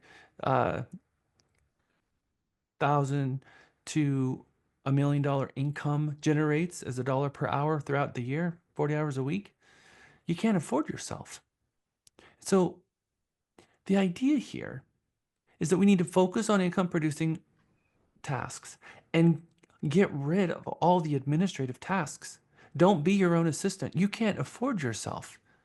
Because that means for every flyer, for every lockbox, for every sign, for all of these administrative tasks that you're getting in the way of actually calling more people, which could be another transaction. And that transaction, if you spent 2 hours calling people, you're going to find someone that's looking. And you found another buyer and you sold them a home and you get a $9,000 commission from those 2 hours of phone calls. That's $4,500 an hour that you made from making those 2 hours of phone calls. This is why husband and wife teams do so well. Typically, it works like this. One of them is putting up signs and lock boxes and doing marketing, and the other one is the face person for the clients and they're calling, and that dynamic duo just works.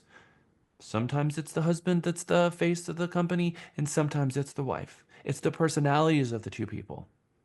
And those two people know who's going to be in the background and who's going to be in the foreground because it's always going to be the person that is the life of the party, that is always the person on the phone for 4 hours talking to the people on the other end. You know who that personality is, Mary Beth Ray. And that duo works really well when it works. So let's talk about action, thought, emotion, harmony. We have to act. We can't be passive about our business. Prospecting is an action.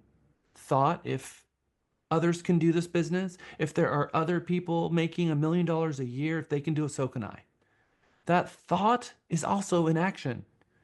You're putting specific thought into your belief system that you can do this. And emotional, being thankful, grateful, confident, and passionate. You put those three things together, you will be unstoppable, but you have to act. There is this thing called 6 degrees. I'm sure you've probably heard of this.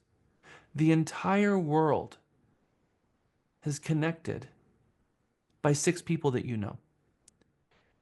If you have 6 people in your life, those 6 people are connected to the entire global world. Do you know 6 people? Because if you know 6 people, you know the world. Assume, let's just say you know 50 people. Those 50 people know another 50 people. That 50 people is connected to 15.62 billion people if there were that many people on the planet. Because we're looking at about 8 billion right now. The math says that 6 steps, you would be connected with 50 to the 6th power, which is 15.6 billion people. Your spheres are huge. And when you get really good at asking for referrals, and that becomes your #1 lead generation tool, you will start finding yourselves in different spheres. Your friend referred you to someone who referred you to someone else, and a whole new set of people are inside that sphere. So you ask them for referrals, and they now know 6 people, and they refer you to someone else, and they know 6 persons. This is how your business grows, but it can only grow if you're open to asking for the help, for asking for the business. Asking for referrals is this business, and it is transformative. It is, well, next year will be, in December, you will come to me and say, Jack, I had the best year this year. You will come to me and you will tell me that. I've heard that over and over and over from my mega graduates who have picked up the phone and they've called all their past clients. It's changed their careers. And I want that for each one of you. But it's going to take action. And the action is calling the people and getting over the fear of that and start connecting yourself to all of the 6 degrees of separation. Don't be afraid to give up the good for the great. You did that. How many of you gave up a job to come and be a real estate agent? Was the job okay? Brought in some money? Maybe it had a retirement plan. Maybe it had some health benefits. Maybe they paid for some of your taxes.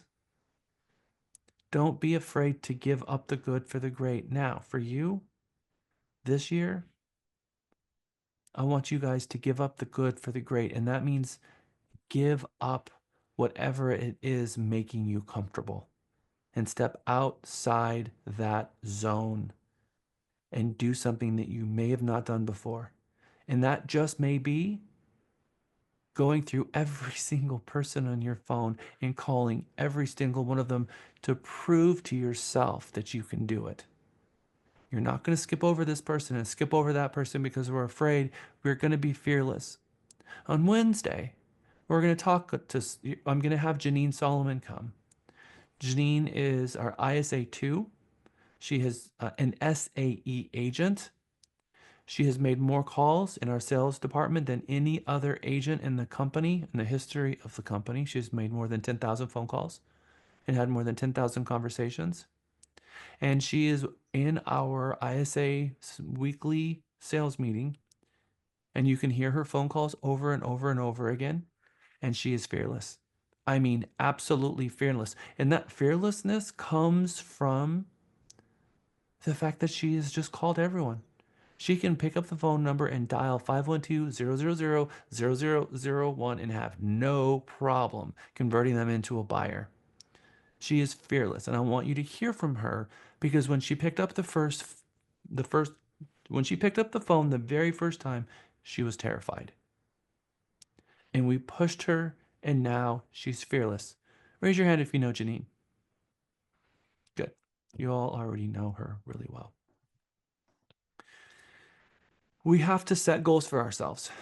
That is something that Andrew and Michael are both working, helping you guys set what it is that you want to reach for 2025. Again, we're not going to set that goal for you. You're going to pick a number and you're going to pick a goal for production and a number of transactions, units. And I want you to set that for something meaningful. Maybe you left a job making $80,000 a year to come here to Realty Texas and take a chance on creating this amazing career for yourself. I want your goal to be a little uncomfortable, a little implausible. Oh, I don't want you to put $6 billion because that's likely not going to happen. I want you to put a realistic goal for yourself, but I want you to push it just a little bit past what you feel comfortable with. Maybe that's, you can think, I can make 250,000. Why don't we make it 350,000? Maybe that seems a little implausible. Or maybe you've made 500,000 last year and you want to do 700,000 and you've never done that before. Let's make 2025 be the high water mark where you have made more money in 2025 than you ever have in any other year in your entire life. Does that sound like a good goal? The greater danger is that your aim is too low and miss it, but that your aim is too low and you reach it. The greater danger isn't that our aim is too low. I don't want you guys to set it so low and you meet it because that was the greater danger. If you set it for higher and you miss it, that was a better achievement than setting it for too low and achieving it. So I really want you guys to set goals because that goal is important. And as Zig Ziglar says, a goal properly set is halfway reached. You're halfway to your goal just by setting it because now you know what you're striving for. Without a goal, what are you even doing? Are you just winging it? Waking up every morning, let's just see what happens to fall in my laps today? We got to operate with intention. We have to have some kind of goal because if we don't have a goal, you're literally winging it. Now, I don't know very many professionals who run a business by winging it, except for real estate. They seem to operate that way. But remember, you got your real estate license and you looked at that piece of paper and you realized that no one helped you with this. Trek didn't prepare you for this job. You decided to go take a sales course, but decided not to because it was $7,000. And maybe you did and came out the other side, and all they wanted to do was sell you on their next course, which is $12,000. And you just looked at this license and says, I know through this device, I have the capacity of making uncapped earning potential. Who's going to teach me? Now, some people are just natural born salespeople and they figure it out. But it comes with action, not with just dumb luck. 1 or 2 transactions is just dumb luck. But 12 transactions or more a year, that was deliberate. Whether it was mailers to your subdivision, whether it was just showing up at meetings and wearing your name badge, it was deliberate. So when we set the goal, we now know what we're achieving and we can put action into achieving that goal based on the number of phone calls you need to make. Because what's interesting, and what you probably may or may not know, is that there is a math problem, that there is a math, you can figure out your goals by just engineering the math for the goal. It's simply a math problem. How many calls? There's a 24-to-1 ratio. For every 24 calls that you make to prospective buyers and sellers, you'll net 1 closed transaction. That's the next thing I'm going to read you here in this book, which is transformative for a lot of agents. On average, for every 34 contacts an agent makes with prospective buyers and sellers, they netted 1 closed transaction. Plainly put, it's a 34-to-1 contract to close ratio. But what makes that number notable is that when agents study lead conversion tactics, they can increase that number to 24-to-1. So that means that out of 100 leads, you can get 3, but you fine tune your conversion rate for the same number of calls, you had another closing. That's the light bulb. You convert it a little bit more and you have your 5th. 5% is the gold standard. 5 out of 100 is the gold standard. which is 2 extra closings from the exact same amount of effort. It is the very definition of working smarter, not harder. The same number of phone calls with 2 extra closings because you had all of the skill set necessary to convert their objections. And it comes down to that one thing. First, making the call, and number 2, knowing how to help them overcome their objections. Those 2 things, that's it.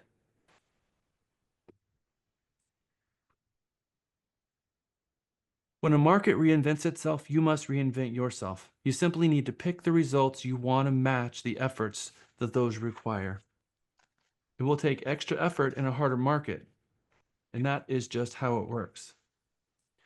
A lot of agents will spend less than an hour marketing an open house and then go sit in an empty house for up to 4 hours on a Sunday. Just flip the approach. How about spending up to 4 hours aggressively marketing your open house and then go sit there for an hour instead? It's the exact same amount of time, but you have people showing up because it's not just dumb luck. It's not just the passerbys who are walking their dog who thought they'd come in for a free cookie because everyone knows you're in there baking cookies, right? Because that's all we do. Working smarter, not harder. So you're going to learn in our Mega 7 about how to properly market an open house. Doesn't have to be your own listing, but on a Monday before noon, you will have picked what open house you're going to do that weekend. You're going to reach out to the listing agent and ask them to immediately put it in the MLS and start advertising the open house. You're going to go to Deandra, our social media strategist, and you're going to ask her to run ads for that open house because we run them for you. We pay for them. All you have to do is tell her, and she will start running the open ads as long as professional photos were taken on that listing. If there was no professional photos, we will not run ads. In fact, our company policy is that you will always get professional photography done on your listings. That's a conversation that we're going to have next Monday. That is free marketing, free exposure, free ads. You see, one of the things that you're going to learn is that most buyers who are looking to buy a home start on the internet first, and they find a home, and they're usually looking on Saturday and Sunday night. Then Monday becomes the number one searched time slot between 11 p.m. and 2 in the morning. It's the number one searched time slot. Why do you think Monday night between 11 p.m. and 2 o'clock in the morning is the number one heaviest search times for homes.com, realtor.com, and Zillow? Why do you think it is? How is that possible Monday night? What do you think? I say because people are trying to get their week planned accordingly. And so they want to get a head start and ensure that they can contact the agents to schedule something maybe for midweek or during the weekend to tour. Well, that would make sense to me if it was Monday at noon, but Monday at 11 p.m. to 2 in the morning? Why those times? They're just in bed scrolling. Oh, doom scrolling. Got it. So this is the pattern, and this is what the numbers and the analytics showed. The parents, because most of them are going to have kids, most of them will have put the kids to bed, collapsed on the couch, grabbed the iPad, and now they're searching. Now, let me ask you, how many of you have your open house scheduled by Monday noon? The traffic cuts in half by Tuesday, half again by Wednesday, half again on Thursday, and Friday night is the least searched traffic day. It's because they're having fun with their friends and doing all the social stuff. If you don't have your open houses advertised by noon on Monday, you're literally cutting out 3/4 of your traffic of people who are going to show up. So when do you think most agents actually start advertising their open house? Most agents start Friday morning and start advertising. So when is the last time that you tried to throw a party and invite the largest number of people possible and gave everyone 24 hours to know about your party. Because that's what you just did for your seller. Makes absolutely no sense, right? So instead of the very last minute advertising it and showing up and being there for 4 hours, why don't we do it earlier in the week? And that way you double the amount of the people that can show up Monday and Tuesday and Wednesday and Thursday and Friday. You're gaining momentum because most people don't want to click that button. They don't want to click that button that says call me because they know that their phone is going to be blown up by real estate agents.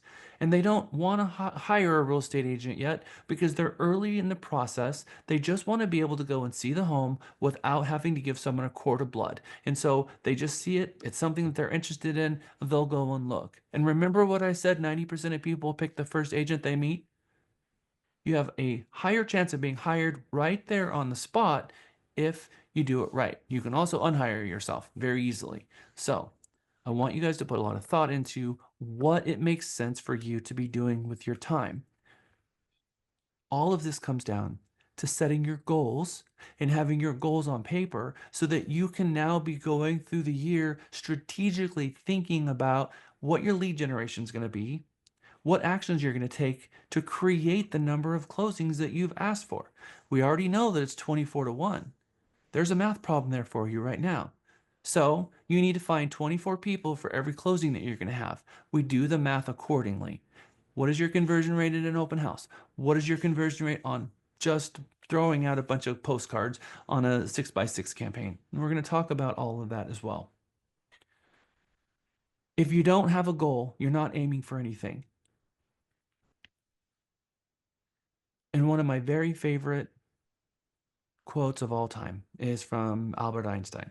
My mom met him actually at one point. In all things that you do, consider the end. This quote, we're going to really unpack this quote when we get into reputation management, which is in next week. You're going to actually spend some time in group breakout sessions thinking about this. So you might as well start thinking about it today. But I'm going to fast forward all the way to the end. What do you want people to say about you at your celebration of life? And then take it backwards from there. And if you hold yourself to that accountability, are you trying to create generational wealth for your family? Do you want people to remember you as kind? Do you want people to remember you as positive and grateful and thankful, which is what most of us want? So we need to then put ourselves in that mindset today because we don't have time. We don't have time to waste. God isn't making any more time or any more land. Time is the truest non-renewable resource. And I'm cognitive of the fact that you're spending that time with Mega, with me right now. So let's use that time to benefit ourselves, our family, our situation, our business, and do a really good job of 2025 because you owe it to yourselves and all of those people who took a chance on you to get exactly where you are. I hear a lot of agents saying things like, you know, I wish this was easier. I wish this wasn't so hard. I always think to myself, that's not what they should be wishing for. Don't wish it was easier. Wish that you were better. Don't wish for less problems. Wish for more skills to get over the problems. Don't wish for less challenges. Wish for more wisdom. Because there's always going to be hard. There's always going to be problems. There's always going to be challenges. If you're going to wish for something, figure out that you wish that you have the capacity and the skills and the ability to overcome them every single time and know that you are. And when you tell yourself that I am fearless, that there's nothing that I can't handle, that there's no problem too hard, that is the mindset you bring to the table and you become solutions oriented and it becomes true.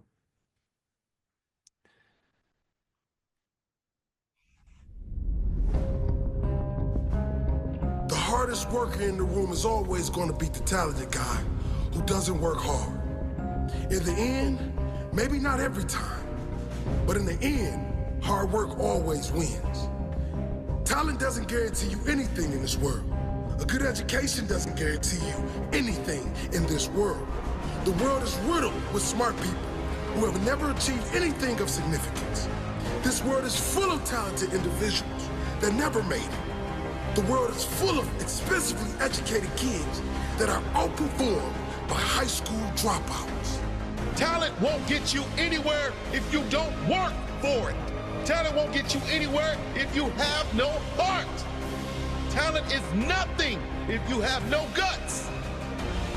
The one who is hungrier to reach the top will always get there before the talented guy. Maybe not immediately, but in the end, hungry always wins. In the end, hard work always wins. In the end, heart wins. Courage wins. In the end, the one who is more dedicated to reach the top will win. How can you beat the guy who will do whatever it takes? You can't. Hard work always beats talent when talent thinks he is too good to work hard. Talent can be a blessing, but it can also be a curse.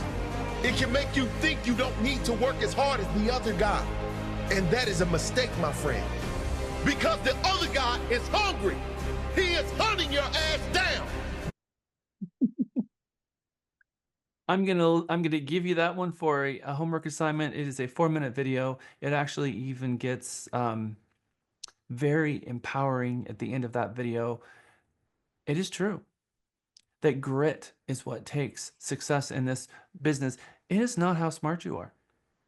I mean, I know some knuckleheads that are really good real estate agents. Truth. I know people who have master's degrees that have failed in real estate and people who got a GED who are top producers in real estate.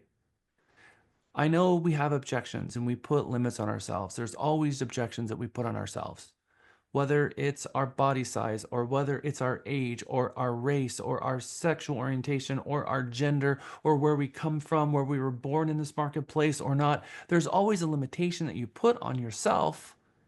We have to let go of that because there are people who are exactly in the exact same situation that you're in right now that are top producers. So your mindset is what is going to let you get there. Now let's talk about the money side of things. How much money do you want to make in the next 12 months? I want you to get a piece of paper and write it down. That's going to help make it real for you. If you have not already put it in your .me, it's going to be a homework assignment before the end of today that you have gone to the .me and you will have entered that number. It pops up right there on the screen when you log in. You can't miss it. There's an edit button right there on the screen. You can edit, put in the information. It's going to have a ticker. It's going to be tracking your goal throughout the year of exactly where you are, and it'll track all your numbers for you. So it's an accountability every single time you log into your system. Of course that I would embed that into the system because I'm the architect of the system and I know from the real estate side how important it is that you have a goal, which is why I have it open up every single time you open your .me. It's no secret that that happens and it wasn't done by accident. And it's very disappointed when I see that pop up and nobody even bothered to put in their goal when I spent so much time, energy, and resources having that pop up for you. So please utilize that tool. You don't have to share the number, but what is it? Is it 100,000, 250, 500, a million? What is that number? Because if you want to make $1 million in the next 12 months, I can show you how to make that happen. Not everybody wants that in their life. Some people need a little bit more flexibility in their life. We talked about that. So maybe your goal is 250. Maybe your goal is 100. Again, we're not going to set the goal for you. You're going to set the goal, and then we're going to help. Your managers are going to help put a path together for you to realize that number. But this is what the numbers look like. If you want to make $100,000 a year, you're going to have to sell 7 homes. That's at a $450,000 sales price. And I'm going to show you where that $450,000 comes from because that's what we're seeing as the median price point in our major metros. $450,000 and a 3% commission is $13,000. You're going to take $100,000 divided by the commission amount. It's 7.07 homes. So want to make 100 grand? You want to make $100,000 a year? You're going to have to sell 7 homes. There's the math for that. You want to make 250,000. Now you have to sell 18 homes. You either have to sell 18 homes or You have to get 4% listings, 6%, 7% listing signed, and do 3.5% and increase your commission, which happens, and I'm going to show you how that happens at the end, or you have to increase your sales price.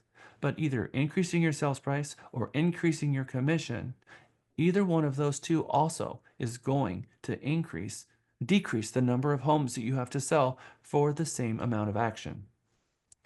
We're going to continue on with a $450,000 sales price with a 3% commission. You want to make $500,000, you have to sell 37 homes. That's 3 a month.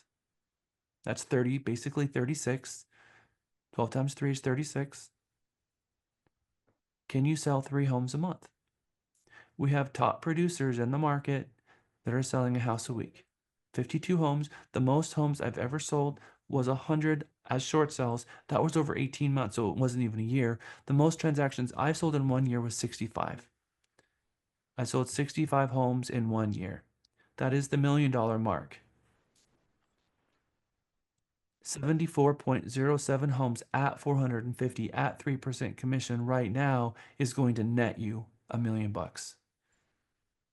Now, that's more than a house a week.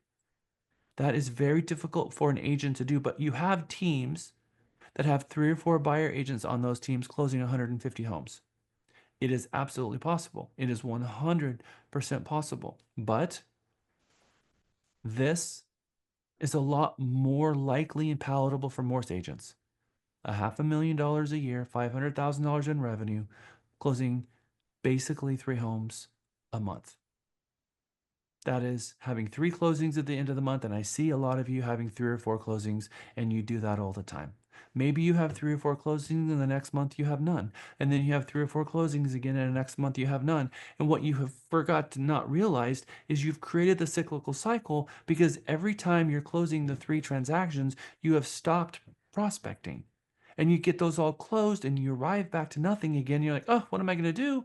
I think I'm going to go on vacation. And you're freed up to have more conversations, and you're talking to more people, and you drum up more business based on your actions. And then all of a sudden you're busy again, and then not, and then you are, and then you're not. And it's that cyclical cycle that burns real estate agents out, because after they close all the transactions, they're like, good grief, I'm right back where I started from. It's 1,000 first dates.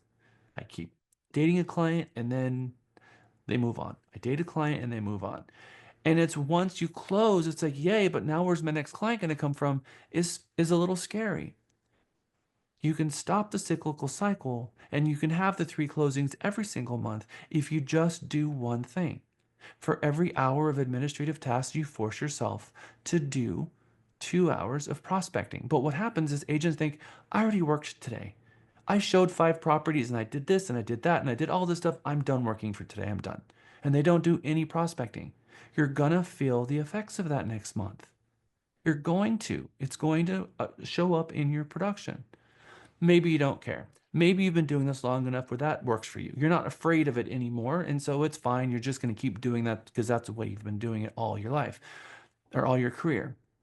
But it's happening as a result of prospecting, not, and it creates a cyclical cycle inside your own business. So let's say you're going to go for the gold, and you're going to go all the way, and you're going to do 75 homes a year. That's 6 homes a month. That's 1.44 homes a week. You're going to be working hard. You're going to be spending 4 to 5 hours a day on prospecting. 4 to 5 hours of prospecting, which means you're going to need to be really, really good at time management, because you're going to have to fit in your inspections, fit in your closings, fit in your showings, fit in your listing appointments, fit in your document prep, signs, log boxes, showing up at the title company, calling the lenders, all of that, and also fitting in 3 or 4 hours of prospecting. Or do what Jim Utterback did, just without the car accident. Focus on the calls. Pick up the phone and start calling people, and having a buyer assistant, and having a listing assistant, and create a small little team for yourself, and explain to the team what you're doing, and get them involved in your transactions. But what people do on a team is they're like, my transactions are mine and yours are yours, and they kind of operate that way sometimes. But if they really focus on lead generation, they can make and turn their careers to the next level if they want. Not everyone wants to do that because not everyone wants to get other people involved in their transactions because they're partly like me, a control freak, and they're afraid. They don't want to hand their business to someone else. So if that's the case, then you're probably going to cap yourself at about 500,000 because what an agent can do on their own with the number of hours that you have in the day working a 50-hour week is going to generate you about 500,000 because we have to do the buyer appointments. We have to go source the property. We have to be meeting the appraiser and going to our closings and doing all of these tasks. You're going to get stuck at that 500,000. You want to move to the next plane of existence? We can show you, but it takes other people to get into your business to help you. Now, at the $500,000 point, you must have a CTC. Someone is going to be handling your contracts in the background, making sure your contracts are receipted, making sure you have all your addenda signed, making sure everything is moving in the back office. And for a couple of $100 per transaction, you can have a CTC looking over your files to make sure that they're helping you dot your I's, crossing your T's, just giving you a little bit extra space in your day so that you're not going crazy. Because maybe it is nice to have a lunch once in a while. Okay. What is your time worth to you? Dollars per hour. We have 24 hours a day, 1,440 minutes in a day, 86,400 seconds in a day. We spend 8 hours sleeping, we spend 8 hours working, and then 8 hours to live, just on our own. Typically, people who are a salesperson, we're working between 6 and 10 hours a day in sleep. So that's going to come out of either our working or our life. And on the working side, if you're working 10 hours a day, it's either going to take away from your sleeping or it's going to take away from your life. So you've got these three quadrants. You're sleeping, you're working, and your life. And if one of them is hogging up all your time, it's going to take it from something else. So when it talks about quality of life is all about understanding what it is that you're investing in each one of these and being okay with it. Quality of life doesn't mean that you're going to have 8 and 8 and 8, and that's what quality of life means. Quality of life means is that based on your life and what's going on right now, you're perfectly okay with this particular setup and then wrap your business around that. That is where your quality of life is going to come from. And you actually choose this. So if there's a certain amount of production that you want to make, we have to figure out what that's going to be in terms of a time element. Take that time element and reverse engineer that into actions, and then we can build a perfect plan for you to find success in this business that is achievable and, more importantly, sustainable for you as an agent. The typical real estate agent has an income of $41,800 according to NAR. Per hour, that's $21.70 an hour. The typical average 1.5 million realtor, the average point for real estate agent's income is $41,800. The average sales agent, the 95% of the sales agents out there is making 20 bucks an hour, basically. That's pre-income tax, no benefits, no 401k. Looking at your income for last year, taking that number and dividing it by the number of hours, dividing it by 12, by 4 weeks, and then by 5 days, and by 8 hours, doing the math, is your hourly rate acceptable to you for last year? What do you want your hourly rate to be this year? It's simply a math problem, and you can figure that out. You can figure that out by the 500,000 or the million. And guess what? We did the math for you. Typical realtor who's making 41.8's making $21 an hour. Top producer who put in the time and the effort and did 500,000 in income, they're $260 an hour. Top producer making $1 million a year is making $520 an hour. You can hire an assistant for $20 an hour. In fact, you can hire 14 assistants for $520 an hour. This tells you that you can afford to be your own assistant. Again, husband and wife teams work really, really well for this, but that also means that the spouse may or may not be working a job. So maybe you got to figure that out dynamically. But a lot of husbands are working and then helping wife in the off time and the weekends, hours. It all works out some way. You make it work. But at the point where you're at a $500,000, you should have a CTC and an assistant.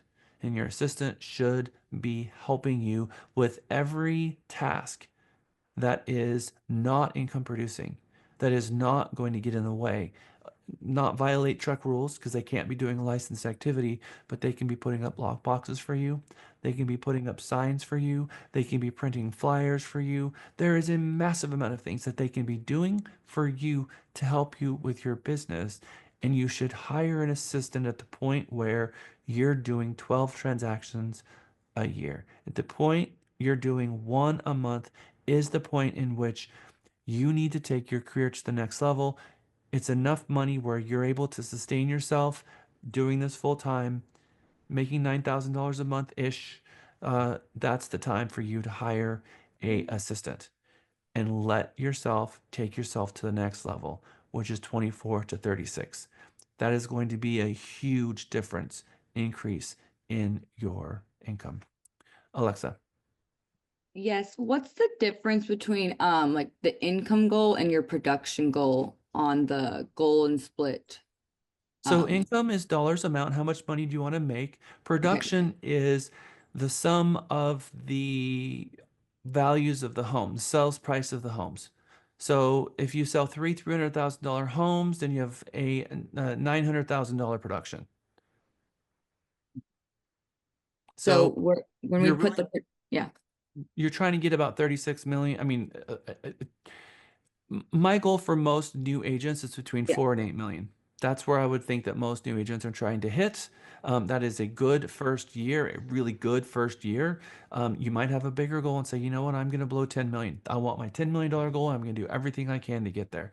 So that is a conversation that you should be having in all of your goal setting with Andrew and with Michael and figuring out that number and doing the math. But your number should be more than 4 million in production. Okay. Thank you. Yep. If you're working full time. So how much is 500,000 and a million? Let's break it down. 500,000 a year is $42,000 a month. It's $10,000 a week. It's $1,700 a day. It's $260 an hour. $1 million is 84,000 a month. It's $20,000 a week. It's $3,400 a day. It's $520 an hour. The $500,000 mark an agent can hit. In fact, we have agents, and we're going to show you some examples of agents who have hit that number in our market right now in their first 3 years already, making $42,000 a month. There is zero reason, and most of them have already hired an assistant. And it's what I hope and wish for everybody else to help take control of their career and have an assistant doing all kinds of stuff for you. Having a personal assistant is going to help you be the very best salesperson that you can be. Okay. Let's look at the market. We're going to take a couple more minutes before we go on our break. The mindset of a successful agent, market selector, 2023, quarter 3 of the 2023 market. We're also looking at the quarter 3 of the 2024 market. All right. This is the Q3 market, Travis County.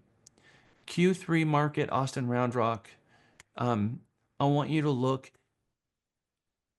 2023 quarter 3 had 3,107 closed sales. If I look at Austin, Round Rock, San Marcos, this is what they call the MSA. In 2024, Q3, 3 months, 7,707 homes were sold. Someone sold those homes because this is MLS. This isn't for sale by owners. These are sold by an agent.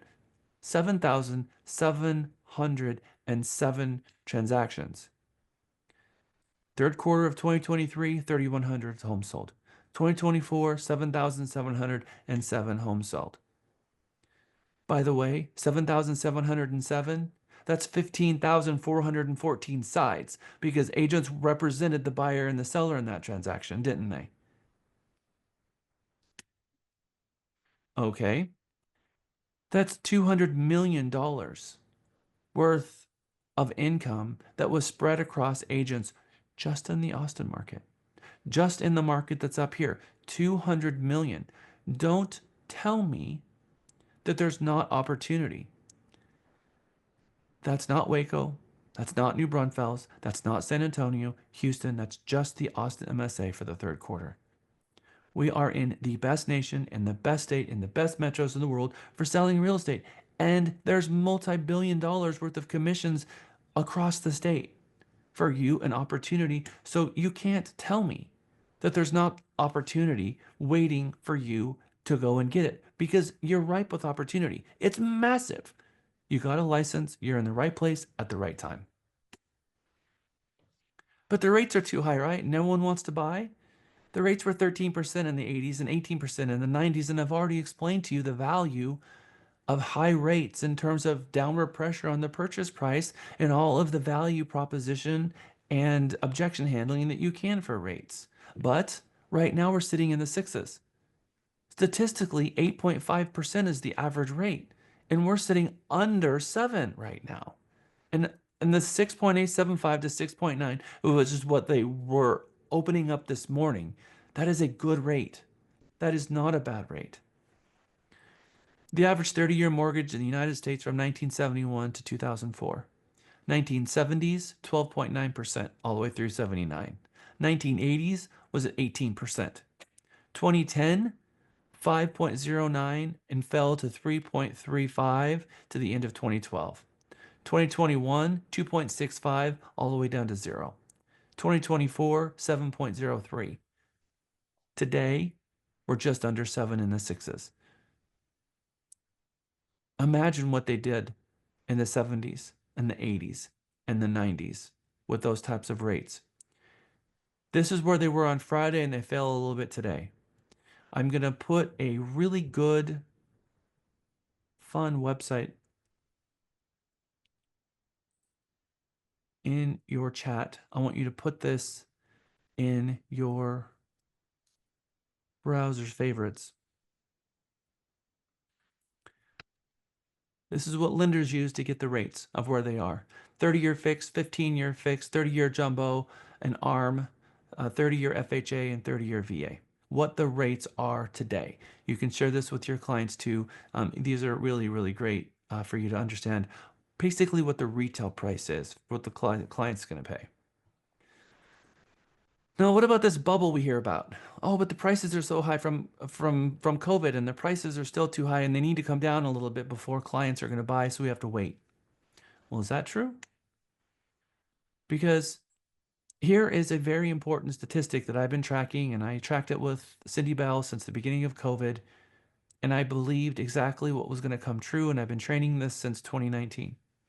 Let's look at the Austin market since 2005 for a single-story home that's between 1,200 and 1,800 square feet. There's 54,000 listings that are sold in this range. Okay, so in 2005, the average price was about 150. 2007 went up to 175. We all know what happened in the big recession. Oh my gosh, things flatlined for 3 years. I kept telling people, Texas was insulated because of the amount of people that were moving here for jobs during 2008, 9, 10, 11, 12, and then stopped in 12. In 12, we started seeing an increase. And during that time, I was short selling the heck out of everything. But guess what? Our market didn't appreciate, it didn't increase in value, but it also didn't dip. We just flatlined because of the number of people that were moving here.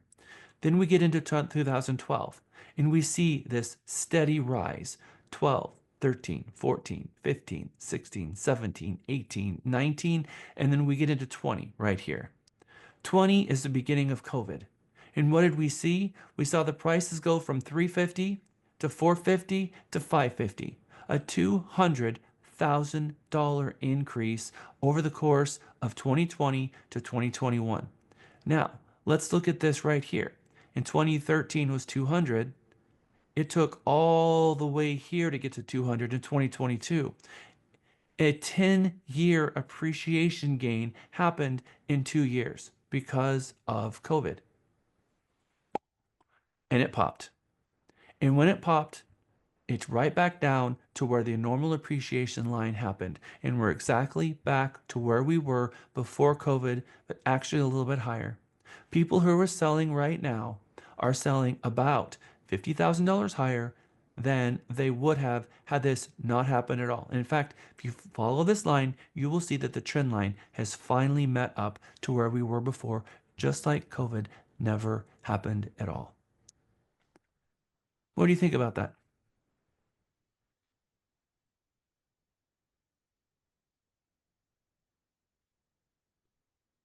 And this data is being pulled from where? I'm sorry. I will show you how to get this. Okay.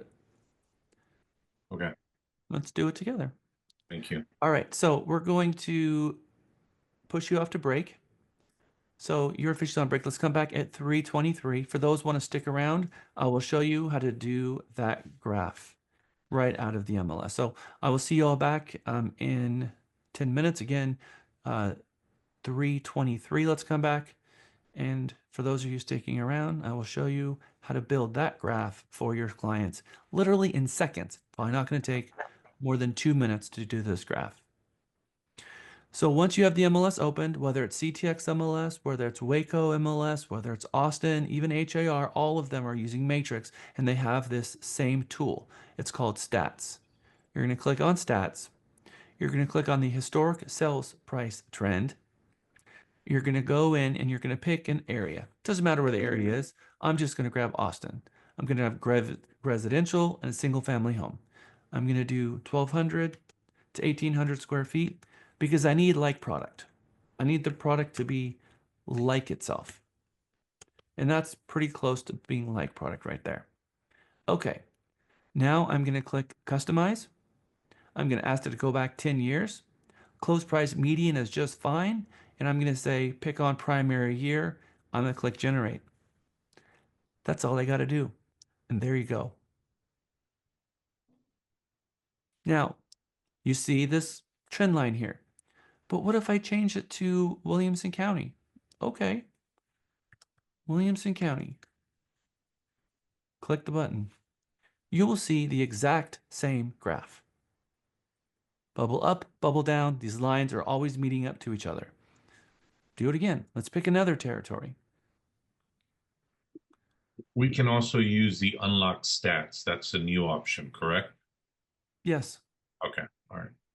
But this is the stats that I did. I literally took a copy of this exactly as it is. If you want to add to these stats and you want to actually see the trend line numbers, you click the print button and you say show tabular data, and you will see the actual tabular data that made up this graph. And you can take this out to your seller and show them where we are with the market, which is very helpful for them to see what happened. I've not been on a listing agreement ever without taking this with them. And I take this and I take it back and I do this for their listing. If they got a 2,200 square foot home, I do it for maybe an 1,800 to 2,600 square foot home, same number of stories as there. And I go back 1 year before they bought the home and then I do this.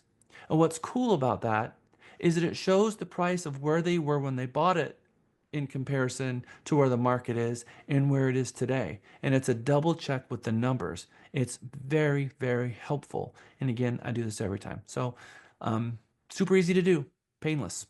Yeah, I do recall you, I believe, showing us this in GRI. So, okay. So just a refresher. Okay, perfect. Thanks. You're welcome. I'll see you guys back. Welcome back. Who'd have thought that we'd out here where we need you?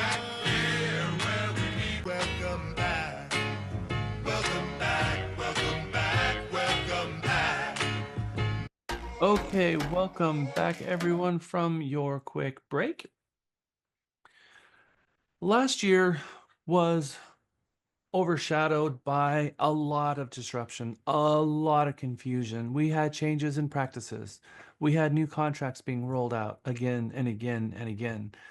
Concerns about rates. But we're headed into a new year with the contracts in place, which are going to help us with pent-up demand from buyers who sidelined themselves because it was an election year, and that happens. We see always a push or an increase in the market after every election year. Historically, we're seeing that happen already. The fears that were holding back buyers of overpriced listings and interest rates and election uncertainty and inflation, all of those concerns seems to have eased. The job market is doing well. The bond and stock markets are doing well. And we're already feeling the impact of the lower property or the higher property tax exemptions, which has lowered people's payments. Now, instead of $40,000 that they're removing from the value before they apply the tax rate, they've increased it to $100,000. So they more than doubled it. Consumer confidence is up, which is vital to a healthy market. And we've seen a huge uptick in mortgage applications. Mortgage applications are at a 5-year high right now. So you're riding a wave into 2025 that has a lot more certainty. It was announced today that the market that we have in today is as good as it gets. I don't know if you read that news article that came out today, but the pundits out there have agreed with no uncertainty that the market that we have right now is as good as it gets. If I could show you how to make $1 million in the next 12 months, would you find value in that? Yes. Absolutely. Is that something that you would find interesting? Raise your hand if that's something that you want to make happen for yourself. Okay. I'm seeing a few people say yes, that I showed you what that means. I showed you what that's going to do, right? That's going to add a heck of a lot of work. That means that you're going to have to commit yourself to really pushing yourself hard in 2025. It means you're going to have the support of your family. You're going to have the support of everyone in your village, because your villages need to help you. You're going to have to get really good at asking people for help. You're going to have to be building an infrastructure and be a leader of your team and be sustainable. You're going to have to find healthy ways to balance the stress that you're going to load into your life. I'm the CEO of a pretty large company. I'm also not only a CEO, but I'm also the broker, also the chief technology officer, also a director for the National Association of Realtors. I'm also serving in our local association. I've been on their executive team, or not the executive team, but the finance team for the last 5 years. I'm a governor for our regional MLS. I am on professional standards and an ombudsman, also married, also family, and I also sell real estate. And I have been able to balance all of the stress, all of the hours. I'm here between 7:30 and 8 o'clock, 7 days a week. And I finish and complete every task that's given to me. And I don't ever fall flat on my face, because I am prepared and I spend as much time as it takes to prepare myself. So I'm telling you that if all I did was focus my time on real estate, I could make $5 million a year in real estate based on the number of hours and the efforts that I put in. If I can do it, you can do it. $1 million, if someone applies themselves and works the 60-hour work week that a lot of us work much more than that. But again, I'm working on building a company and all the other little pet projects I'm working on. And so if you, like me, and have a lot of pet projects, you're going to really have to figure out time management, and it's going to take a village. And so what have I done? I brought in my mom, brought in my spouse. I've got my family here so that while I'm working all day long, my family's with me. That helps me. Husband and wife team, it can feel a lot less like you're working when you're working together, if you can actually work with your family, because you have to figure that out as well. So $1 million a year, you know what that's going to take. You know what that amount of action is going to be. And it might seem impossible, but it's not. There are brand new agents, licensed in 2023, licensed in 2024. I still call them brand new because they're 1 and 2 years in the business. Making $1 million, making $1 million already made. I'm not talking about production. I'm not saying they did $1 million in production by selling 3 houses. I'm talking about they sold 60 houses. An agent in the business for 1.5 years already closed 60 transactions. How does that make you feel? Maybe you've been in the business for 3 or 4 years and you're trying to figure out how to close, because you want to close 10 and you've been closing 4 to 6. Or maybe you're closing 12, one a month, and you're doing good because that's good, but you want to triple that. You're trying to figure out, why am I slamming up against a wall? How come I can't get to this point? I always found that to be motivating. when I see these people just come out the gate, hit the ground running hard, and they're just doing it. And again, there's not one thing that you can look across all of these people with their race and ethnicity and age and all of that. There's not a single thing that has a special characteristic other than their mindset. It's their mindset that is the clear delineating factor between each one of them that actually has made this happen. Now, you can run from the MLS the same stats that I've done. You can run these stats no different than me. When we dive into this, we see Dave Clinton, of course. Some of us know who that is. This is D.R. Horton, so that's not a real number. 1,692 properties closed, but also Catherine, she's a builder. Ben Cabarello, he's also Dr. Ben Cabarello is, I don't remember. I think he is KBH. Or David Weekly. Lennar, thank you. Matt Menard, team member, licensed 3-2. He's been in the business for like 30 years, closing 540 homes. But we go down and we start looking at Ferris, which I know. License numbers starts with a 6. Closed 218 homes. Remember, I just said 60 homes. I didn't say 200. We start going down this list and we start seeing another 150 homes. License number 61, license number 67. Daisy Lopez, 150 homes, license number 69. You do the research and you start looking who these people are. Tammy Frugal, license number 67. Ivan, 91 homes, license starts with 71. Alex, license starts with 72. Radha, I know this person, worked on the listing side, 74 homes.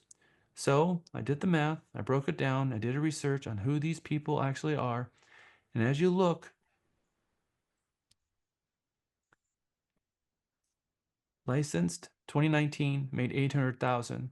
Licensed 2019 made 1.2 million. Licensed 2020 made 1.2 million. Licensed 2023 made 1.1 million. Licensed 21 made 900,000. Licensed in 2021 made 819,000. Licensed 2020 made 614,000. I just grabbed the people from the first page.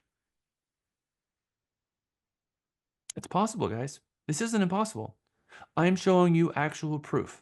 7,700 homes sold with over $200 million worth of commissions that were actually spent, that were paid into brokerages, and agents of all socioeconomic backgrounds, all sexes, all ages, and length of time licensed also.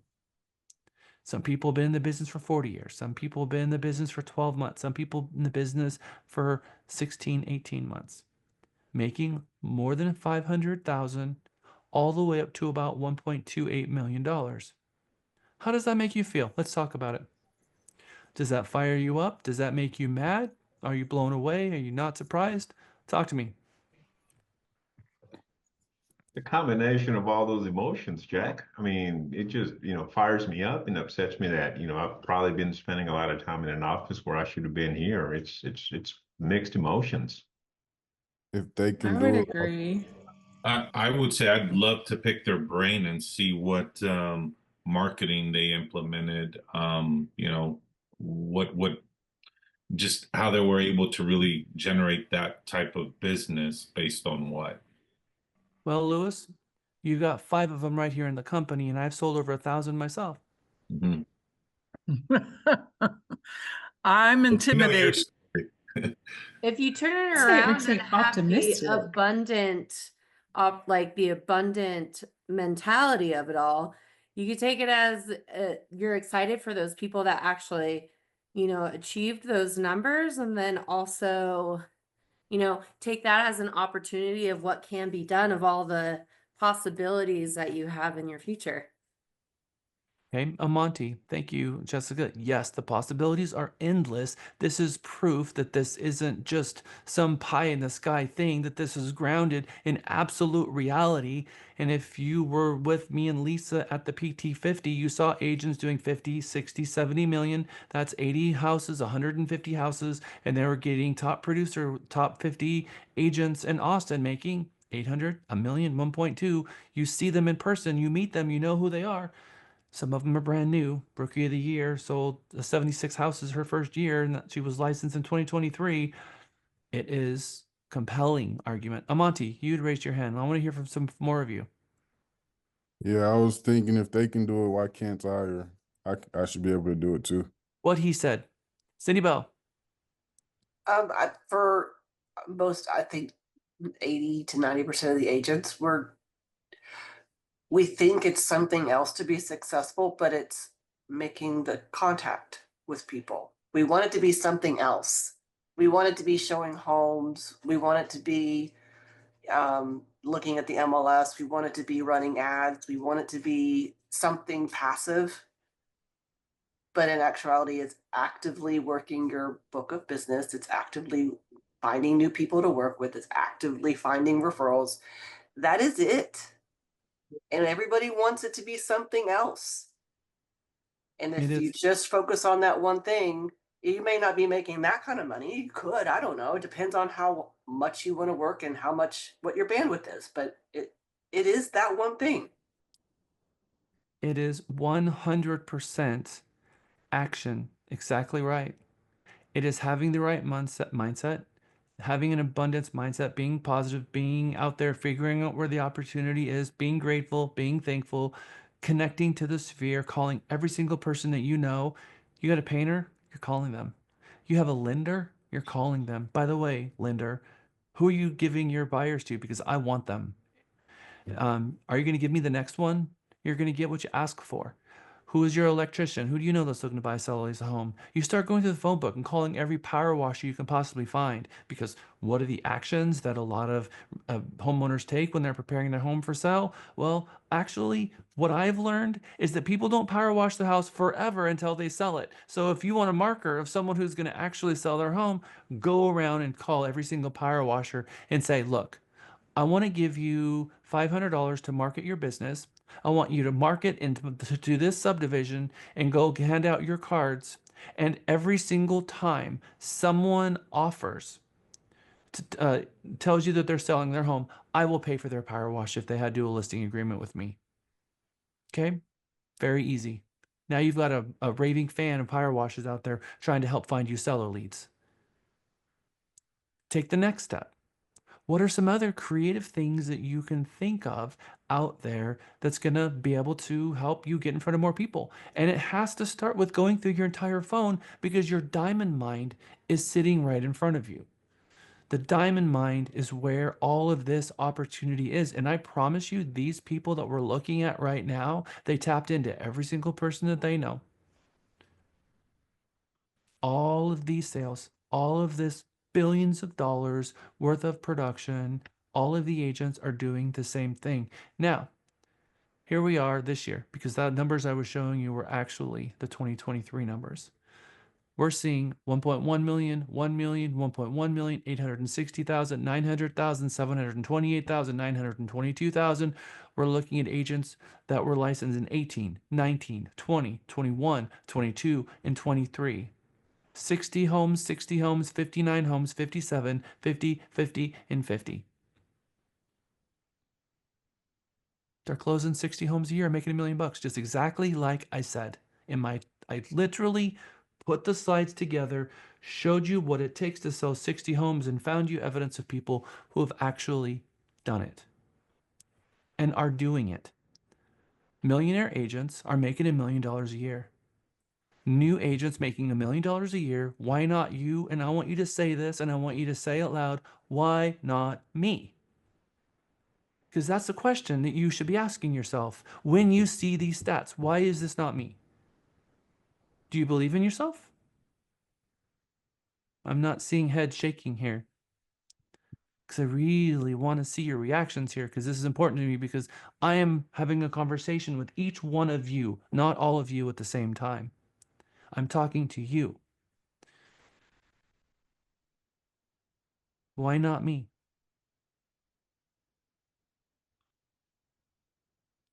If they can do it, so can I. Alfonso, I didn't see your lips move. Gavin, I didn't see your lips move. Tom, Felix, Mohammed, Alexa, Asia, Ken, Eric. If they can do it, so can I. You got to say it out loud. You got to put this They in the can do it, so can I. Exactly right, Diane. If they can do it, so can I. I If didn't you, realize my mic was. If they can do it, so can I. if you They can can't do it, so can I. self say it, then there's You something do it, going on in so the can mindset. I. They can do it, so can I. They can do it, so can I. I mean, I've seen these people. Half of them are dumb as a box of rocks. I love them. It's true. I'm just going to say it. It has nothing to do with intelligence. It has nothing to do with age or sex or gender or anything. It just has to do with the one thing, the mindset, which wakes you up in the morning, thinking about the positive things instead of the negative things, and picking up the phone and calling every single person you know and asking help from the village and marketing yourself every single day and focusing on that. That is where you're going to make $1 million a year. So, are you in? Are you willing to do these things? Hello? Are you willing to do these things? Yes, I'm sir. in. Let's do it. Are Yes, we all sir. in to do this? We're go. Started on the homework. Yes. All we're right, I'm in. recording this right now, and I'm seeing lots of you. I'm going to hold all of us accountable for this. Good job, Phyllis. That's exactly right. We're going to put that on the Jumbotron. 1,000,000% yes. We all have a choice. We can earn 40,000 a year, 100,000 a year, $250,000 or a year, $1 million a year. It literally is your choice. You get to pick how much money that you want. So, when I hear that this profession is flexible, that's what I hear. You have the ability to make as much money as you possibly want because that is the flexibility that you're talking about. You've got a sliding scale. You get to move the monker. Are you going to move it to 40? Are you going to move it to 1,000,000? You get to pick. And the realtytexas.me is where you pick the number. Now you have to hold yourself accountable and have a village, a team around you of people holding you accountable. And we have quarterly check-ins with Michael and Andrew, calling you guys to check in on your goals and how you're doing and how can your team help you. And I hope that you're not at home watching Flintstones and eating Trick cereal, because that's not going to get you there. You know it's true. There are so many distractions at home. The laundry, dishes, the UPS man, television. I don't know. All of a sudden you saw weeds in your front yard and you have to go address that now. You gotta hold yourself accountable for remember the 8 hours of working and the 8 hours sleeping and the 8 hours in life. You got to be able to understand that those are three distinct quadrants of your life and separate those. And when you're in the zone, man, you're in the zone. Don't bother me because Papa's working. Mama's working. I went to work today and I'm going to put in my 8 hours. And when I get home, I'm going to put my feet up and watch whatever I want or whatever's going to happen. But you get the point. You got to put in the hours and not get confused in where you are all day long. That's why it's so important to wake up in the morning, make your bed. Well, wake up, sit up, find out what you're grateful for, make your bed, and put on your work clothes because you're at work. And immediately jump into our morning huddle at 8:30 with Andrew and Lisa and have that begin your day. We have all the things that you need to make $1 million a year here. You have all the support, you have all the leads, you have all the technology, you have mentors and coaches and people who have done it, who are literally teaching you how to do it. There is no excuses. Absolutely no excuses. So 2025, like I said, I would very much appreciate the number that you pick is a little scary because you can make it happen. 95% of agents share in 5% of the business. Think about a pizza. Let's break the pizza into 5% slices. 95% of all of the agents, let's just say 1.2 million of them, share in 5%. Now, 5% share in 95% of the business. 5% of the agents share in 95% of the agents. Question is how do you become the 5%? Well, setting the goal is halfway reached. That's number one. Number two, waking up with the right mindset every day and going to work and not letting the distractions drive you, not let your business be reactionary, meaning that you're just reacting to everything that happens all day long and just reacting and reacting. You're not a ping pong ball. You're not going to just wake up and whatever happens that day is going to strike your fancy and you're just going to kind of bump your way like you're walking through a house with the lights turned off and you can't see. It's kind of finding your way through your day as a real estate agent. We have to have a plan. We have to prospect. And it can't just kind of be, well, I think maybe I need more transactions this week because this bill just hit in the mail and I wasn't expecting it. I'm going to go work really hard. It has to be, I'm going to be in the sales department and I'm going to make one appointment every single day and I'm going to come in 5 days a week. No matter what's going on, it's either going to be a morning appointment or an afternoon appointment. I'm going to set those appointments up early in the week so that I can plan my schedule around them.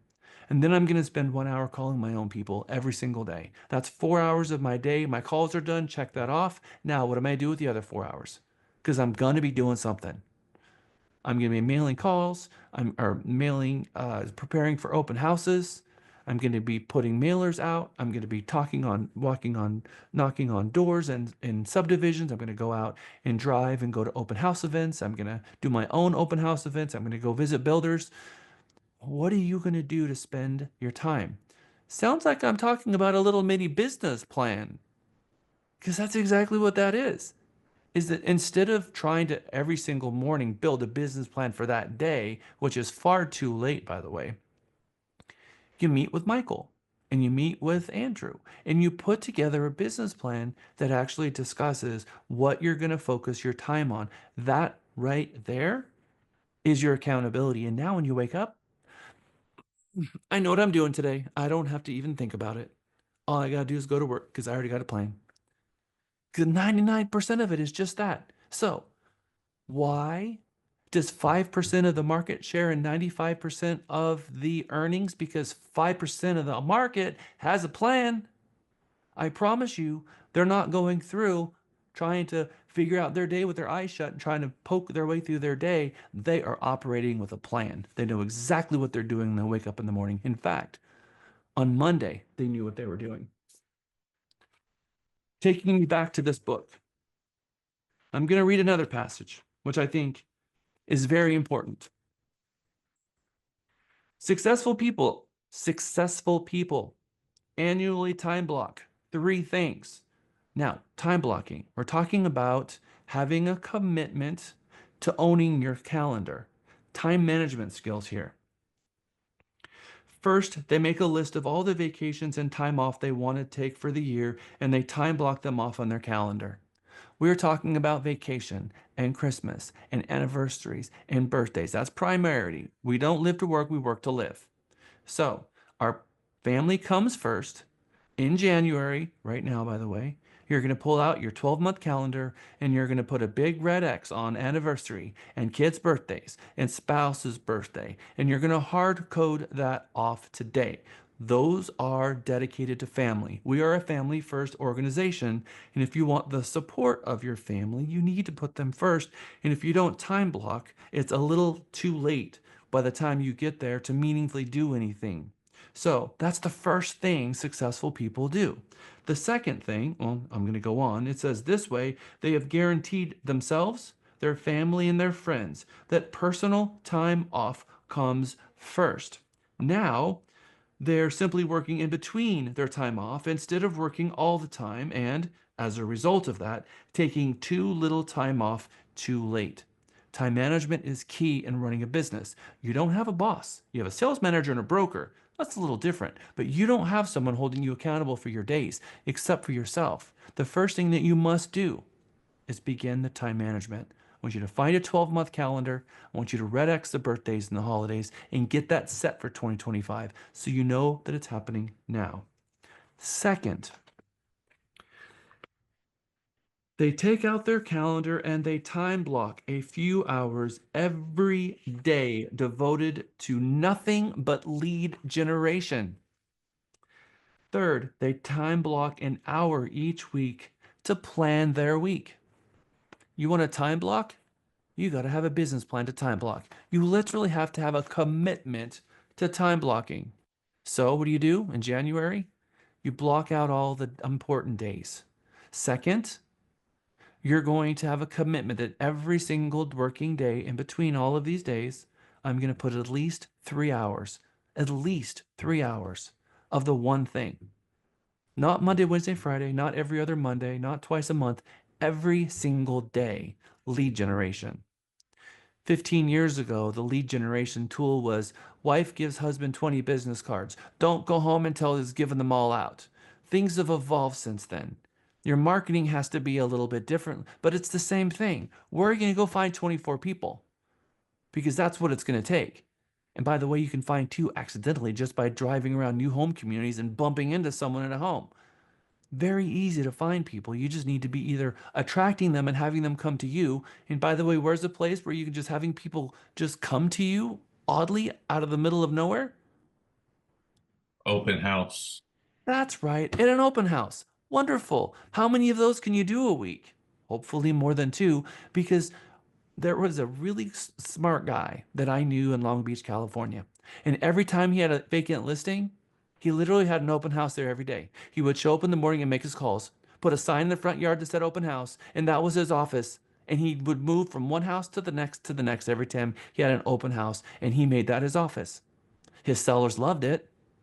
He had a bathroom and a kitchen, could make his lunches, the whole bit. And everybody was coming to him. And the people in the neighborhood loved him because they were so impressed that he held open houses all the time. They wanted him to list his house because they knew he was going to sell it. Good idea? I think so. How do you become the 5% that sells 95%? It's not hard. It's just operating from a plan. And that's what we talked about. Is a goal planned is halfway reached. And it's true. The top 5% of agents are selling on average of 30 to 60 homes a year. That is between $550,000 to $1 million a year. If you're in the 550 range, which we're going to see that come back in 2025, you close 30 to 60 homes, you're going to make half to $1 million in 2025. Can you close 30 to 60 homes? Yes, you can. Is it very easy to close 36 homes, 3 homes a month? Most of you have had a month where you close 3, and you know exactly what that feels like. You can keep up that pace. You just have to have accountability, time management skills, and never stop prospecting to keep the flow coming. It's not hard. It just takes proper planning.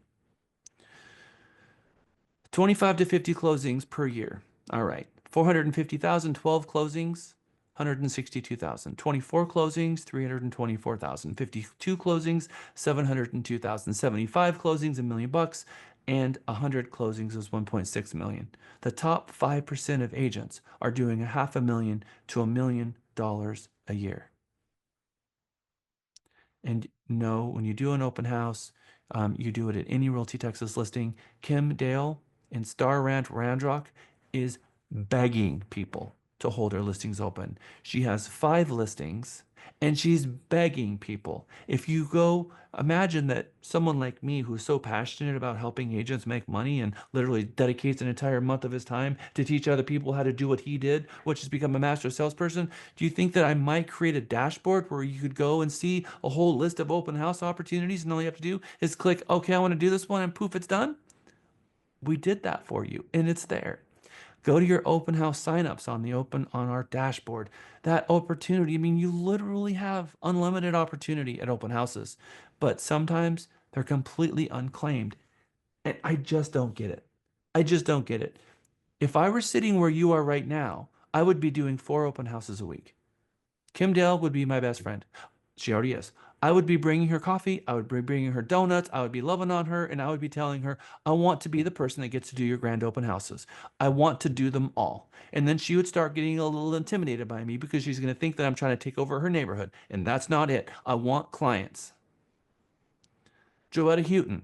Actually, I'm going to call her out right now. She is a top producing real estate agent that worked for Keller Williams at the same time I did. And I started in 2005 here at KW, and I marketed the heck out of Black Hawk. She lived in Black Hawk.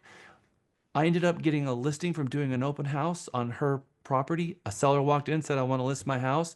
And it was a full circle moment for her because she had been in that market since it opened in 2010. And that person that came into my open house was the very first buyer she ever helped. And I got his listing and she was mad. That letter that starts with a P, P-I-S-S-E-D, she was furious at me. Jack, this is my neighborhood. I'm like, I just held your open house. I ended up getting 3 listings on that street because I knocked on the door of every single person and said, hey, I got a listing coming up. You might see a bunch of cars because I'm doing this huge grand open house coming this weekend. If you want to check it out, come by.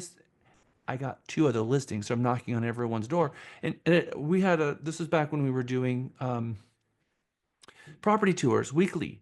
And in the middle of the property tour, in front of 10 other agents, she yelled at me, Jack, this is my neighborhood. And she yelled at me in front of other agents. And I'm like, okay, it's on. It's on. That's what it takes. Just showing up, being relentless, and being at the right place at the right time, having the right conversations with the right people. But it's not about being at home. It's not about trying to hide behind Facebook. It's not about trying to become the next influencer on Instagram. It has to be out there in the world where the people are, which is why open houses are so, so valuable. And by the way, again, the reason why Zillow and Homes.com and Realtor.com have not replaced us, because we have to be out there and build the relationship with the consumer. Remember the 3 things: ability, commitment, and ethics? I'm telling you, that's what it is. And you establish that on your first conversation with these people at the open house, and you're hired. And then you're hired to their friend, and then their friend's friend, and it grows and it grows. But you have to go out. Start your day with a success. Make your bed. Get dressed. Do your morning huddle with the team. Go to our sales meetings on Monday. Go do as many open houses as you can, 1 during the week and 2 on the weekends. Come in Monday, Tuesday, Wednesday, Thursday, Friday. Have 1 call shift on the phones. Call every single person in your phone. Start double down on your diamond mind, doing that, just that, only that. I promise you, you will close 24 homes doing just that. Just that, nothing else, just that. You will close 24 homes in 2025. That alone. Whether you think you can or whether you think you can't, you are correct. If you think you can, you're right. If you think you can't, you're right. That is what is so dangerous about mindset. It's also what's so beautiful about your mindset. If you believe that you can do this, you'll do it. If you believe that you're too old, you're too old. If you believe you're too young, you're too young, because you're going to manifest that. You've got to say, I am the exception. If they can do it, so can I, because it's my mindset, it's my grit, it's my work, it's my passion, it's my legacy. That epitaph on my tombstone is, this person built generational wealth for his great, great, great grandchildren because this person got up and worked every day. That is the kind of stuff we're talking about. And what can you do for $1 million? We're talking about generational wealth here, because that's a year after a year after a year. And 10 years from now, you've made $10 million in 10 years. You're talking about legacy stuff here. There are agents already. Look at what Cord Shiflett is doing. He has a production that rivals our company production every single year as a single agent. He's closing $200 million in production. That means he's making $1.7 to $2 million a year on average. Now, he's been in the business for 30 years. His dad was an architect. He comes from that stock, and he loves the luxury, and that's been his bread and butter. But do you know what got him into business and the luxury stuff? You know what his motto was? I sell homes I can't afford. Do you know what most luxury agents try to make themselves do? They try to make themselves look rich. the knockoff Rolex watches, trying to drive around a BMW car that they can't afford, and they try to make themselves the luxury class top $1 million person and try to live a fake lifestyle because they think that's what's going to attract a luxury seller, and it's not. It's humbleness. He's the #1 luxury seller in the Austin marketplace, and his motto has always been, I sell homes I can't afford. That attracted luxury people all day long because it's authentic. Just be you. Don't try to be someone you're not. The more you are you, the more you're going to attract people who are going to like you for who you are. The more you try to be someone who you're not, you're going to attract people who think you are that, and that's not going to work.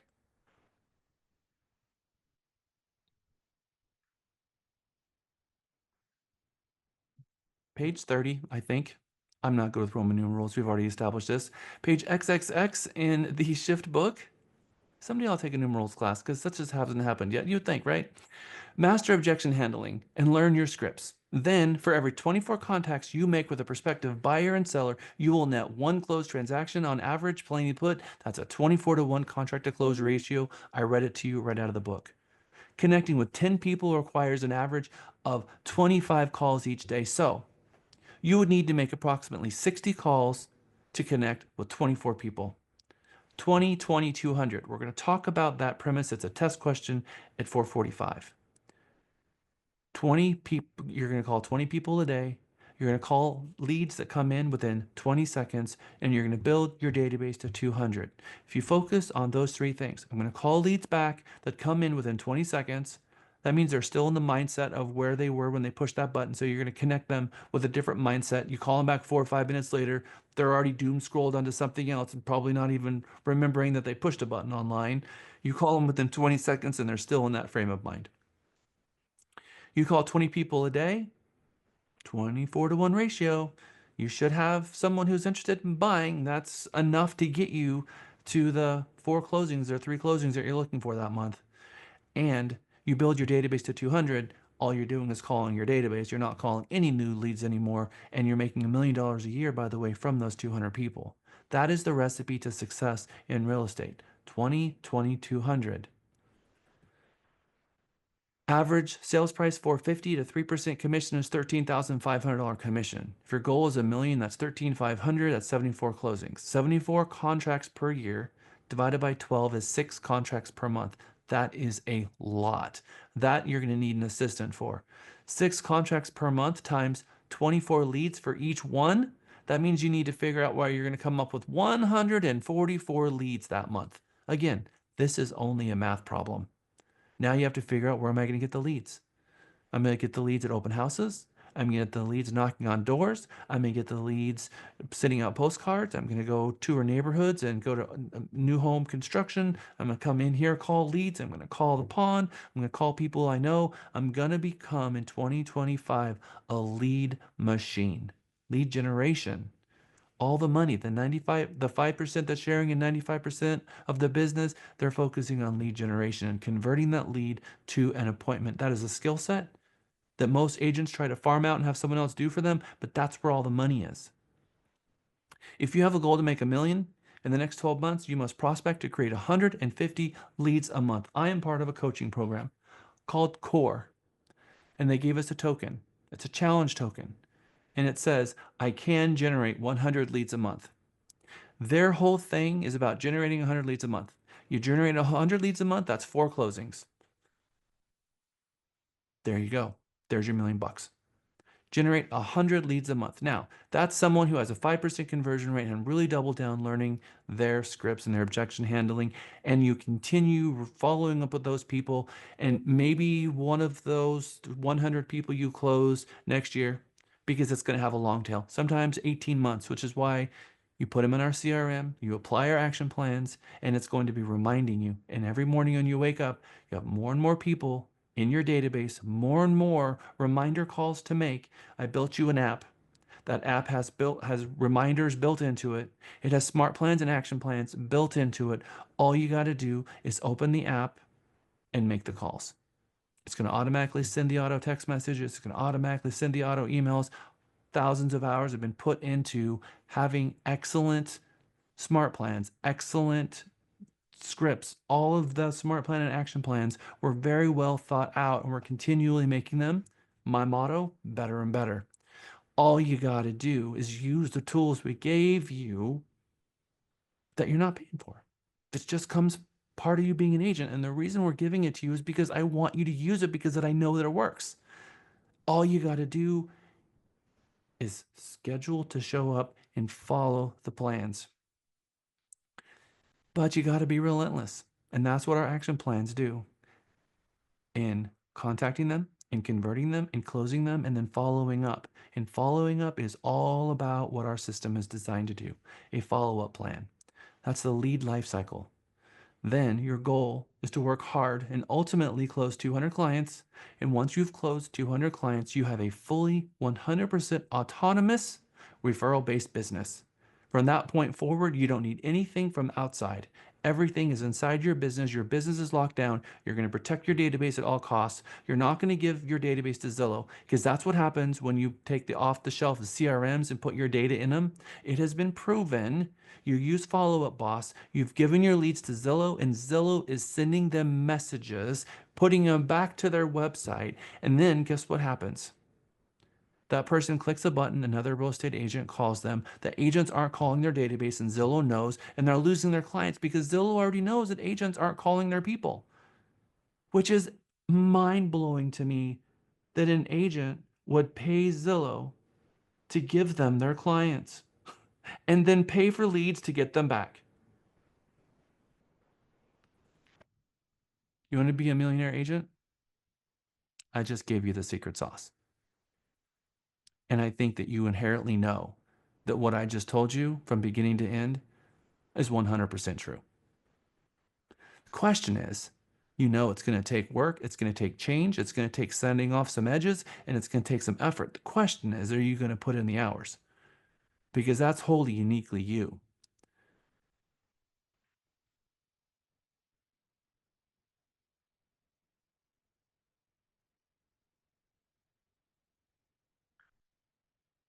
Open houses. I'm hoping you're, during Mega, going to do 6 open houses in January. Calls, you're going to make 20 a day, 10 in the morning and 10 in the afternoon. And with those, your goal should, I'm guessing, for a lot of you, be to close between 30 and 60 homes a year. Running Facebook ads, getting Deandra here to run the Facebook ads for the properties that you're going to be hosting open. Calling the vault, your sphere, your past clients, asking everyone for referrals, enroll in our Live Connect program. This is it. Rip this page out, because this is it. That's all there is to it. 6 open houses a month, 20 calls a day, at least. Running your Facebook ads, hosting your open houses, calling the vault, calling your sphere, calling your past clients, asking every single person in the world that you know for referrals, enrolling in Live Connect, and that's it. There's your 60 closings. This is the page that has it all on it. And there are things that are not on this page, like going and visiting your new home communities, going to the city council meetings, all of that extra stuff. But just doing this is going to hit your goal. What will increase your profitability more? Because you got to ask the question, how can I make $1 million and the easiest route for me to get there? Increasing the number of leads, increasing your sales price, or increasing your conversion rate? What have we learned so far from what I've taught already in class? Which one of these is going to be the best way for you to increase your conversion rate, and why? The number of leads. Is it increasing your conversion rate? Isn't that like the Yes, the answer is increasing your conversion rate. So if I want to close 5 homes with a 24-to-1 ratio, I need 124 leads. However, because that's at a 24-to-1 ratio or a 4% conversion rate. If I take my 4% conversion rate and I create it to 5%, I have those 5 people with 100 leads instead of 125 leads. I just saved myself from having to call 24 people and following up with them consistently. So what I've done is I've made more money with less action. Working smarter, not harder. How do you close a 5% conversion rate instead of a 3 or 4% conversion rate? It's knowing your objection handling. Where can you for free get the best objection handling scripts practice that I've ever seen at any company across the board, hands down, including Tom Ferry? Well, that would be our Monday sales training, where you can listen to the calls that are actually being made and you can hear real time. And by the way, we take those and we record them and we put them in our learning center week after week after week. So you have literally weeks of those Monday sales training that you can go back to and read. Because if you want good sales training for objection handling, there's no better training than hearing live real calls. These are not simulations. You go to Tom Ferry and it's all simulated calls.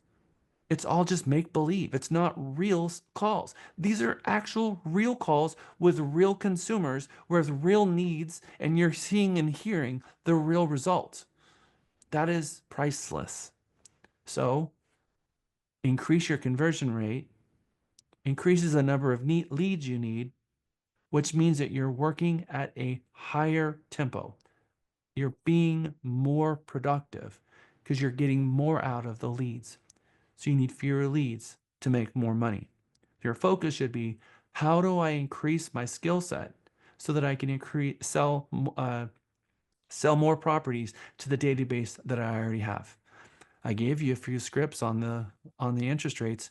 That's just interest rates. Imagine that if you spent time over the course of a year and you learned that topic on every objection handling, and you knew every objection handling possible to explain to people why they should buy a home. Because by the way, there's never a bad time to buy a home. There might be a bad time to sell, but there's never a bad time to buy a home.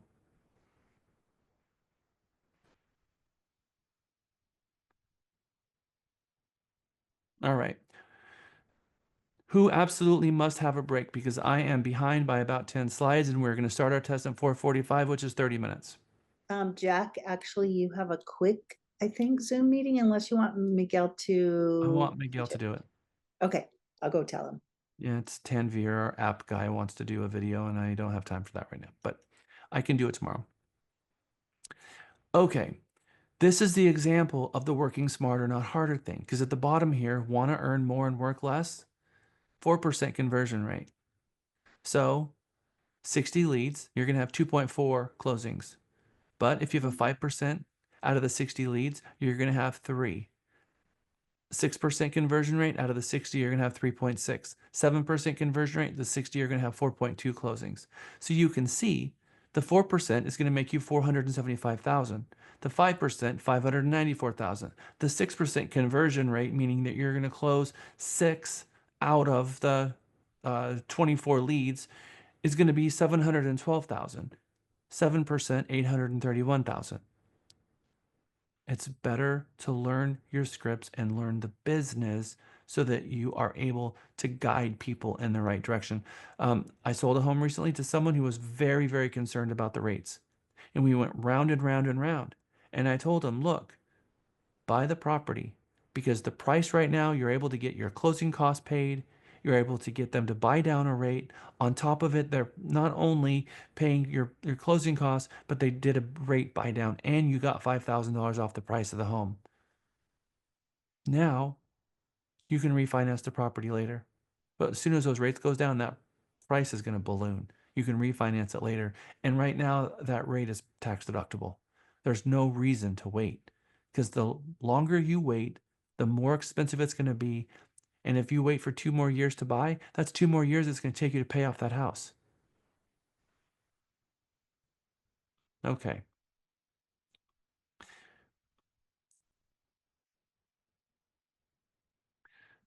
What makes a successful sales agent, we talked about this earlier, is your influence. Your ability to influence a buyer's sales decision, not by tricking them into buying a house or pushing your will on them, but once they are ready to buy, it's getting them to talk with a lender. It's getting their objections out of the way so that they can get into the market and start shopping.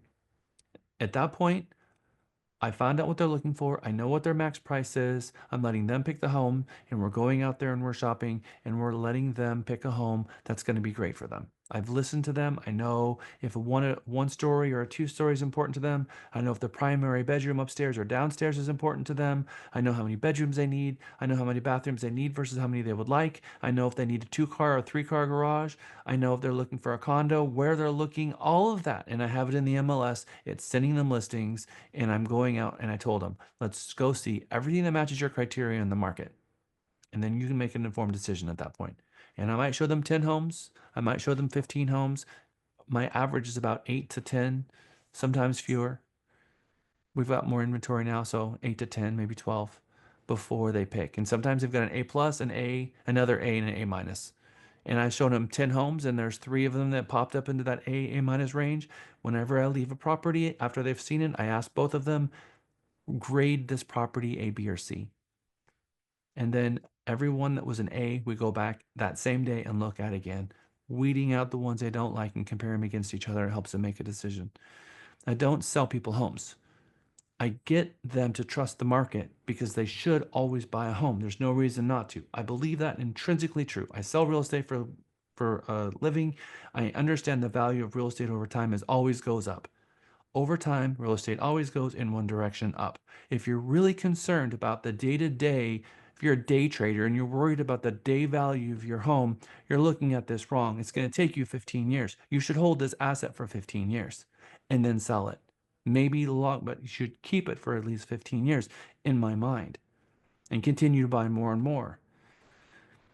Purple means test question. A successful sales agent's most important quality is their ability to find clients and get hired. That is your ability, your commitment, and your ethics, and that you have to prove this to your clients. So it's that influence that's going to make you a successful agent. 1,000,000% yes. Mega was created to enhance a salesperson's ability to be good at really 4 things. We wear 4 hats. I used to have this on the very first slide of Mega, and I pushed it down.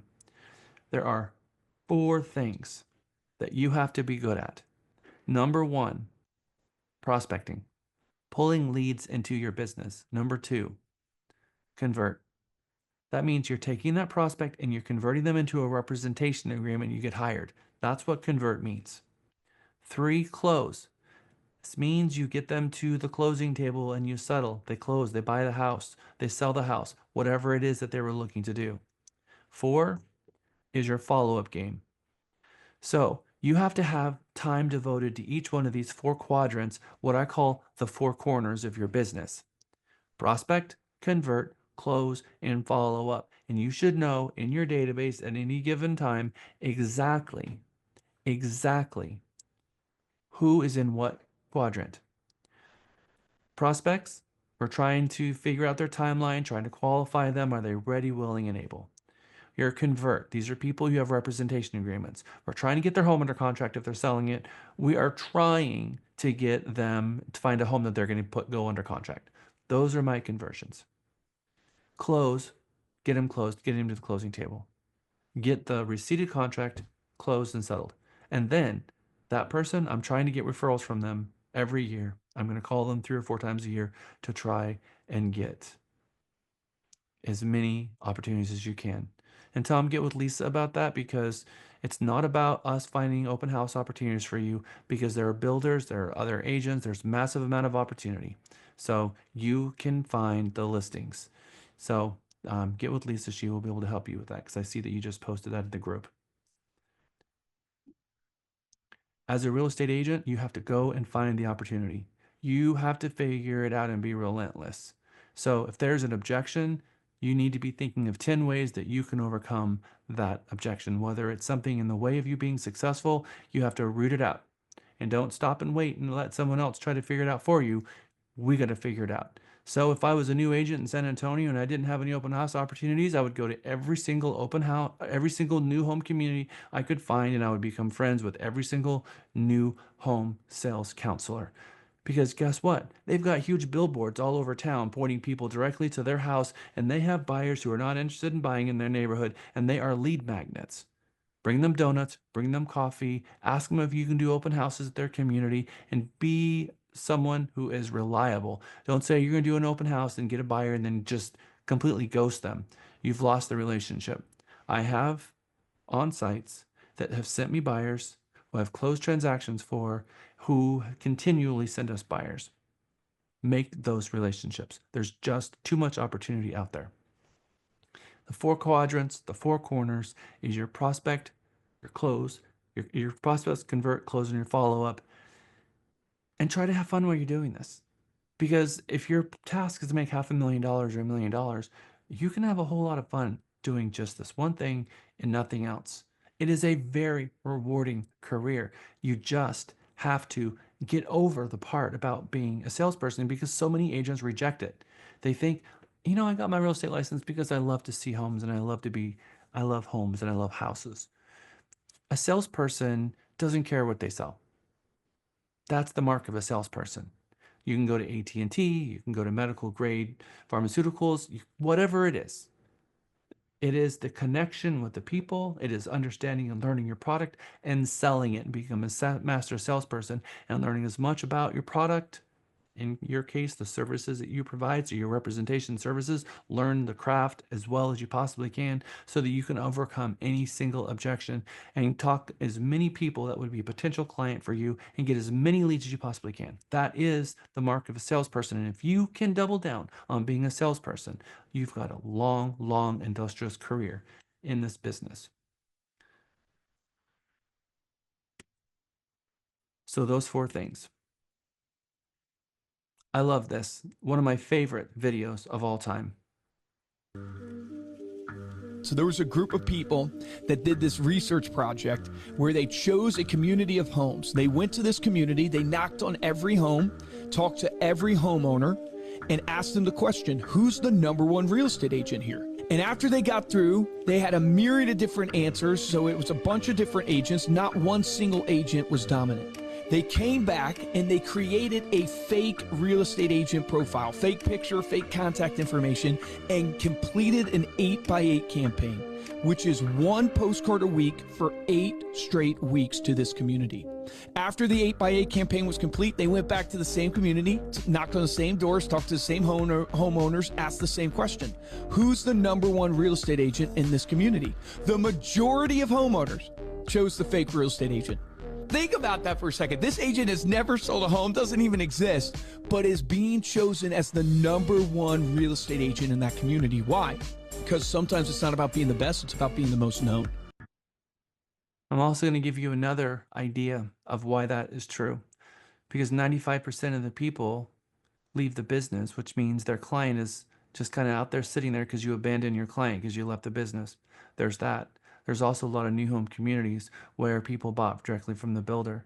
If you just think a moment, the massive amount of building that's happened in the last 5 years, we've tripled the amount of houses on the ground, and that happened with builders, with a good majority of them having no agent. When they sell, they're going to need an agent. We just got a lot more inventory to play with in our marketplace, and the number of agents in the marketplace is decreasing. That is huge. Your number of homes in the market in our marketplace has doubled, and the number of agents is reducing. We have a 95% washout, which means a lot of these people don't even have an agent or can't even remember their agent's name. And it's things like this that drive the point home that there is massive opportunity. You do an 8x8 campaign, 8 mailers to the same neighborhood for 8 weeks, and put that into your advertising budget, and you have an advertising budget established in January, which is the beginnings of creating a farm, you will 10x. It's been proven. An 8x8 campaign will 10x your ROI. Cost you $3,000 to do it, you're going to make $30,000 for that $10,000. Technically, it's $33,000. You will 10x your revenue. You combine that with doing open houses. You combine that with doing door knocking. It's going to skyrocket through the roof. Just pick a neighborhood and do that one thing. This is huge. Now, one of the things that you can do is you can actually even go into Remind. Remind is a free product that you can get out of the Awesome Board of Realtors, and you can highly target the people who are most likely to move and the absentee owners and focus on those properties that have at least enough equity to close the transaction, maybe 10%, and focus on those so that you weed out the people who have no equity and the people who are sitting after being moved in for less than 12 months. probably not likely, and you're going to save yourself postage by focusing on the most likely to move. And yes, there's actually a criteria, a button you can click that says use AI and tell me who's most likely to move. And where do they get that information? Big data. They have their names, they cross-reference the names on their credit card receipts that Home Depot sells, and you find out because Home Depot, Ryder, and U-Haul all sell their receipts to big data. So now you know that this person has been to Home Depot and they've been to U-Haul. There's an 85% chance they're selling their house or moving in an apartment building. You can get that data from Remind. It literally costs you nothing. And our title company here, Key Title, will help you with your marketing. They have a discount marketing company. And if you're doing a just sold card in a neighborhood that a Realty Texas just sold, they will 50% and cut and split the difference with you on your mailing costs. Hello, that is incredible. So 8x8, you do that in 8 weeks. By the time you're into February, you're now considered the number one agent in that market. I hope you're digging into your wallet. And instead of spending $6,000 on coaching, you're spending $6,000 on, guess what? Postcards to a neighborhood.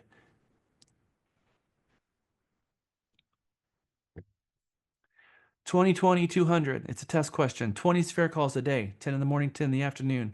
Return prospect calls within 20 seconds. The morning the moment you see the grabber go off, the moment you see someone register on your website. And by the way, go to Google and type in your name and see where your Realty Texas website comes up. If you have done your vision statement and your value statement, you will be in position 1 on page 1. Almost all of our agents, all of them are on page 1, but most of them, especially when you say Andrew Constancio, realtor, position 1, page 1 on your website. We've doubled down on our tech to make sure that your websites are actually ranking number 1. So now our agents are actually getting leads directly, people registering on their website, on their subdomain. And when that happens, guess what? It's not even a company lead anymore. It's a private lead because we don't consider your subdomains of the websites that we give you company leads. It's just a decision that we made.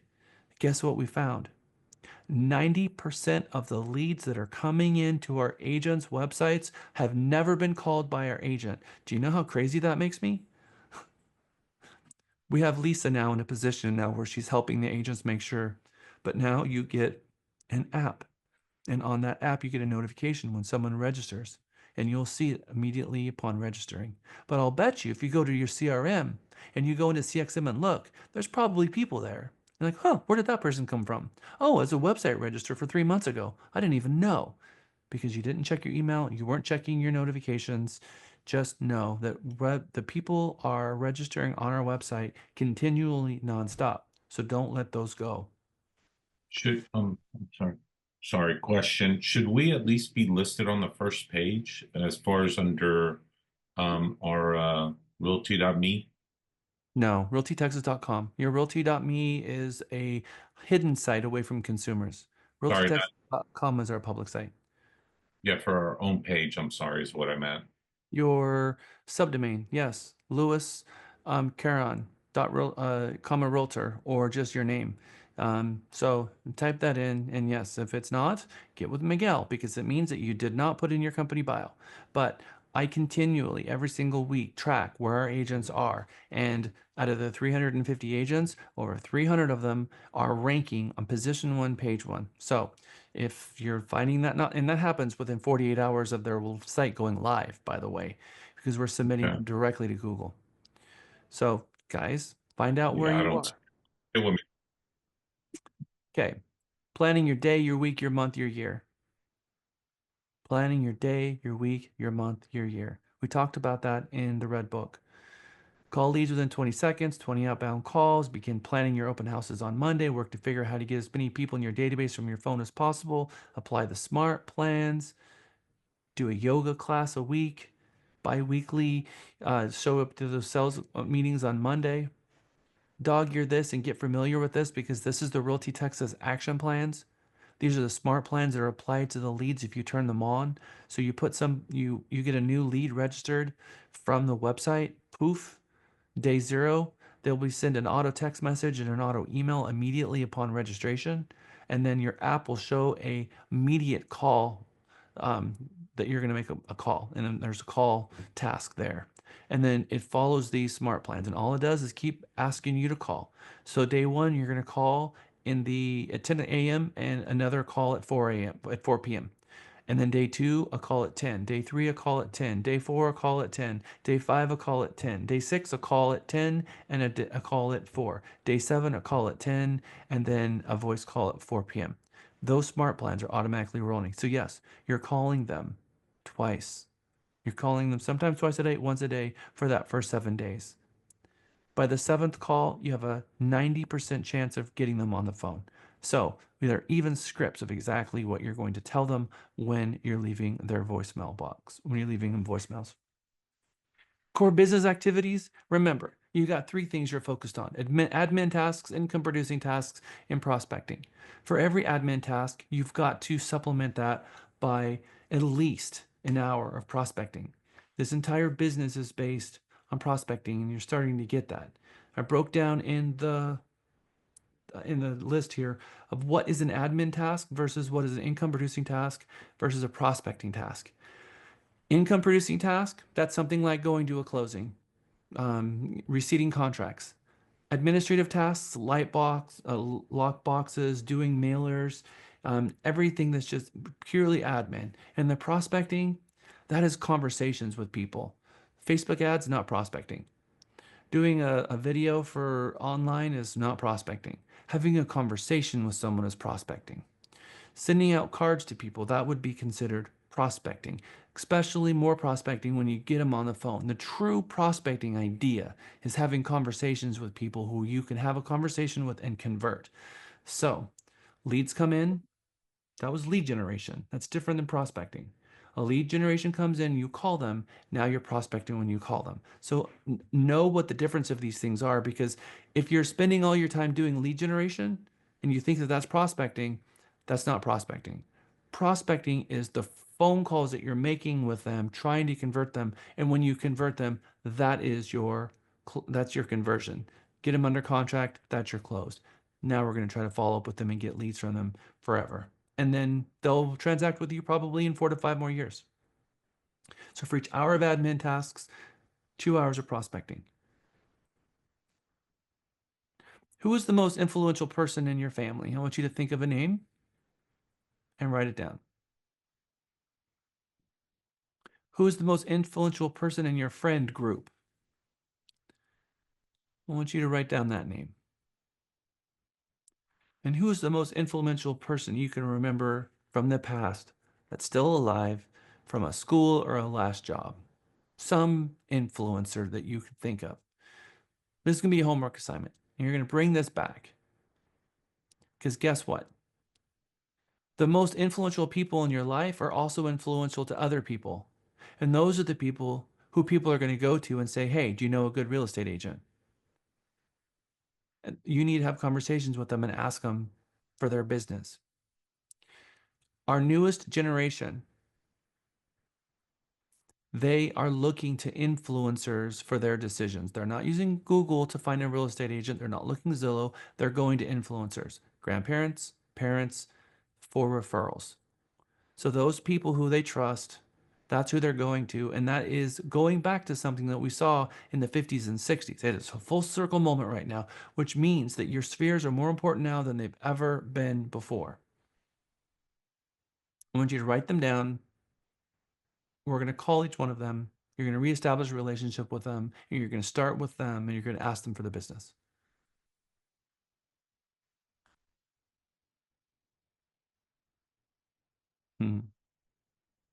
God is not making any more time and he's not making any more land.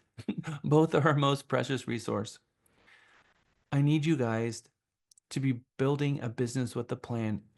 I just can't believe that not every single one of you have already done your business plan with Michael and with Andrew. But I think by the time you're done with the mindset today, the mindset day, that you know how important it is for mindset. This cyclical thing that we talked about before, planning your day, your week, your month, and this little ride going up and down. You got 4 or 5 clients, you're riding the crest of the wave, you're super happy, you got 5 or 6 clients. You get them all under contract. 2 of them closed. You're like, okay, this is great. And then the last one closes and you get to the bottom. You're like, uh-oh, they all closed. I don't have any business anymore. And then you drum up 3 or 4 more clients and you're back to riding a wave again. Another test question. The number one reason agents fail in real estate is they cannot handle the fear and the stress when they have uncertain income and nothing in their pipelines, and they leave the business. 95% because no one taught them how to be a salesperson. Yet they had the ability of making $1 million a year. They just didn't learn how. You're licensed, you're ready to go, you're onboarded, you have all the tools, you got your signs, you got your business cards, you got your app, you got access to leads. All you got to do is schedule your open houses this weekend. You're already here. You have every single thing that you need to go do it. I hope I see all of you in your morning huddle. We have a spreadsheet that we're going to send you. It is a sheet that you're going to fill out that's going to help you plan out your year. It's going to come in the homework assignment that's going to go. Not only will you have picked your number and put it in the .me for your production and your income, but also you're going to plan the number of actions based on what we just spoke about today, which is how much you want to make, reverse engineer that into actions. You're going to check off the things that you're going to do, how many new home communities you're going to visit a week, how many open houses a week you're going to do, how many phone calls you're going to make a day, how many postcards you're going to send, figure out what your budget is, put all of that together, and then you're going to run your business from your action plan, which is a mini business plan. All of the money in real estate today is in tech enabled, systematic, relentless, scheduled follow up. You're going to watch a video from Tom Ferry, who this script came from him. Tech enabled, systematic, relentless, scheduled follow up. People are not knee jerk reaction buying homes. Sometimes they do, but the majority of them are not, which means they're going to have a long tail on them, meaning you're going to spend 5 months before they're ready, up to 5 years, really. But you never know where they are. Maybe year 3, they're starting to get the itch that they want something different because they need to downsize or upsize, or they're just tired of the house, or they want a pool or something else, and now they're starting to put some feelers out there. You're going to track them. You're not going to let them fall through the cracks. I can only imagine how many buyers and sellers fall through the cracks of agents because they don't have a true follow-up system that's holding themselves accountable by calling everyone, because it just literally schedules it and it does the heavy lifting. All they have to do is grab their coffee and push the call button over and over and over again and have different conversations with people. Now, your CRM is going to pop up. It's going to give you all the notes. It's going to give you a synopsis of what's going on with that person, and it's going to get you prepared to be able to make that phone call, and then you call them and find out what's going on with them. That is what it takes to do the business every morning.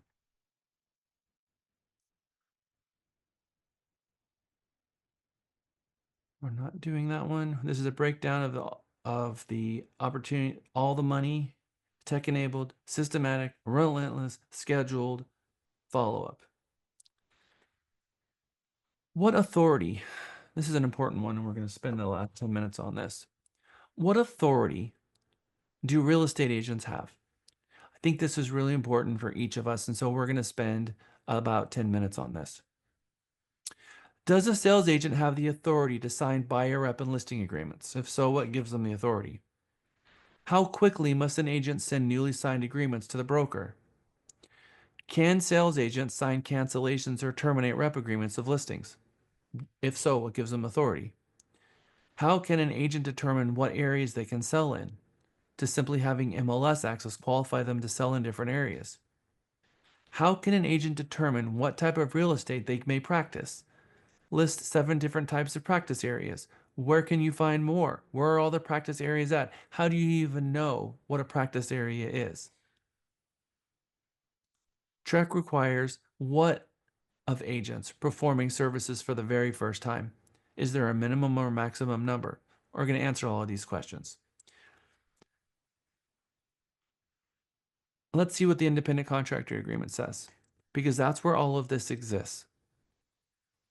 Brokerage services. Now, this is a statewide promulgated independent contractor agreement that the firms use. It's based on TREC rules. Brokerage services means assistance and services to prospects that are reasonably necessary to negotiate and bring about the successful closing of a transaction for the sale, purchase, lease of real estate. Contractor agreement paragraph 4 says best efforts of a salesperson. Again, what is our role? This tells you what your role is as a sales agent. You're on our sales team. You are part of the Realty Texas sales team. We're proud of our salespeople. The people at the very top, inherent of who we are also salespeople. So we mirror what you do. And we do the same things that you guys do and show you how that we do it. Best efforts. Associate will use the associate's best professional efforts to solicit listings and prospect for the broker's real estate business and provide brokerage services to prospects procured by or assigned by the associate. Your job as a real estate agent is to go out there and sell and bring business into the brokerage. You have limited authority to sign representation agreements because you bring the business into the brokerage. It says, bring listings into the broker's real estate business. You're referring transactions to me. We signed the listing agreement. Now I am bound to the agreement personally, and for the company is bound.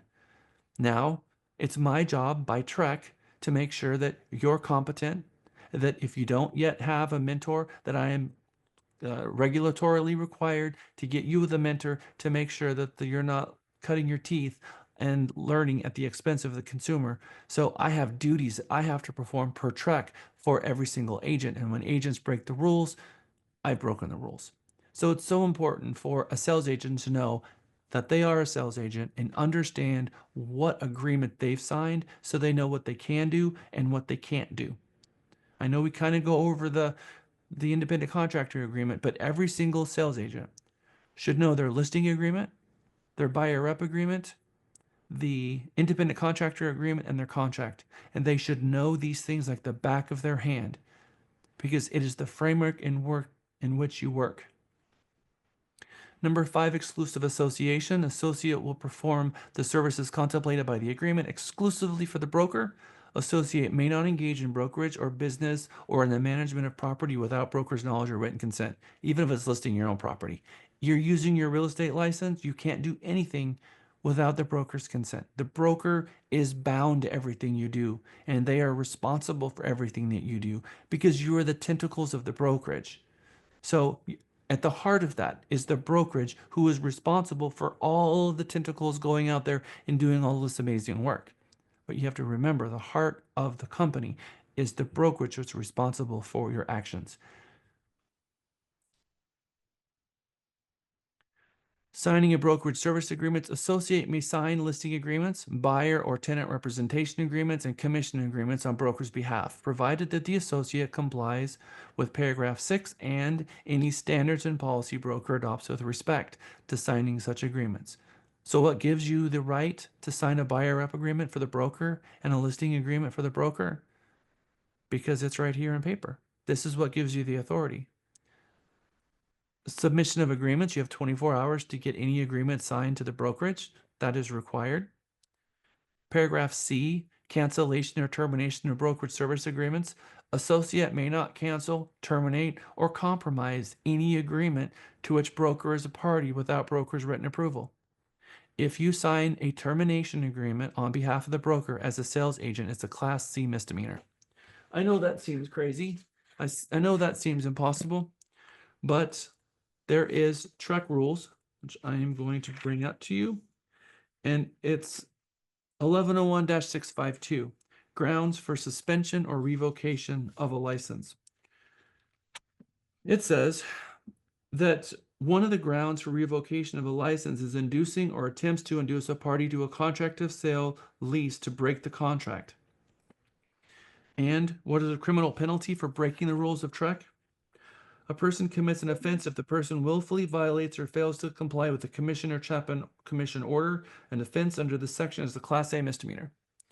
An agent who signs a cancellation of a list agreement is actually affecting a contract that the broker has with a consumer. No different than you sending someone to Key Title as a title company and signing a contract that says that they don't have any duties with Key Title anymore and canceling Key Title's contracts.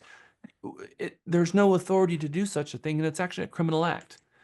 We need to know what we can and can't do in this business and what it is that we do so we know that we're a salesperson. These are not Realty Texas rules, guys. These are TREC rules, and the TREC promulgated independent contractor agreement letting you know what it is you can and can't do. There are huge repercussions if you don't know what your field of study is and what you can and can't do in a profession. Important to know all of your contracts. Unless required by law or expressly permitted by broker associate, may not furnish any person with information about broker's prospects or broker's relationship with any prospects or broker's policies and business operations. When agents come here and offer us the policy from another brokerage, we understand what that means. It's illegal. Just like you can't give our policy to someone else or tell other companies who our clients are. As much as agents hate to hear this, as a salesperson, you're referring business into the broker. You're referring business to me. And we pay you handsomely for that. 90% of the transaction when you do that. And when we spend our dollars to bring business into it, we give it to you back as a referral fee so that you make the lion's share of the money. We always do that. But you're referring the client to the company. There's no way to undo that. Once it's a company client, it's a company client. If an agent leaves the firm in the middle of a transaction, what have they really done? They've alienated themselves from the client. They left the client hanging and they bailed because they have no right to even contact that client because they're no longer in a firm. This idea that someone can leave a firm and keep helping the client, they're not associated with the firm in any way. They don't even have a legal right. I don't know why firms let them do that sometimes, but it's not what's supposed to happen is a referral agreement and somebody else in-house who does represent that broker is supposed to close out that transaction and then that agent gets paid. Ownership of listing and representation agreements, all listings, representation agreements, commission agreements, and other agreements for broker services in which broker is named as a party must be in writing and are owned exclusively by the broker. Assignment of prospects. Under this paragraph 15, assign means to appoint an associate to deal with a prospect on broker's behalf. Assignments. Broker gives to associate the right, together with broker, to deal with prospects that associate procures and with prospects that broker assigns to associate. Broker retains the right and sole discretion to assign leads and prospects that are procured by the broker through the broker's real estate business to any of the broker associates a broker determines appropriate. Reassignments. This is happening often. Broker may reassign a prospect with whom associate deals to another associate if broker determines that a reassignment of the prospect is necessary for the orderly, ethical, or lawful operation of the broker's real estate business. 2, associate is not capable of continuing to service the prospect. 3, this agreement terminates. Or the provision applies to all prospects regardless of who procured the prospect. Let's say an agent, this is something that happened recently, starts helping a commercial buyer. Never helped a commercial buyer at all.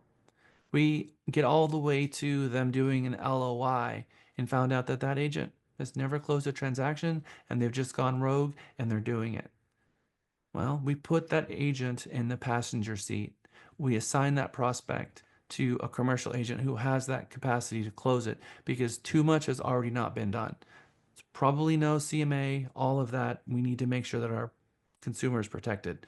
We find out these things when you bring business into the brokerage. If you've never done it before, you need to have a lot of communication with your sales manager. Constant communication.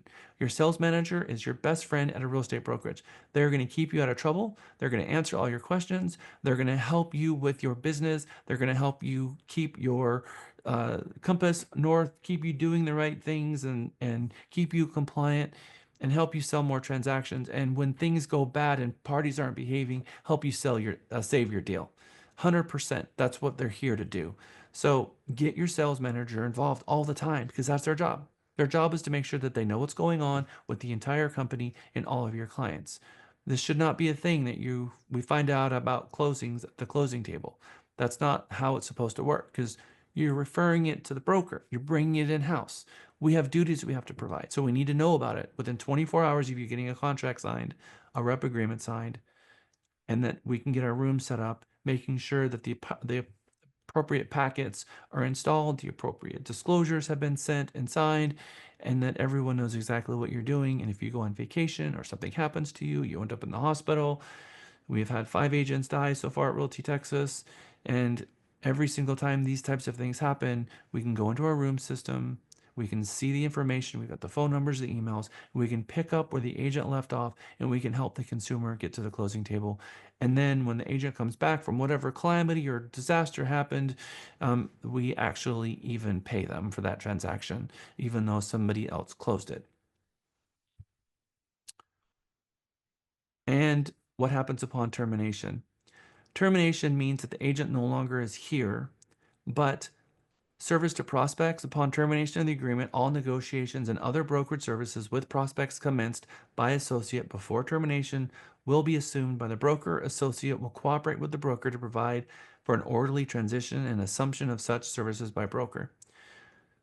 When an agent leaves, they're leaving their client database behind because it wasn't theirs. It was the broker's for all of those transactions that closed. We're a very, very fair firm here. We don't take advantage of our agents. We put our agents first. But it's important for agents to understand their role in a transaction. So I always go through how much money you can make, where your mindset is as a real estate agent, what your contract says as an independent contractor, so we can focus on the right things, be productive, and all stay on a very healthy path forward. As we said before, real estate is the apex sales job, and sales is sales no matter what you sell. Embracing being a salesperson, understanding what you sell, understand how and why your clients buy, be persistent and relentless with your follow-up, be responsive and not passive, and always be selling.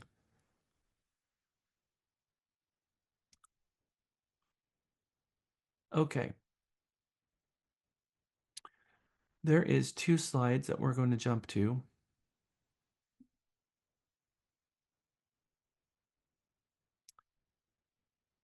And it has to do with your 1 to 4 family contract paragraphs. We are going to memorize these together as a class. One of our class projects says each and every one of you are going to memorize every one of these 23 contract paragraphs. Every one of them, until you know them inside and out. Paragraph 1, parties. Paragraph 2, property. Paragraph 3, sales price. Paragraph 4, leases. All the way through to paragraph 23. And you're going to close your eyes and you're going to do it in class. And when you do, you're going to get your points. Why do we ask you to memorize your contract paragraphs? It's because you actually take ownership of the contract. Taking ownership of the contract is a really, really big deal. Makes you have better respect for it. You can find the contract paragraphs easier, and you should know your contract inside and out. So, number 1, know your independent contractor agreement, know your 1 to 4 family contract, know your buyer rep agreement, and know your listing agreement. We're going to go through all of the important ones together. And on the second to last day, bulletproof contracts, I'm going to take you through every single word of the 1 to 4 family contract, and I'm going to explain it to you from a master contract expert. I'm going to take you through every single word and explain the contract to you like it's never been explained to you before. You're going to know it inside and out. I do recommend that you go to Mega 14 and watch that class first, because there's so much information that's going to be thrown at you, kind of like today, that you're going to feel dizzy from it all. So if you've already watched Mega 14's Bulletproof Contract, it's going to be a refresher, and you're going to be able to pay attention and understand it a little bit better, because I'm going to dig deep into the contract and explain every clause all the way through. And there's a lot of information. 23 paragraphs that you're going to understand like never before. So again, it's a good idea for you to jump into that. Okay. Here we have 3 different pieces of paper. These are all forms. What are the difference between these 3 documents? Look carefully, look at signatures, look at it all. One is filled out, one is not, one is signed, one is not. What would you call these 3 different things? What would you call the one to the left? with it all filled in and signatures. What would you call that? Versus the one all the way to the right that's not filled in and doesn't have any signatures. Or the Valid? one in the middle that's all filled out but doesn't have any signatures. What are you going to call these? Let's go. One to the One on the left, I left. would call contract. And the Executed one on the right, Executed. form. One's an offer. Okay. And one's just a form. All right. So, Yeah, one number one, a contract or an agreement, a draft or an offer, and a form or a template. I don't know how many times I see you guys calling the form on the right a contract. If you're gonna be a contracts expert, a blank form is never a contract. It might be a contract form or contract template, but I want you guys to call these things what they are. A contract versus a offer or a draft versus a template, especially when you come talking to your manager about a situation. Be clear in what it is that we have. Knowing the differences, we should be very specific in our language about this sort of stuff because we're paid for our knowledge. We're going to talk about the market conditions. We got 2 more slides and we're going to get to our test. This last slide we're going to go over really quick. How many of you watched this video called Mark? M-A-R-C, Mark. I'm gonna put this in our Teams group and I'm gonna play it from there. This is the National Association of Realtors acceptable use policy of the realtor trademark and how to pronounce it correctly. I know that might seem a little condescending, but how many of you have been walking around hearing other agents saying realtor? There's no A in the. We're not a realtor. All of the time. Uh-huh. And it's really bad for a realtor to not know how to pronounce their own profession's designation. It's embarrassing to the profession, it's embarrassing to NAR, it's embarrassing to your broker, and it's embarrassing to all the people at the association who know better. It's a 2-syllable word. Real. Realtor is like saying nuclear. It's like docator. There's no such thing. You have a doctor, not a docator. So think of it like that. Realtor, doctor. Very, very similar there. Okay. So it's also, and this is a 7-minute video that you're going to watch on your own time. It's also not a job title. You're not a realtor. What do you do for a profession? I'm a realtor. No, you're a real estate agent. The 2 acceptable answers is I'm a salesperson, I'm in sales, I'm a real estate agent. That is what you do. Because realtor means that you're a member of the National Association of Realtors. Actually, the staff at the realtor organization, they're realtors too, but they don't have a real estate license. Your inspectors who join the realtor organization as an affiliate, they're a realtor too. Your lenders out here, they're realtors. They don't have a real estate license. They're a member of NAR because they're an affiliate member, granting them realtor status. We're not realtors, we're real estate agents. So we have to be clear about this because those people who know, they know. Now, you'll hear me say realtor sometimes, like in the video that I filmed for our clients explaining the IABS, where I said realtors are required now to have a buyer rep agreement before they enter a home. Because I'm talking about members of the National Association of Realtors are required. Because if you're not a member of NAR, it's not required because only NAR members are. So, yes, you are a realtor. How many people say, what do you do for a living? I'm an MBA. Because the little comma and the number and the little letters after it, that's no different. Realtor, broker, MBA, all of those things. Real estate agent. So let's get that right. Part of the professionalism in the profession is to know how to pronounce your profession, realtor, know what it is that you do and what you're a real estate agent. And we covered a lot of material today. I know it was a whirlwind. It was mindset. The rest of Mega is not going to quite be quite like it was today, because today we had to get the foundational things down. Foundational, 100% foundational. Exams are taken online. Exams are pass fail. Don't worry about the exam. Lisa will help you with exam. I usually, what I've done before and what I'm going to do now, every single Mega and last Mega, I actually recorded a video. And then I sent a video out via email with my afternoon address. You're going to get a roll up in today's class. I'm going to take the video. I'm going to put it in an email. I'm going to put in the email all of the things that I said that we're going to do as homework. Like you're going to make some phone calls and make some promises. We're going to fulfill all the email. So don't worry about what is you're supposed to do, because that's going to come out in the email. Everything is going to be in that email, including a video of me going through every single exam question and answer.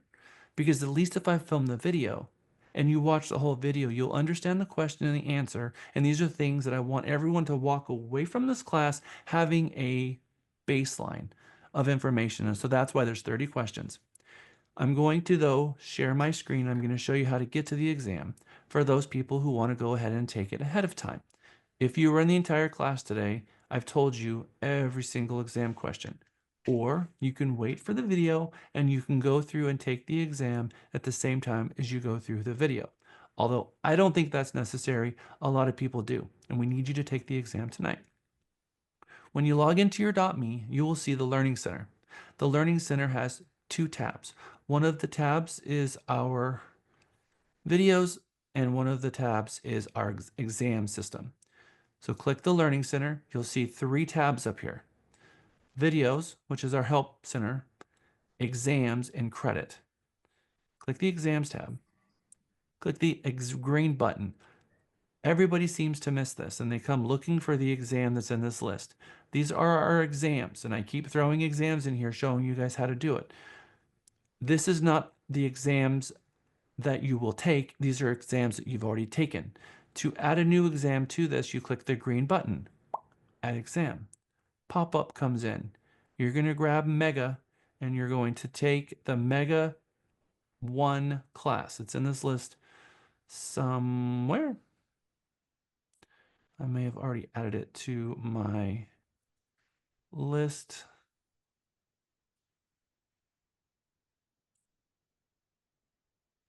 I see it on my list. Do you see Mega X-01? Uh-huh. It's like right, it would be about right above Mega dash X02. So it's already in my list, and I just need to delete it because I've already added it. Showing, yeah, is right here.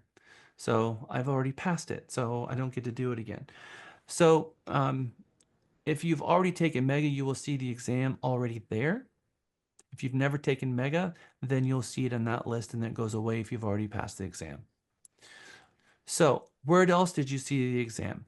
I sent the exam as a link to the email that I sent you all yesterday. Some of you signed up today. I get that. So I'm going to show you in my email what this looks like.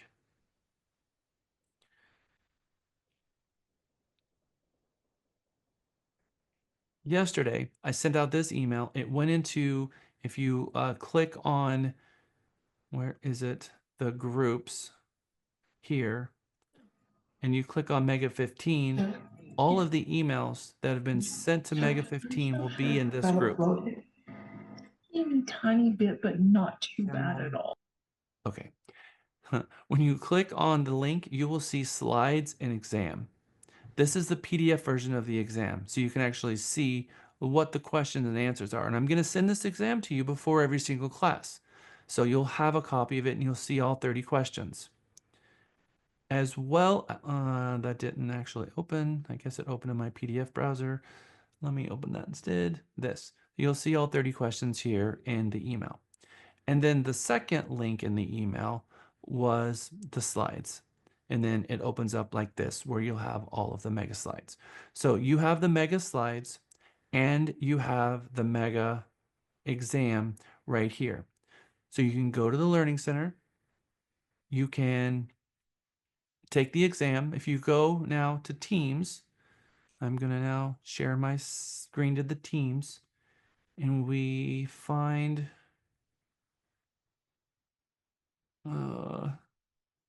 Mega 15 here, click general, scroll up, you will see this video. And this video will show you exactly where to find the exams and how to get to the exams. All of that is there. So if you don't know how to get to your exam, there's a video for it. I will send out an email before each class, usually the day before. So tomorrow, Tuesday, I'll send out the class for Wednesday. And after each class, I'll send an email with the homework. So read the emails before class. And then tomorrow, you'll get an email about Wednesday's class.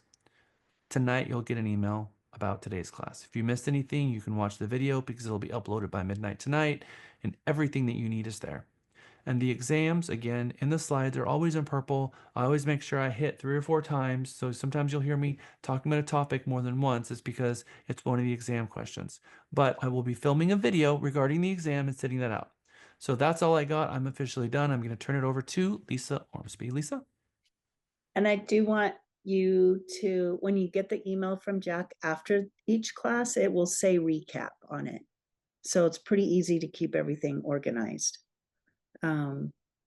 If you have questions on any of that, you can reach out to me and then I'll walk you through it. So usually Jack sends the recap out, but it's usually late, very late. So you probably won't see it till tomorrow morning, most likely. Yeah. So tomorrow we have Mega Minis, and that is at noon. So it's short. It's not an all day thing. So you'll have all morning to kind of refresh and regurgitate everything that you just learned, or hopefully a lot of it stuck.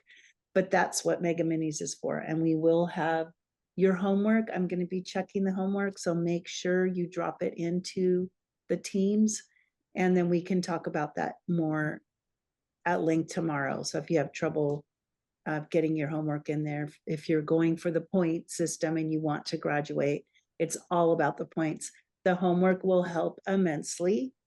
And then what Jack talked about in the beginning of the class, which is anybody you get a buyer rep or a contract or you close, all of those have points related to them as well.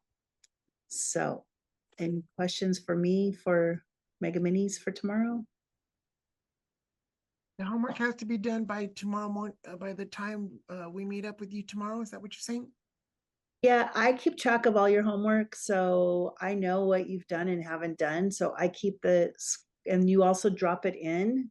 And then when you put in there that you completed that homework, I need to see that you completed it. So attach it. The best thing is to drop it into the post, because you're sharing with all your classmates and it inspires them and gets their juices going. And it's a lot more fun that way. So you guys can inspire each other and be creative. And for yoga, for extra points for yoga, for example, take a picture. If you're at a yoga studio, just, have a picture that you're there. You don't take it with other people because they don't like that. If you're doing it at home, then just snap a picture with your phone, set it up. If you're doing it with your kids or your dogs and cats, whatever, don't care. So a lot of people do that with the online, which is free. There's a lot of ways to do that. And then some of our classmates last year went, and I can say that because it was just last year, they went together to like Black Swan. I saw that in our chat earlier today as a group together, and that's a lot of fun. It's more fun.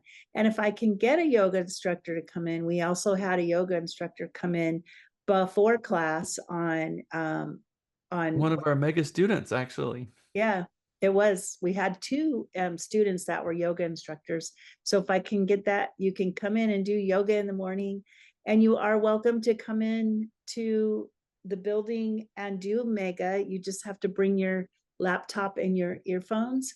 That's also a lot of fun. The more people that are here in person, it's kind of, you're not so isolated, and it also helps you stay awake, because I know it's hard when you're sitting in a cozy chair all bundled up in your house, that can make it a little more difficult. So there's a lot of things you can do to stay on top of your game for Mega, because it is a lot. This was just a tip of the iceberg. But guess what? You only have 11 classes left. You made it through day one. Woo! Hey, Lisa, could you please define what you mean by drop it in, or how we drop it in? I don't know what that means in technological terms. Well, you're going to have to go to your team, the group for Mega 15, and then I can lower my hand and I could bring it up, I guess. Are you going to share it? Do you want me to share it, Jack? You can do it. Okay. I'm working on homework. Oh, goody. Okay, so let me get to my team. So you have to go into your teams first of all, and then let me share my screen. So I just have to make sure what's up there before I share my screen. But I guess because I thought I was already registered, and apparently I wasn't. So I didn't get any of those pre-messages. I didn't know. They're all in there. they're They're in in here now. in teams, so it doesn't really, it doesn't matter. Okay. If you added to the group after the fact, all of the messages that were sent before will be in there. Okay. Thank you. And then we go to chats, and there's somewhere, where did mine go? Of course, it's not going to, here we go. Chat. Yeah, here we go. And you scroll down, and you're going to find Mega 15. So you can see mine's down here, Mega 15 General, and you just click on that. And now you're in. So you can already see Jack sent some information out. Here's a video that's going to help you step through this whole thing. This actually will help you with the emails and where you can go. So it's a short video. I would suggest watching that. And then here's one of the videos that you need for the first round of bonus points. So watch those.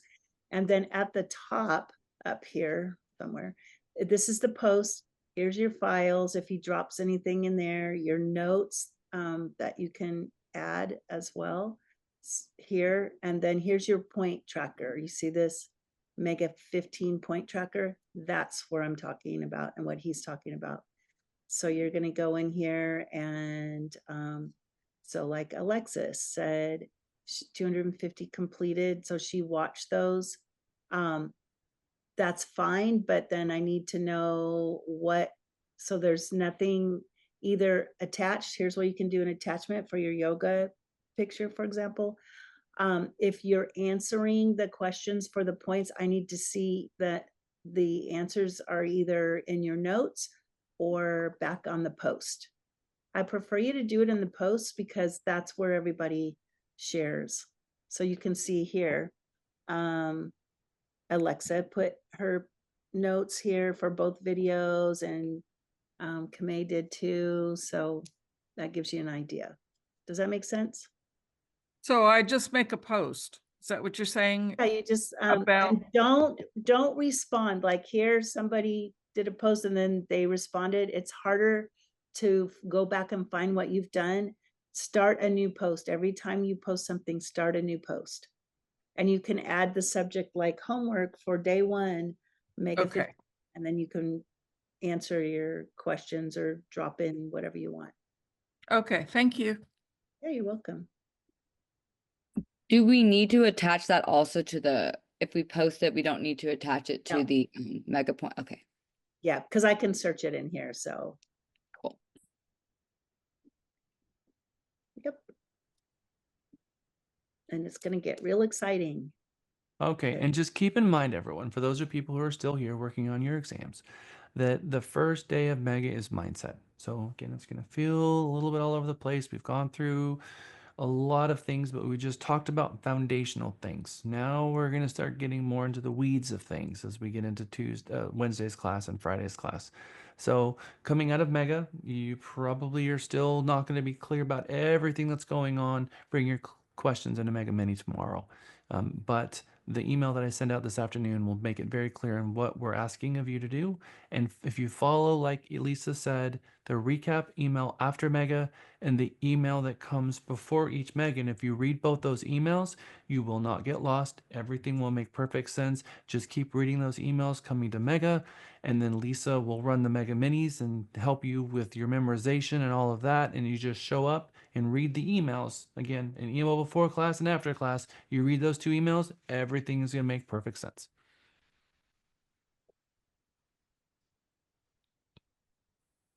So we're doing the exam on our own tonight, but we're using the slides to get the answers. So like open book, or I It's thought we were open gonna do book. those. Yep. But I'm guessing that most people are going to finish the exam or probably halfway through the exam already. Raise your hand if you're working on the exam. They probably all. Yeah, Yeah. most of them are working on the exam already. Okay. So the email that I send, which is to go over the exam, I also send out this video. So I can't take this class and do the video until we have turned the class off. So we have to go. Anybody have any Okay. last minutes last minute questions before we? I do have a question. I may be able to just talk with Lisa about it.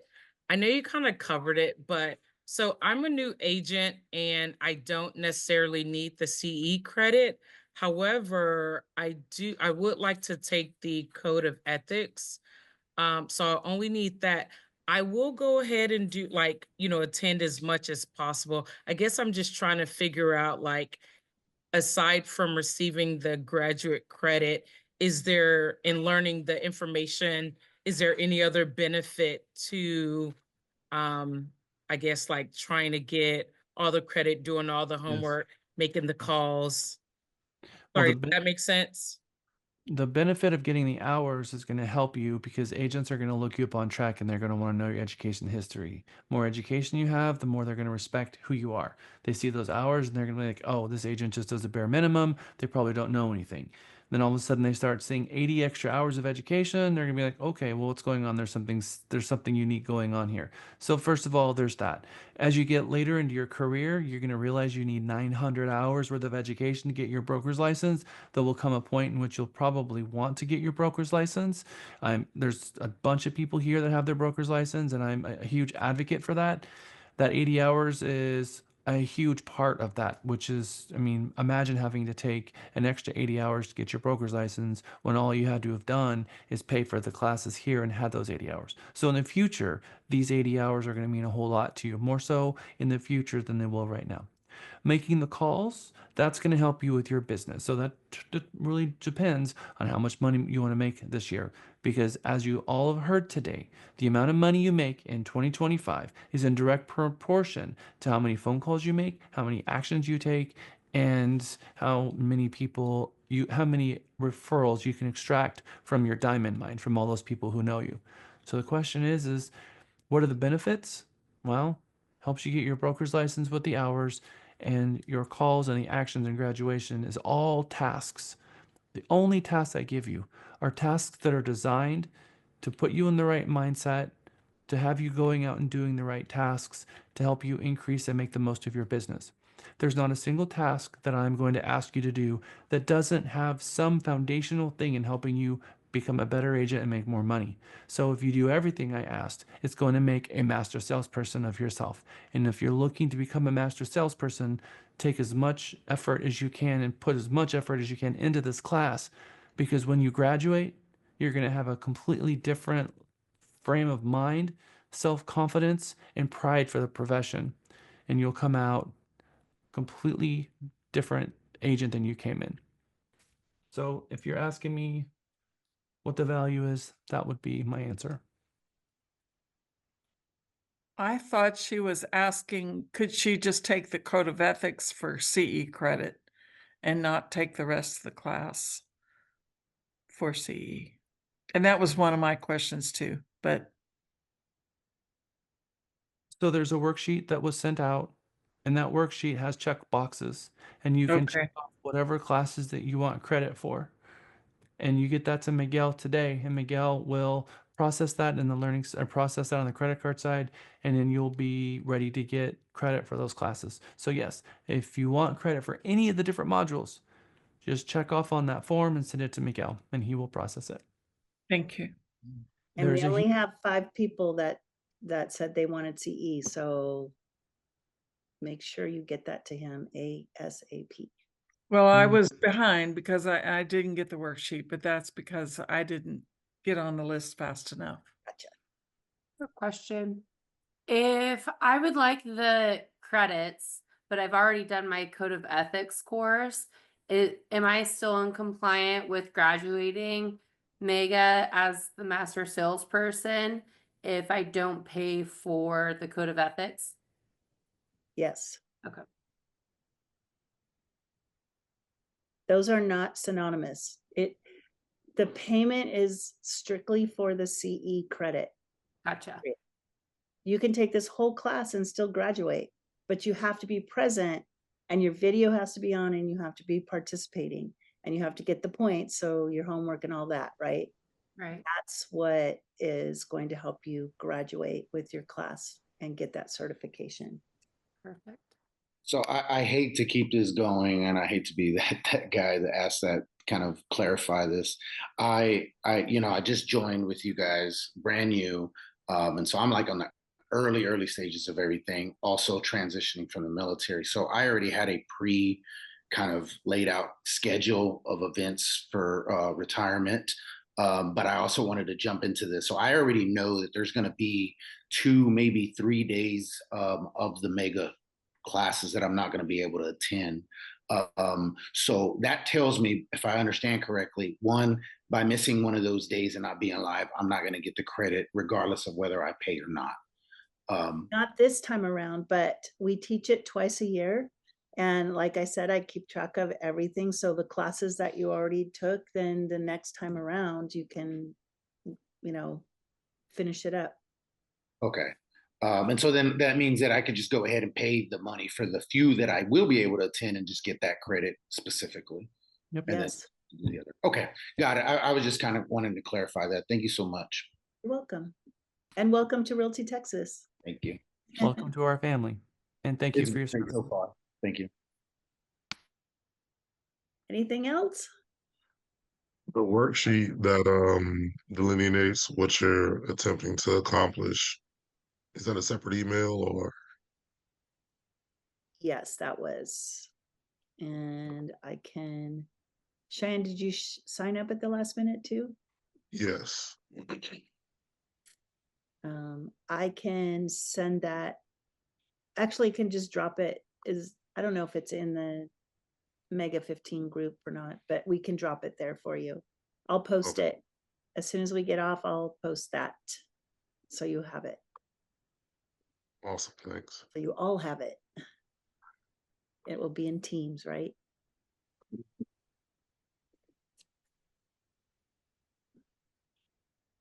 Jack, I have a slightly unrelated question. When it came to RE&E, that certification should have already shown up on our education, right?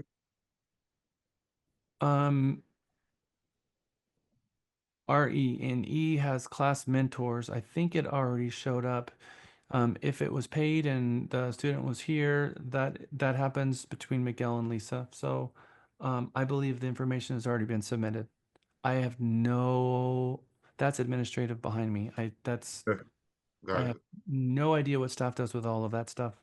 Yeah, so you'll have to reach out, just Teams Miguel, and ask him if you had taken that class and you were there the whole time. I'm moderator, but it's actually Miguel and Lauren that record those classes based on if it was paid for and you were in the class the entire time.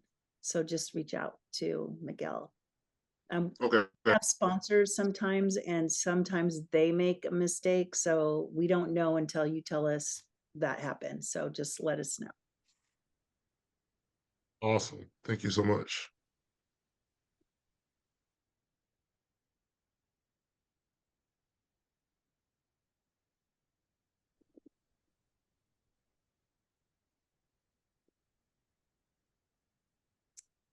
All right. Well, if that's it, you guys can take off. have a breather, go out and stretch your legs and look over your email that Jack sent out this morning. Check out the teams. That's going to be your best friend. And then watch for that recap, because the recap is kind of just a quick little, here's what we did.